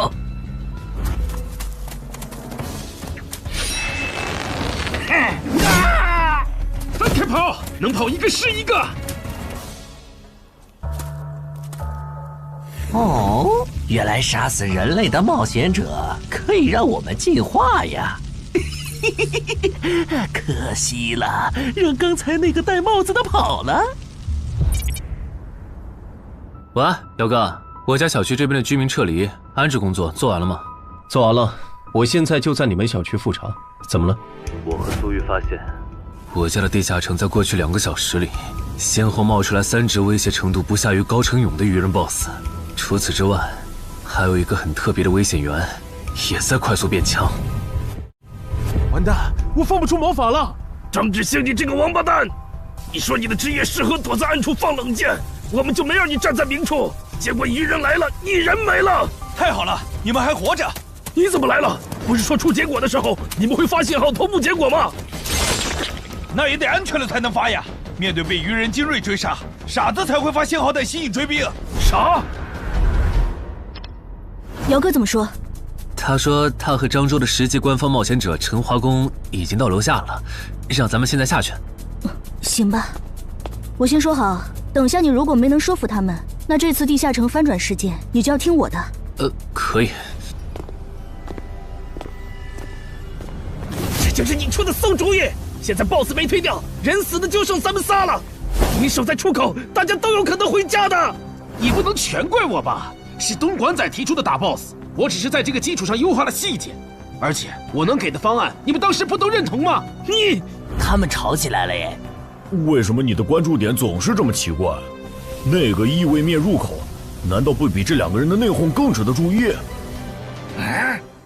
领军大人，有进化过的鱼人带着冒险者的尸体回来了。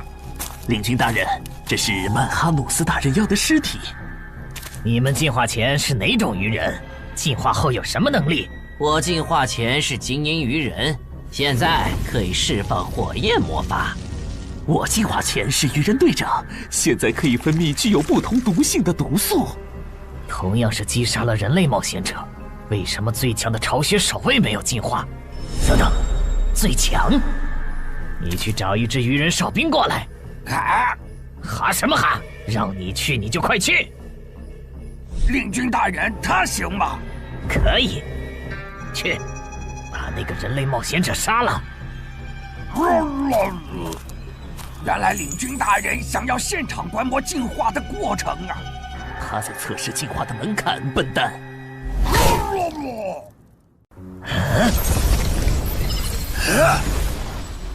原来如此，所以进化的先决条件是等级差吗？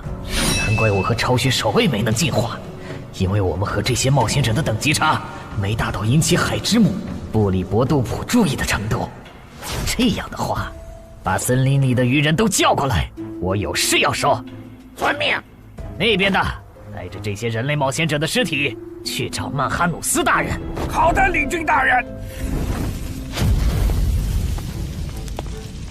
可惜那只英雄级鱼人不在这里，不然 bug 级地下城的任务的合并结算，说不定除了能拿到奇物升级券，还能掉落史诗级装备呢。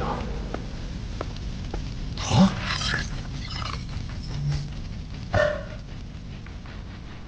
搞什么？我刚完成通关任务，任务就被重置了，没这样玩的吧？还有这个重置后的通关任务，鱼人种英雄级个体的成长速度都这么快吗？这才多久就发育起来了？什么英雄级鱼人？我记得英雄级个体的实力比同等级 BOSS 强2到3个等级，怪不得东莞仔和王二会阴沟里翻船了。他怎么走了？不用管他，正好咱们接下来做的事不方便被别的冒险者看到。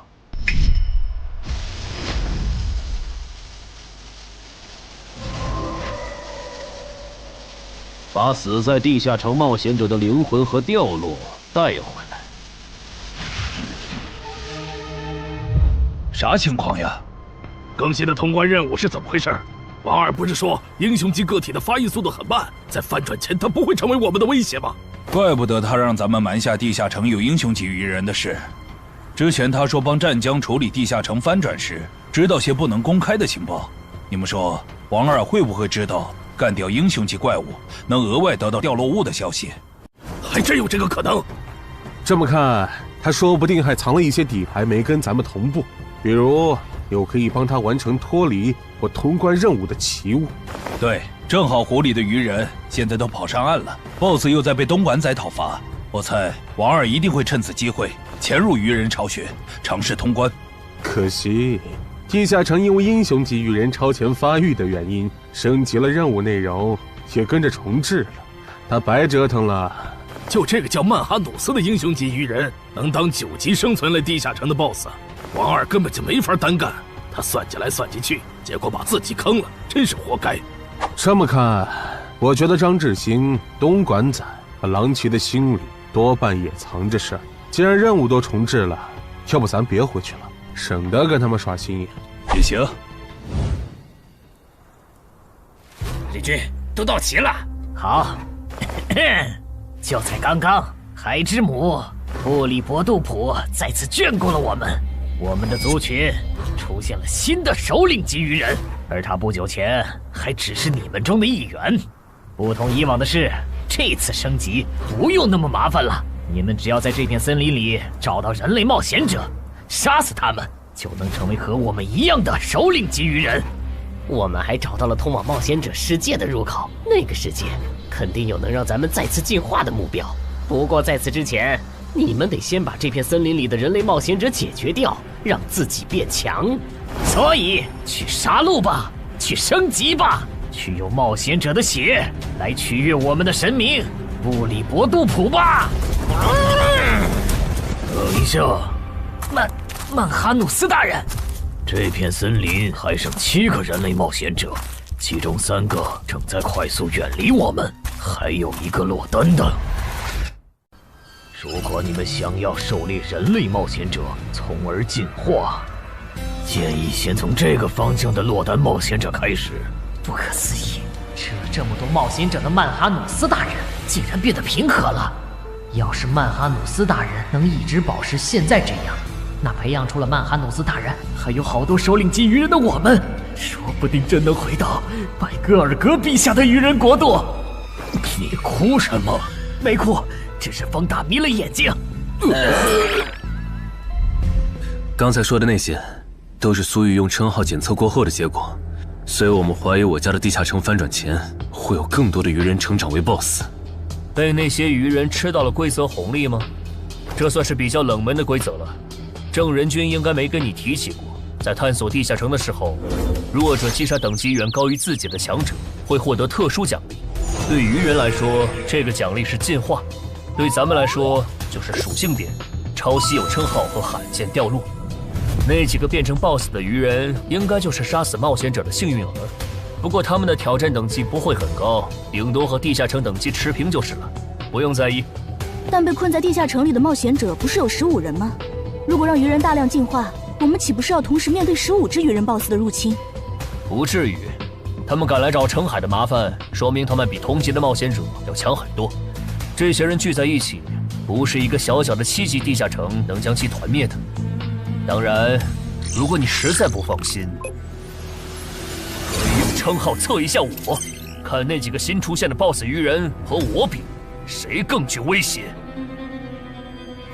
激活技能，精力提升。好夸张的体魄！基础属性加职业带来的加成，不是最高只有20点吗？为什么我激活称号和职业技能的时候，没有这么大的体魄变化？现在的我和你感知到的3个鱼人 BOSS， 谁更强？你更强，而且要强很多。那没问题了。这次来的冒险者里，还有比我更强的。就算最坏的情况是跑出来15只鱼人 BOSS， 我们也能全部击破。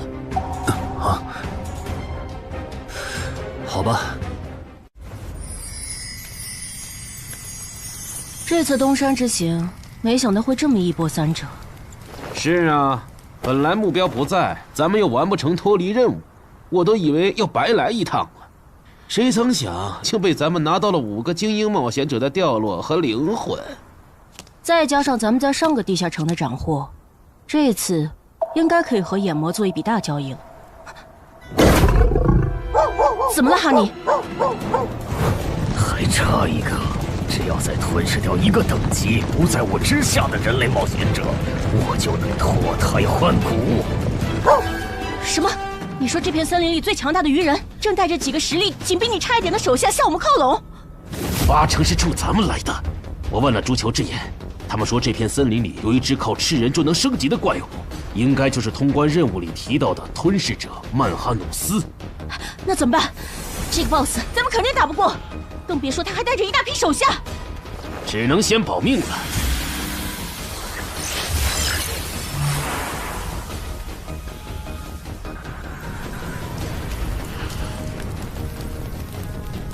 这批灵魂不错，我可以给你4个单位的司导之眼和1个单位的督军之眼的召唤额度。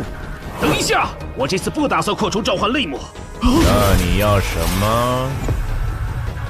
我想请您帮我杀掉您身后这只英雄级鱼人。可以。要不咱们还是向漳州协会报备一下吧。不用，现在主职业进入第2阶段的我，真实战力少说也有12级，区区7级翻转地下城，在有我和散人联合吴龙兜底的前提下，你觉得不保险是有多看不起我们？好吧。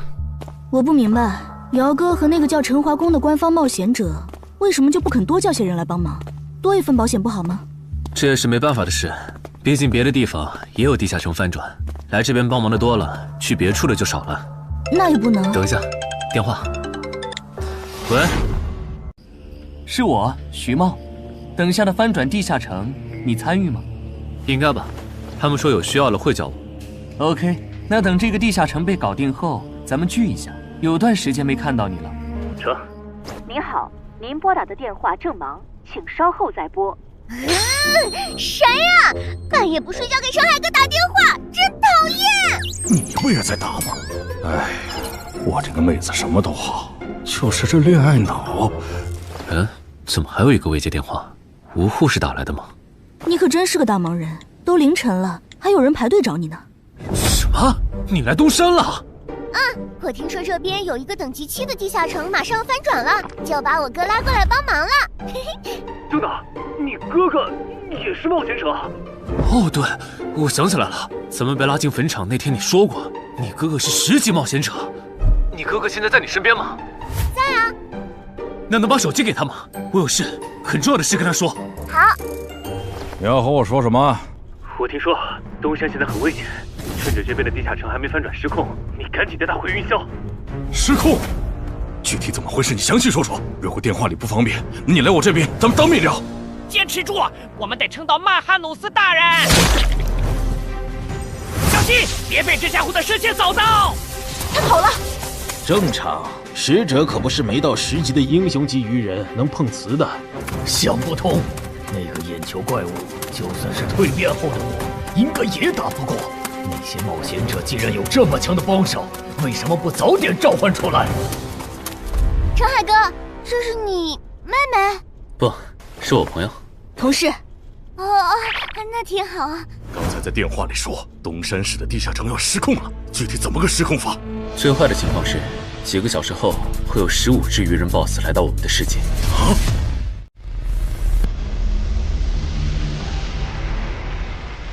原来我进化后自然领悟的法术这么强吗？哎，领军，感觉他的进化路径好像比咱们的要厉害很多哎。喂，其他鱼人呢？哎，曼哈努斯大人，杀者毒素师和火法师带队去追那3个逃走的冒险者了。那不管他们了，你们带上还活着的鱼人跟我走。入口的冒险者召唤了实力远超我之上的眼球怪物，咱们得避一避，先退回湖里。什么？比曼哈努斯大人还强的？那我来断后吧，我可以驱使这些亡灵，拖住那个眼球怪物，给大家争取时间。行吧。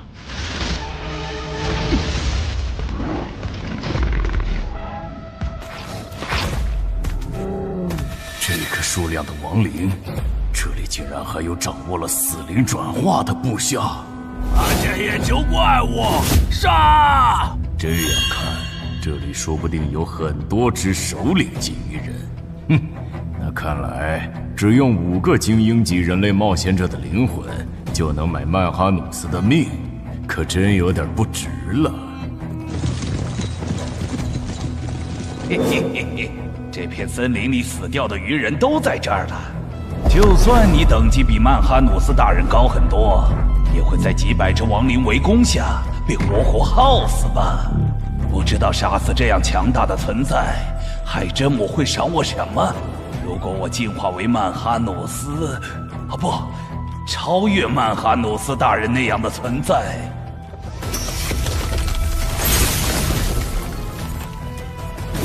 那是什么法术？我的亡灵大军竟然这么轻易就被全灭了！别让狼骑在原来的基础上追加报酬。要追加报酬？委托难度和报酬不匹配，我要追加报酬很合理。当然，你也可以更改委托内容。如果换成保护我们直到该地下城翻转，那5个精英冒险者的灵魂够吗？够。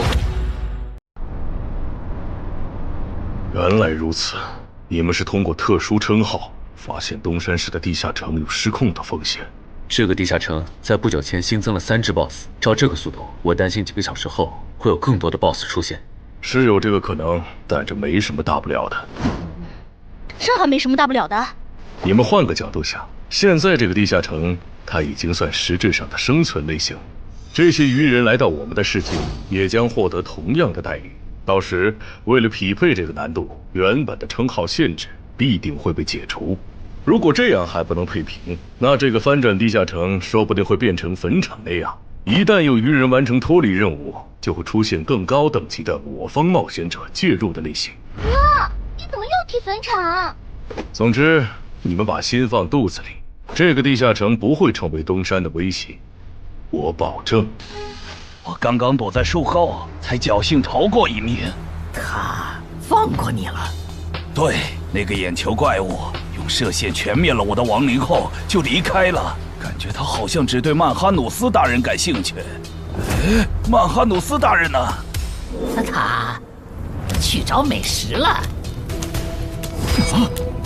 我说怎么有一个冒险者消失了？原来躲在这儿了呀！或许真的是我想太多了。不，是他们的问题。啊！坟场一阶段的实际难度比同级别普通地下城低很多。要是愚人地下城翻转后跟坟场一样，那一阶段对愚人来说简直小菜一碟。到那时，就是东山市的精英冒险者的噩梦。这边，10分钟后，这个小区里的7级愚人地下城将翻转。该地下城的挑战名额是15。考虑到有冒险者滞留在这个地下城，那么翻转后来这的愚人数量应该不超过15个。不是说散人联合的吴龙和漳州的陈华公也来了吗？怎么没看到他们？威尔士的徐茂好像也不在。正常，作为精英冒险者中的大人物，他们可不会干冲锋这种辛苦活。啊，这样吗？哼。还有，一旦有人成功捕捉到愚人，我会通过无人机将这个消息同步给大家。首个被活捉的愚人价值与 BOSS 相当。等这个翻转地下城被彻底解决，我会根据大家狩猎到的愚人来核算绩点，然后协助各位兑换奇物、称号线索或者情报转职道具。结果最后只有5人幸存吗？感谢您的帮助。客气。脱离。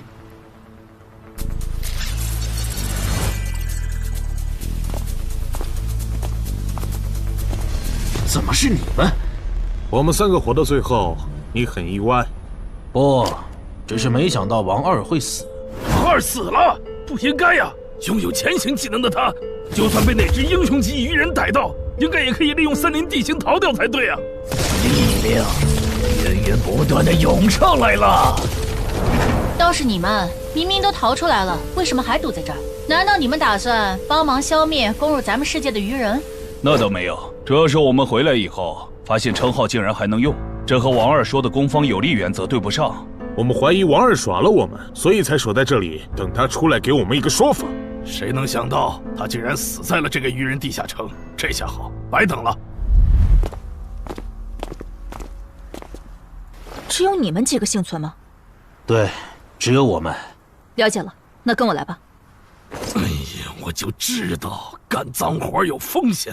等一下，严格来说，我们就是普通游客。听说周建明后人悬赏程海，就想着来凑凑热闹，不小心闯进了程海家，占了他家地下城的挑战名额。不过没和程海本人有过接触。按地下城入口勘探法案第27条，私人地下城因为攻略出了啥纠纷，当地协会不会直接插手吧？和那没关系。根据地下城翻转防卫法第14条，我代表东山市冒险者协会临时征召你们协助我们处理本次的地下城翻转事件，有异议吗？没，我们配合。配合。配合。好，那先同步一下情报吧。这个7级地下城里的怪物构成和 BOSS 大概是怎样的？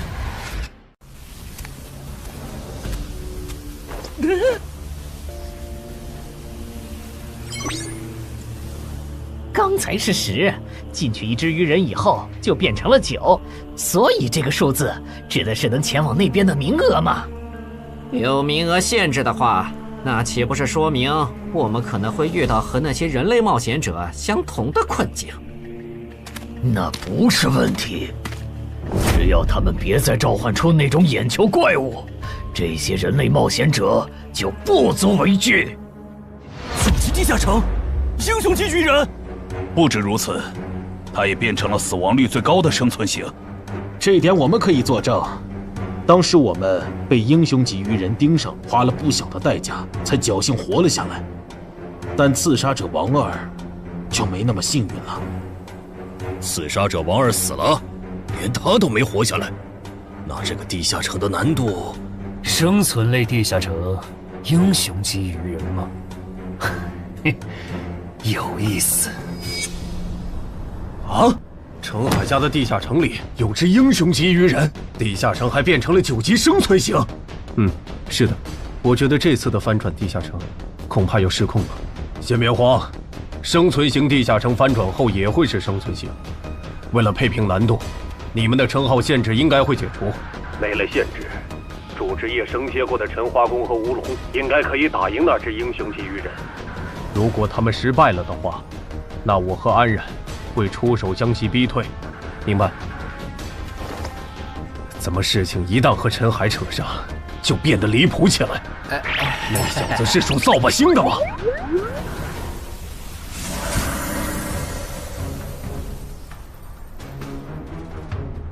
人齐了，曼哈努斯大人。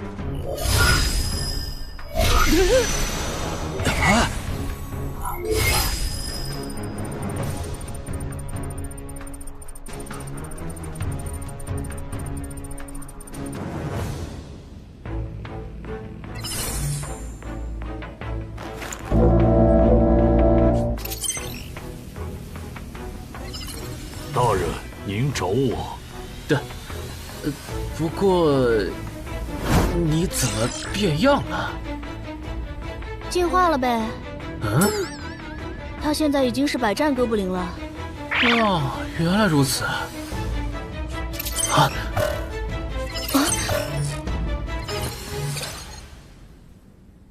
喂，你在哪儿？环城东路，怎么了？事情有变，东山的翻转地下城现在有英雄级鱼人坐镇。你随便找2只实力过得去的鱼人杀了交差，别去碰那只英雄级鱼人。行吧，还有别的要求吗？没了，注意安全。我懂了，红点是等级和我相差不过2级的人类冒险者，而黑点是等级比我高3级的人类冒险者中的首领。只有2个黑点，有点不够分呢。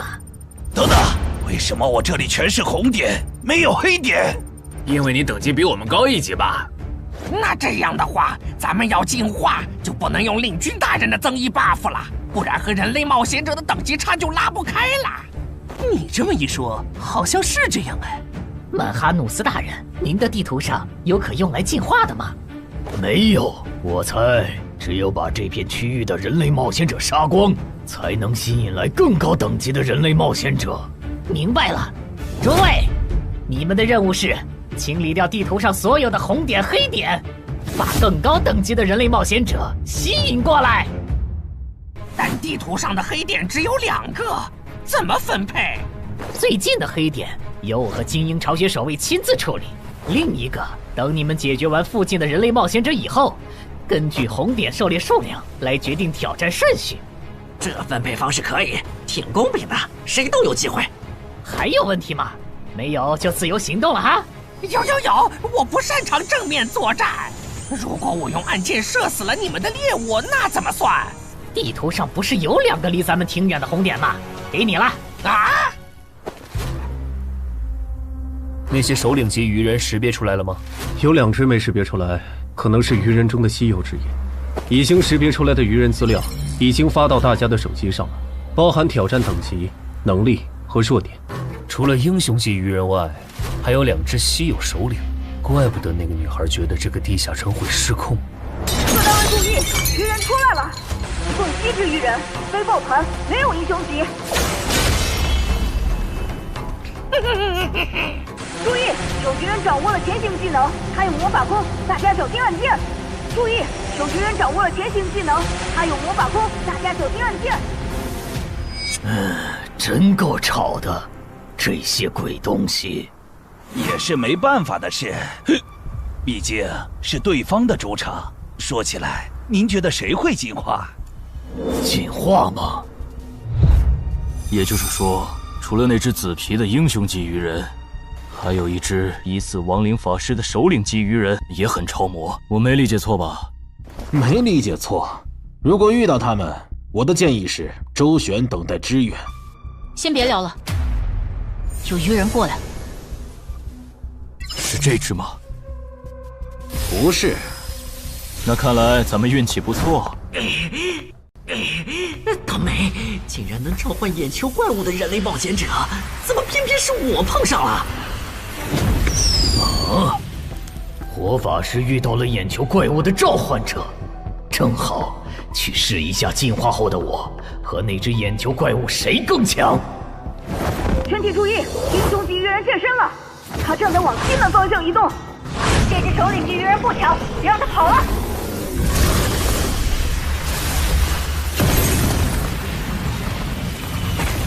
远波射线啊！乱须术，探边。幽暗地狱的王眼暴君啊！我请求借用您的力量，心灵遥控。就是现在！至高无上的影之国王后啊，请赋予我斩杀眼前之敌的力量。尽情使用吧，我的骑士。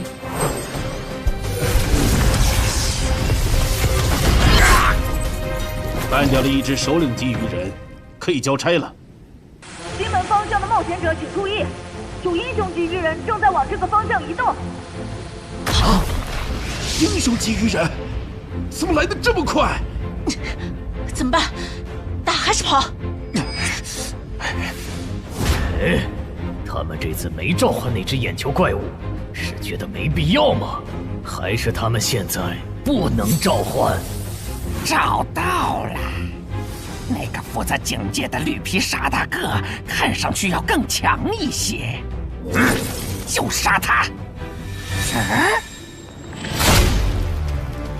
不，小特利是魔法弓，你要吗？不要，长得太丑了。行吧，这些鱼人比我想的弱，我打算主动出击，找落单的杀，能帮我提供一下位置信息吗？可以。这些鱼人的实力好像还不如同等级的哥布林强。这样看，那这英雄级鱼人应该也不会强到哪去，白担心一场。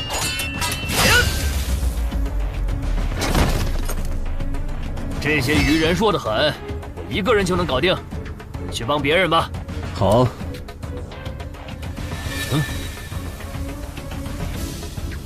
搞什么？原来你们还能变强吗？希望这些人类冒险者能争点气，不然我这趟可就白来了。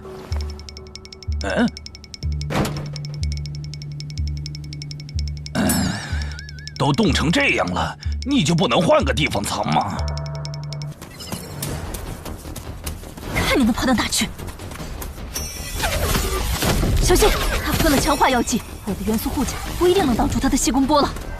小道，老二、老三，好的，大哥。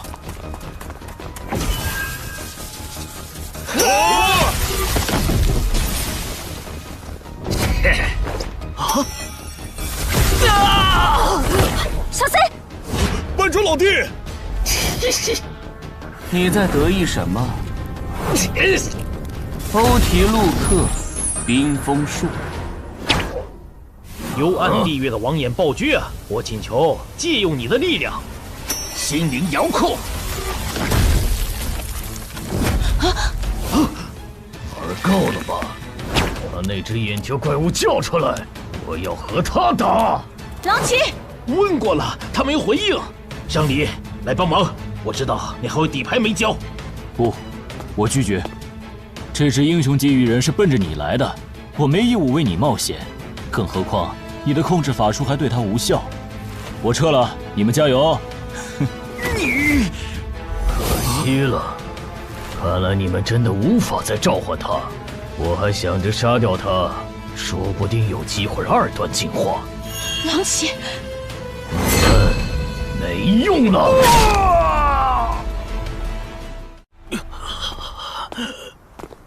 慢点，慢点！首次捕获的对应级点，等地下城结束后，会根据 BOSS 的强度核算给你。到时你可以来换取想要的东西。我很期待。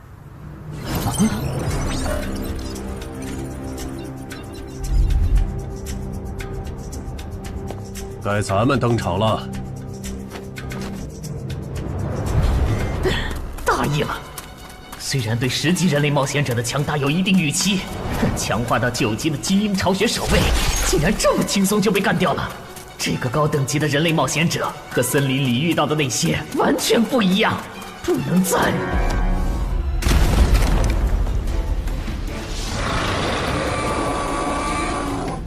解决一个。吴龙，嗯，那是我的祭典。只是一只首领级鱼人，没必要抠得这么细吧？你们就是这片区域最强的人类吧？英雄级鱼人。稳点儿！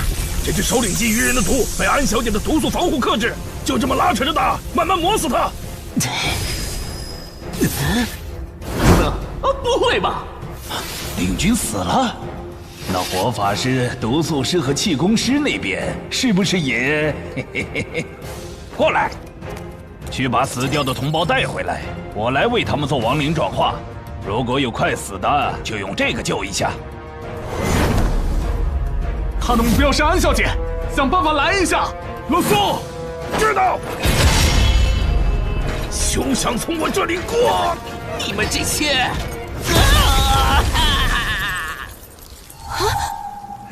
天使，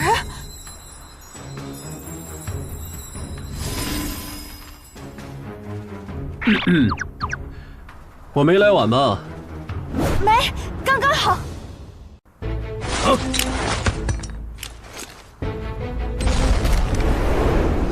这谁扔的烟雾弹？不对，我感知掉了。正常烟雾弹没有这种效果，这是奇物化的烟雾弹。火法师和领军死了，主人让我喊你回去。别管我。我不奢求进化，等下我随便杀个红点就脱离。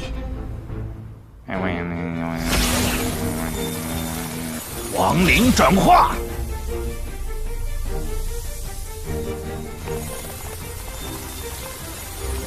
我变成亡灵了。对，主人，我回来了。啊！气功师和毒素师呢？气功师被人类的冒险者捕获了，毒素师他好像受到了打击，现在不想进化，只想尽快脱离这个地下城。这样吗？被那只首领级鱼人逃了。能找到他吗？已经找到了，他刚刚翻墙离开了小区，现在正在向西逃窜。帮我规划追击路线，还有通知秀信的冒险者过去拦截。好，很好，那些人类冒险者没有追过来。我现在明白上位、中位、下位种族的不同了。像我们下位种族被当上首领才有职业，可中位种族里的精英每个人都有职业。这些人类冒险者单看一个没多厉害，可数量多了，配合起来就特别难对付。我要赶紧杀一个人，完成任务，逃离这个危险的世界。喂，上里有一只首领级鱼人冲出了第一封锁圈，现在离你只有100米，我们需要你拦截他，直至增援赶到。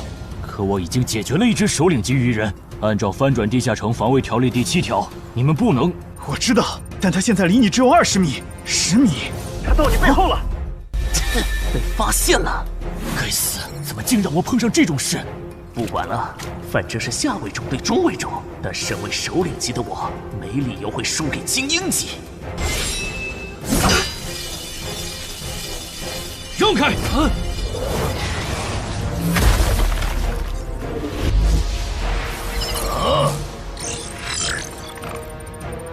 你连偷袭都不会吗？刚才为什么要喊出声来？但我那是在帮你解围。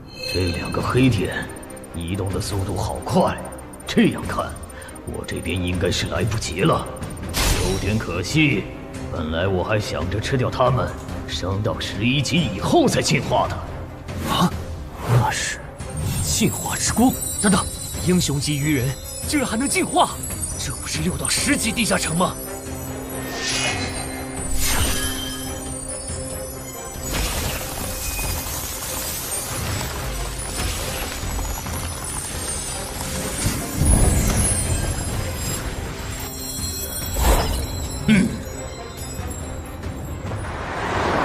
师傅，能再快点吗？已经很快了。什么情况？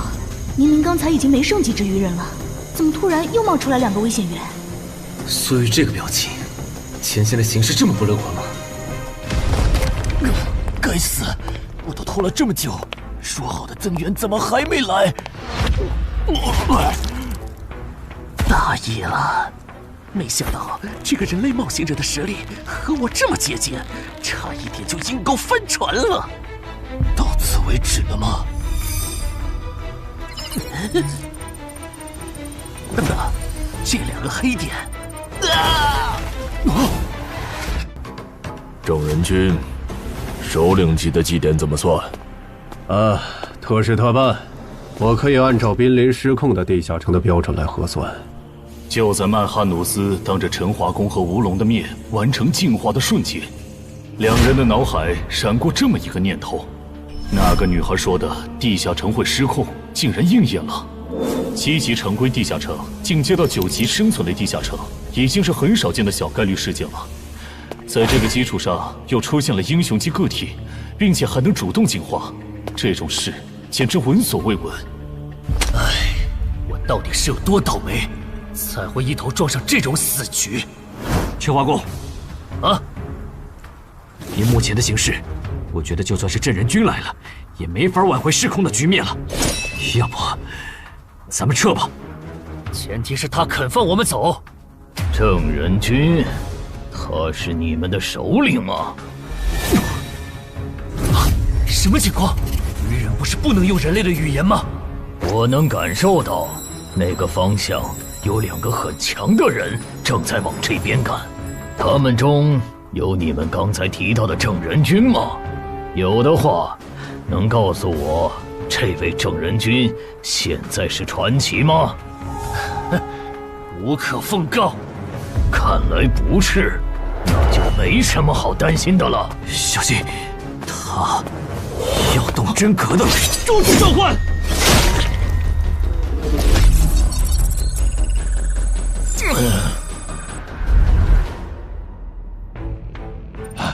终于出现了黑点，不过保险起见，还是先完成脱离任务，先去解决一个红点吧。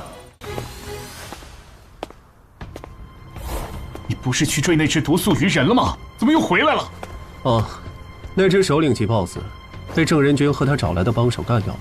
倒是你们为什么都聚在这里？小区里的鱼人解决了？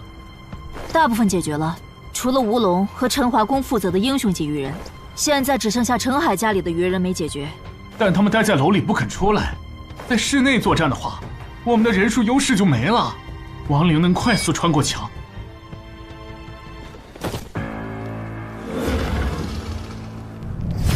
这些人类冒险者怎么聚到一起了？麻烦了，人类聚到一起，人数多了，自己反而兵力不足了。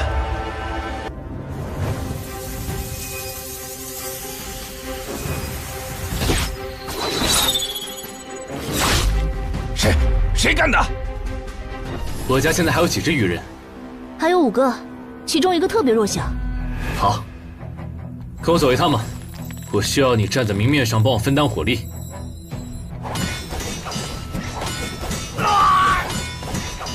够了，我玩腻了。你个乌龙，机会我可是给你创造了，你给我好好把握！一击贯穿，过杀神枪。还有你！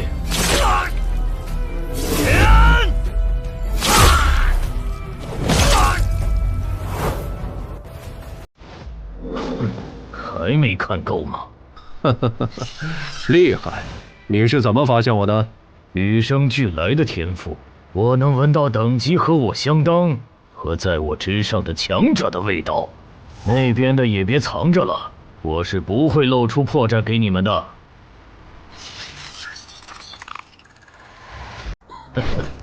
说起来，你们还真是冷酷无情呢，就这么看着我对你们优秀的后辈下杀手。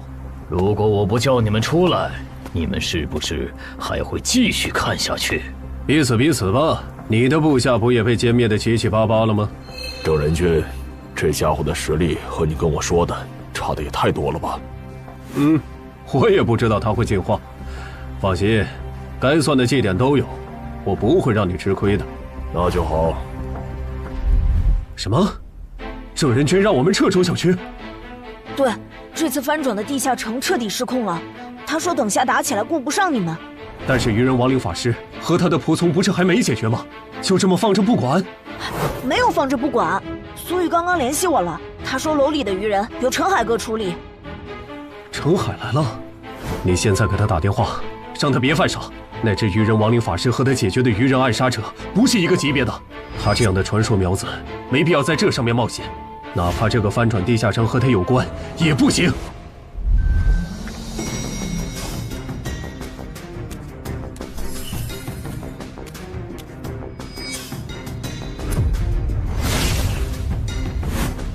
别回头，继续往前。又被瞬杀了，开什么玩笑？这可是7级精英种亡灵，没办法了。你们去给我干掉那个绿大个儿。好。他这样的传说苗子没必要在这上面冒险，哪怕这个翻转地下城和他有关也不行。小哥，不行啊，陈海哥关机了，电话打不通。啊，关机了？啊？需要帮忙吗？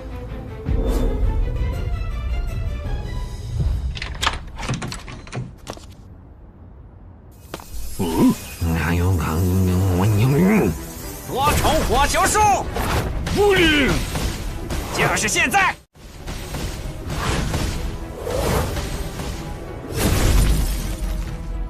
和暗杀者有着相同技能的人类，怪不得那2个巢穴守卫会被瞬杀，这样就解释得通了。上一让。走廊的鱼人就交给你了。多重火球术！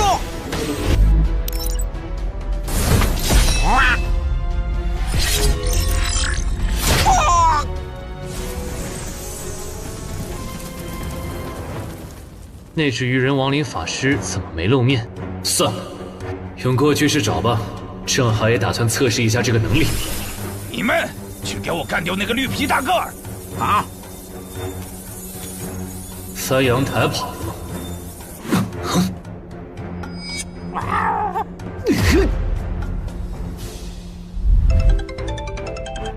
姚哥，我这边抓到了不用来探路的普通鱼人。这个先放一放。你现在在哪儿？我当然在我家。你家现在很危险。你是说鱼人亡灵法师和他的亡灵仆从吗？那些亡灵已经被我处理掉，但那个鱼人亡灵法师我没逮到，被他翻阳台跑了。什么？你提醒下小区里的冒险者，注意别被他抓。陈海，好久不见。徐茂，你怎么也来了？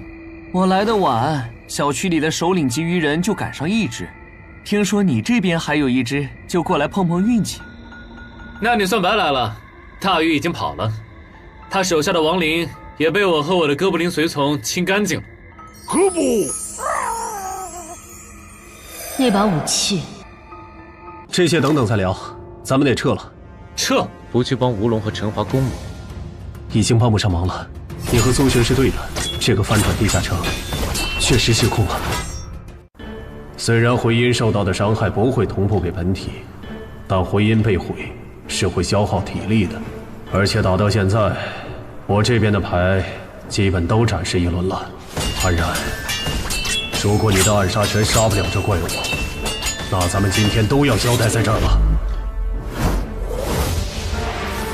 再来一次，显现回音。啊！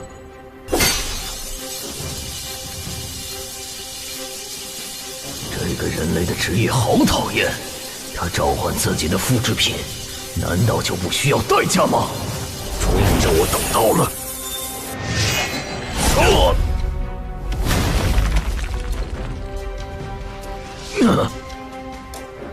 这都没死，看来他其他属性免疫很强啊！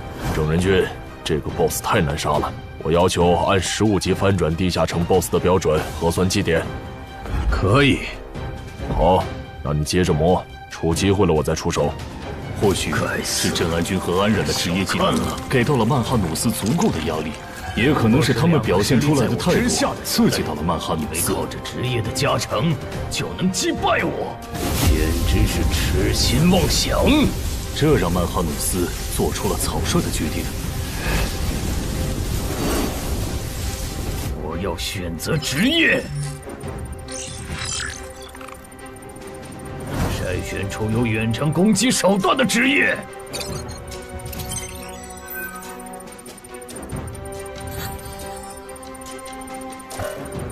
少啰嗦，我选2。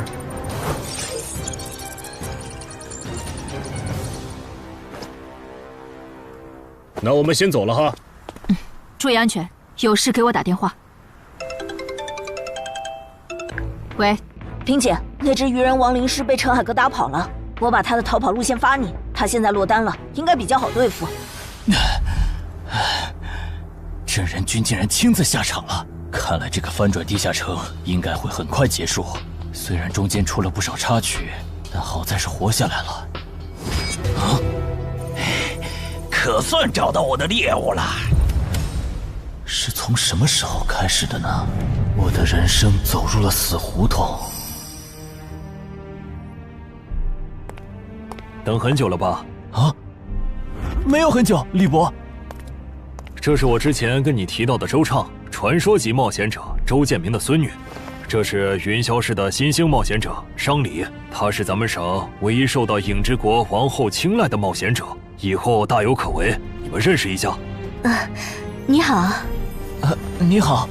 哦，是从那次李伯介绍周畅给我认识的时候开始的。那又是什么时候，我的冒险者生涯正式步入坟墓了呢？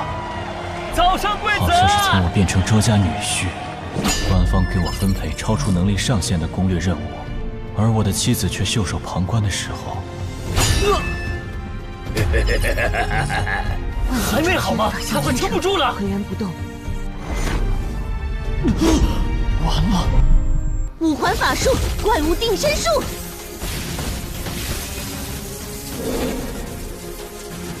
要火了！殇灭！重击！喂，上面到底怎么想的？攻略组的主力竟然反成拖后腿的了，这是要害死咱们吗？觉得配对有问题，你可以向上级申诉。商礼又没做错什么，这样点他不好。去就去。抱歉，这次是我拖累你们了。不用道歉，毕竟我也没想到，你竟然没继承到周建明的史诗级遗物。我估计官方也没想到。你们都认为我继承了？不然为什么是我们3个来攻略这个难度高于平均线的8级地下城？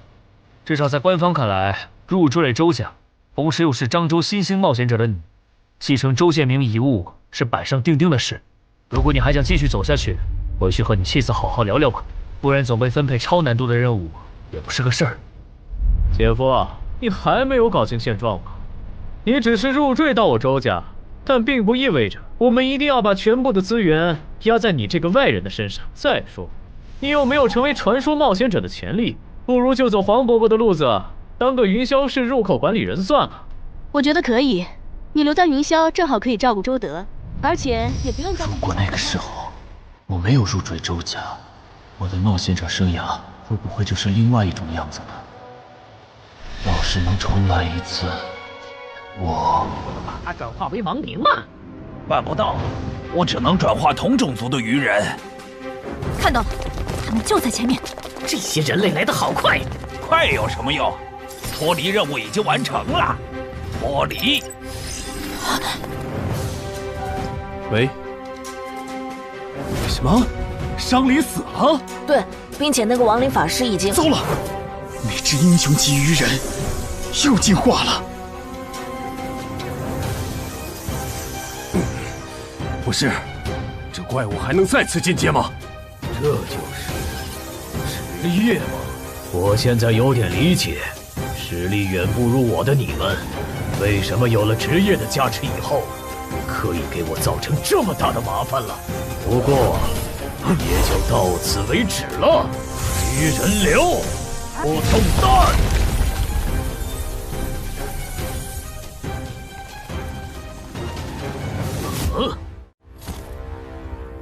移形换位，欠你条命。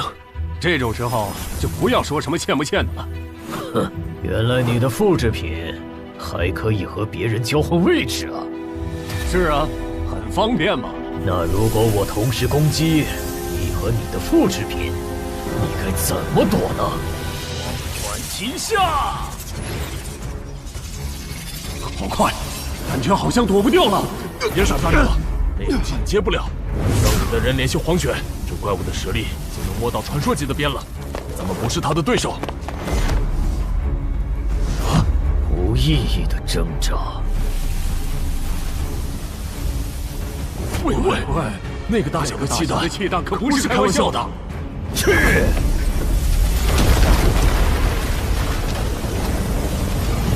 记住了，疏散市民吧。郑哥和他找来的帮手败了，那个鱼人 BOSS 身上一点伤都没有。在黄玄大佬赶过来以前，无论对方打算做什么，我们都无法阻止了。你真的很厉害，但我还是要给你一个忠告：不要对平民动手，不然无论付出多大的代价，我们都会报复回来。被同伴抛下的你，哪来的底气说这种话？报复？呵呵，等我吃了你，我会变得更强。要报复，你们尽管来就是。好的，我知道了。陈海，能请你担任东山市临时负责人，帮助疏散市民吗？我拒绝，这个你可以自己来了。不一样，我和陈化工在这个翻转地下城上犯了致命错误，现在的我没有资格当这个临时负责人，而且总得有人站出来拖住 BOSS， 为大家争取时间吧。你赶紧逃命去吧，我尽量多为你们争取点时间。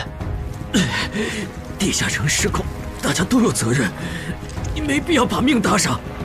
不，我是官方冒险者，我不能犯了错以后还当逃兵。陈海，以后就麻烦你帮我照顾好小林他们了，东山市就靠你们了。这组织没白加，我申请，让我去挑战那个英雄级鱼人。别冲动，我知道有个能帮你越级挑战的隐藏职业。我也知道你在坟场和高成勇那里得到了强烈的装备和奇物，但那可是连郑仁君和安冉都束手无策的，半只脚踏出传奇的怪物。现在的你不可能是他的对手。你先听我说完，我这个称号可以自动检索附近最强的鱼人种，使我获得与对方相同的力、敏、感。就算你们的基础数值完全相同，你和他仍有着无法弥补的战力差。这不是……如果再加上这件能提供战斗意志和经验的史诗奇物——传奇亡灵库罗德的头盔，以及那边的史诗装备——黑骑士之剑，2件史诗级。哎呀，安教练，你这次可真是看走眼了。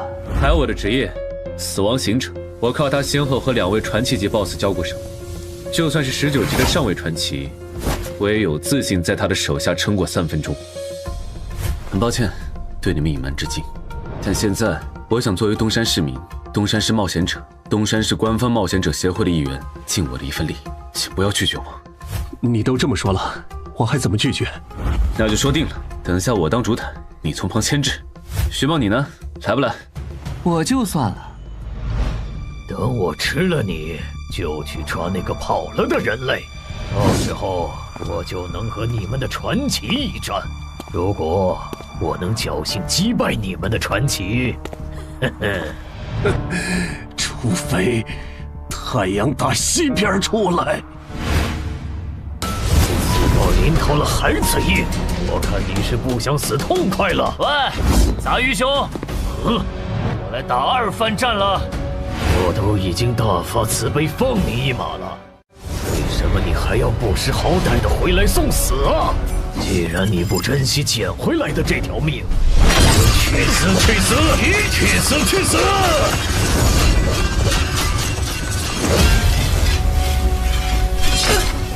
糟糕！死！行换位！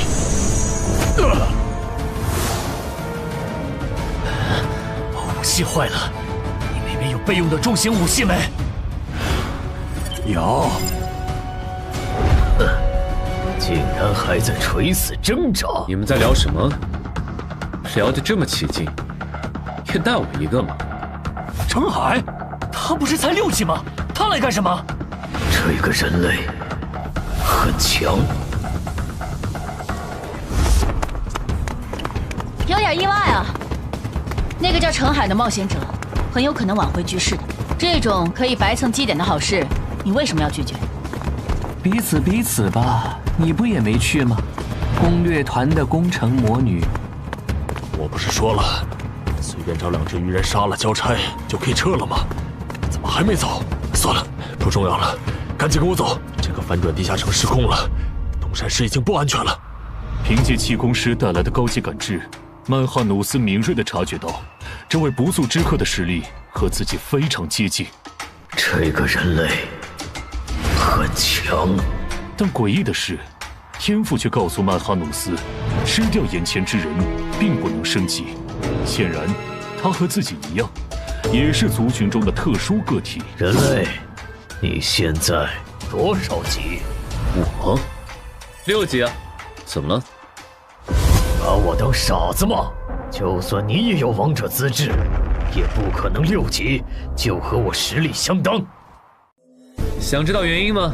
那是因为……够了！我不管你是装腔作势，还是打心理战，接下来我会全力击溃你。求之不得！直接猛，让我也……又是这招！位置互换，郑哥你做的，你还好意思问？要不是郑哥出手，你现在已经死了。那个能召唤分身的家伙真是太麻烦了，得优先处理他。郑哥，你就信我一次，如果没把握和那个鱼人一战，我是不会来的。你确定？他的黎明坎可都在20以上，就算你之前通关的都是高位地下城，也都拿到了 A 或者 S 评级。我确定。行，那你主攻，我辅助。不是，他上下嘴皮子一动你就信了啊？他才6级啊！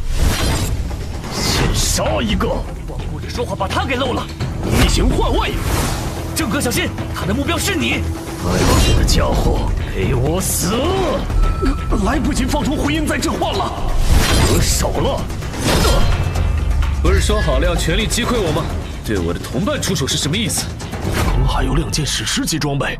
不止如此，他的主职业也很特殊，而且他能靠着称号的效果，让自己的基础属性跟那只 BOSS 一样。我觉得加上你，就算杀不掉那只英雄级鱼人，也足够拖到黄选和五虎救场了。这次还要使用移形换位？混蛋！同样的招数都用2次了，你们以为这次我还会中招吗？竟然没有换位！用过2次的战术，当然不会继续用了。赢了！还早呢。这只英雄级鱼人的体应该在20以上，刚才那一下还不够致命。不过还真是惊人呢，明明是第1次合作，程海却能在不用我提示的情况下，完美适配我的战术。我记得他好像是写小说的，现在的小说家都是怪物吗？可恶！这小子得手后就退了，完全不给我出招的机会。体也在20以上，有点难搞啊。亏了，这2人搭配起来比没用技能的我强太多了。奇怪，这个鱼人 BOSS 难道打算撤了，还是说留着后招呢？本来想着不用技能杀掉那2个14级的晋升15级，然后再挑战这里的传奇。现在看，这已经不现实了，只能走一步看一步了。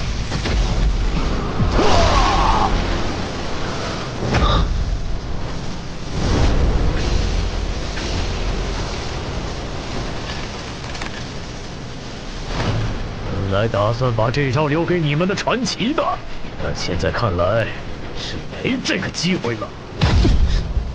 郑哥，快跑！这鱼人的速度又提升了，这次我不一定能拦住他。至少在走之前，让我提升到15级吧。很好，他的一条胳膊废了，接下来应该很难再。陈海，趁现在！收到。以为这样就能限制住我的行动？别太想当然了。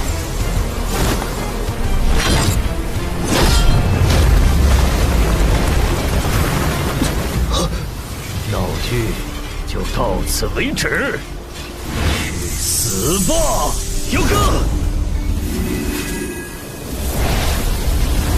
这种速度的攻击都破不了他的防。神眷者吗？这次的援兵是召唤师吗？让我看看你藏在哪儿。找到了，他旁边的绿皮傻大个应该也是他的召唤物。两个都没什么实力，可以先不管。等等，你还有胆子回来？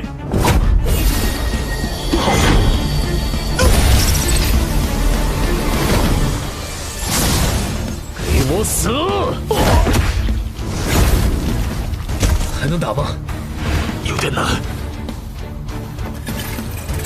这是回解药剂，你和郑哥省着点喝。此资源赶到以前，咱们只能靠它撑时间了。我明白了，不杀掉你，我就不能对其他人出手。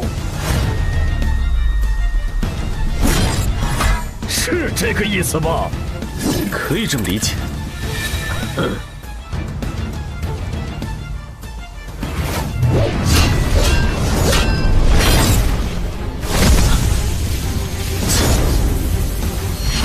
现在才发觉，晚了。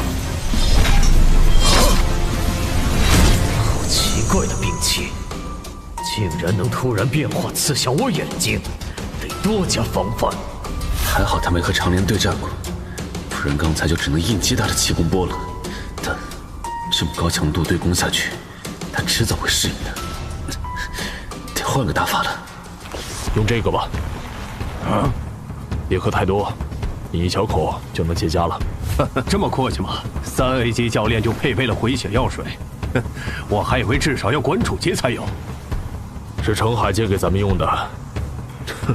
我估计他自己都没意识到，在6级这个阶段搞到这种级别的装备起物有多难。我警告你别打他的主意啊！不管这个翻转地下城最终结果如何，程海都会成为我民省官方冒险者协会全力培养的超新星。我不会这么不识趣的。我能在民省淘到一个徐茂，已经是大功一件了，没必要为了不适合我的东西和你们交恶。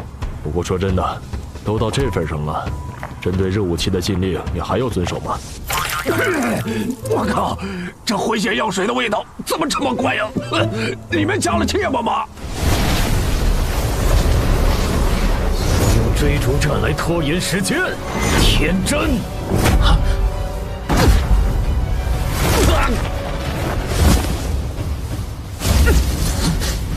怎么不逃了？该死，怎么在这个节骨眼上崴脚？既然你逃不动了，那就去死吧！不得不说，你真的很顽强。像你这样能和我周旋这么久的对手，或许以后我再也不会遇到了。别再圣光了，先救人！来不及了。我会记住你的，人类。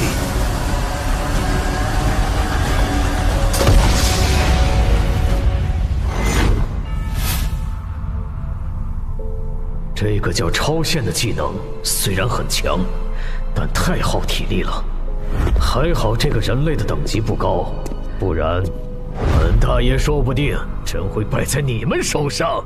你还没赢呢，笑什么？一个手下败将，不会以为简单处理了下伤口就能和我再战了吧？别太异想天开！这是什么武器？竟然能破我铜皮铁骨的防御！安然，好了没？好了，那我这边就不用顾忌了。呀！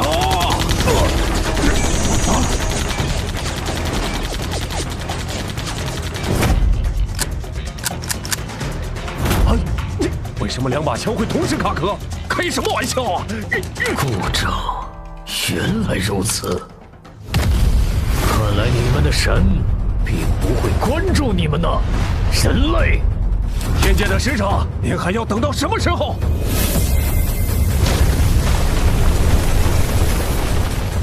你怎么瞄准的？我刚才差点被你杀了。不会的，我有分寸。感激不尽，武神。不是，他这都没死，能，圣系会分尽一切非传奇单位。你明明还不是传奇。那当然是因为海之母在注视我呀！哈哈哈哈！哼，本来想着有限度的使用这武器，尽量控制地下城的失控的影响，但遇到这种打不死的怪物，蝼蚁们起势呀！再加把劲，你们差一点儿就能打过本大爷了。如果你不小心败在你所认为的蝼蚁手上，对你来说一定会亚于最终极的羞辱吧？就凭你痴心妄想！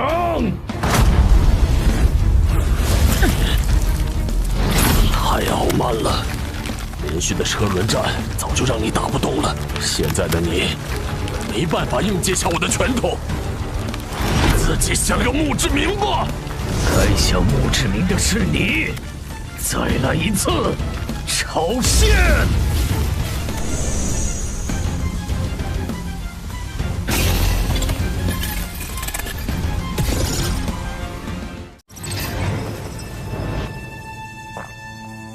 呼吸平稳了。不，奇怪，澄海的冒险者面板怎么弹出来了？他都没醒。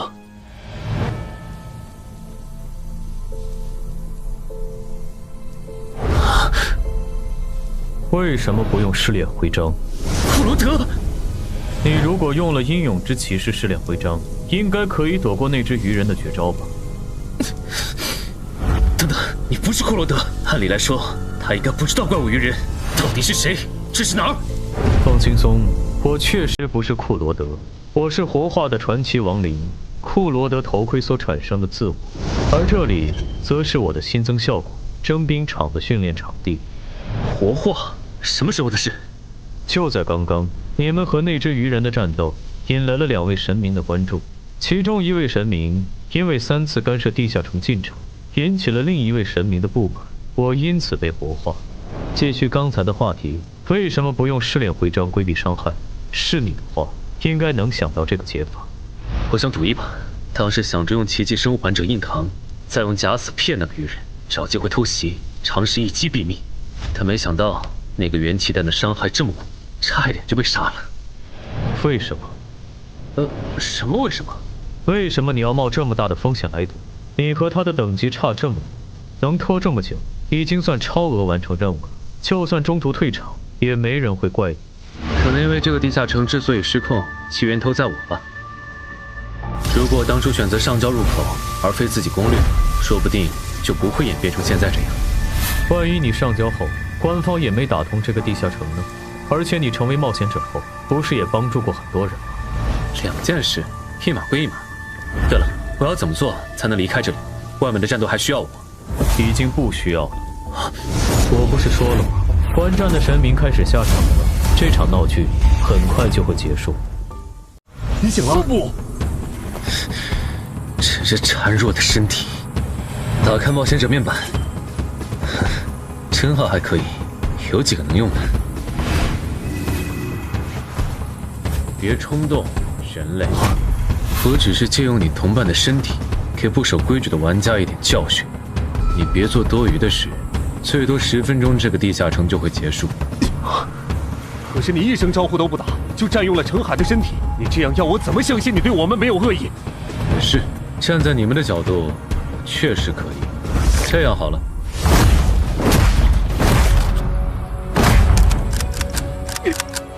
搞什么？怎么又卡壳了？死吧！该死的人是你！暗杀拳！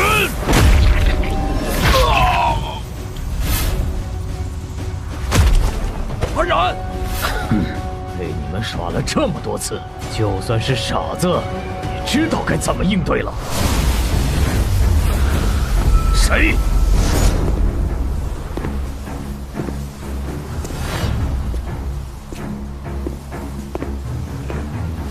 澄海，你怎么又来了？换班换班，这只鱼人交给我。又来，阴魂不散的东西，你们真不会觉得？哦，这个绿皮傻大个是什么时候摸到我身后的？我竟然完全没注意。个都没能杀掉他，好可惜啊！无妨，至少废了他的声带。他现在无法召唤冒险者面板，已经是砧板上的鱼，只能被咱们狂揍了。一会儿你别插手了，我要和这条鱼玩玩。等它快死了，你再过来补刀。不，声带受损，无法召唤冒险者面板的曼哈努斯开始意识到，放弃上线，选择其战力，其实是一件很欠考虑的决策。前所未有的懊悔涌上曼哈努斯的心头，要是能重来，他不会再戏耍这群人类冒险者。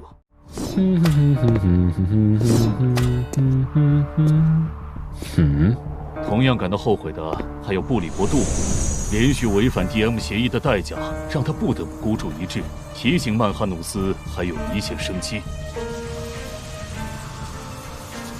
感谢你，牧神。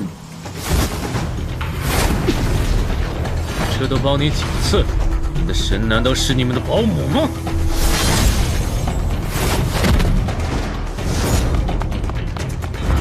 那个方向，我想抢姚文忠手里的回血药剂冒险者面板。如果真让他治好嗓子脱离了，那么戏耍的我，岂不是要成为诸神口中的笑料？开什么玩笑！这人怎么昏迷了？谁干的？算了，纠结这个没意义，正好省了我一点时间。等我把嗓子治好，就去找你算账。这一次，我不会再给你机会了。侮辱母神的盔甲小子！怎么回事？我怎么突然就……难得下了玩一次，结果那点雅兴全被你们给搅和了。哼，不止，我给我使徒准备的无限药水瓶也因为你们损坏。杂鱼，你说你该怎么赔偿我？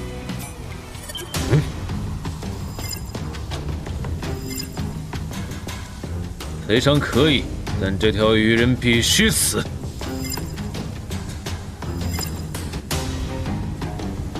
我无所谓，别把我和你这种保姆混为一谈。我的使徒如果不能成长到可以正面战胜传奇的程度，那他就不配做我的使徒。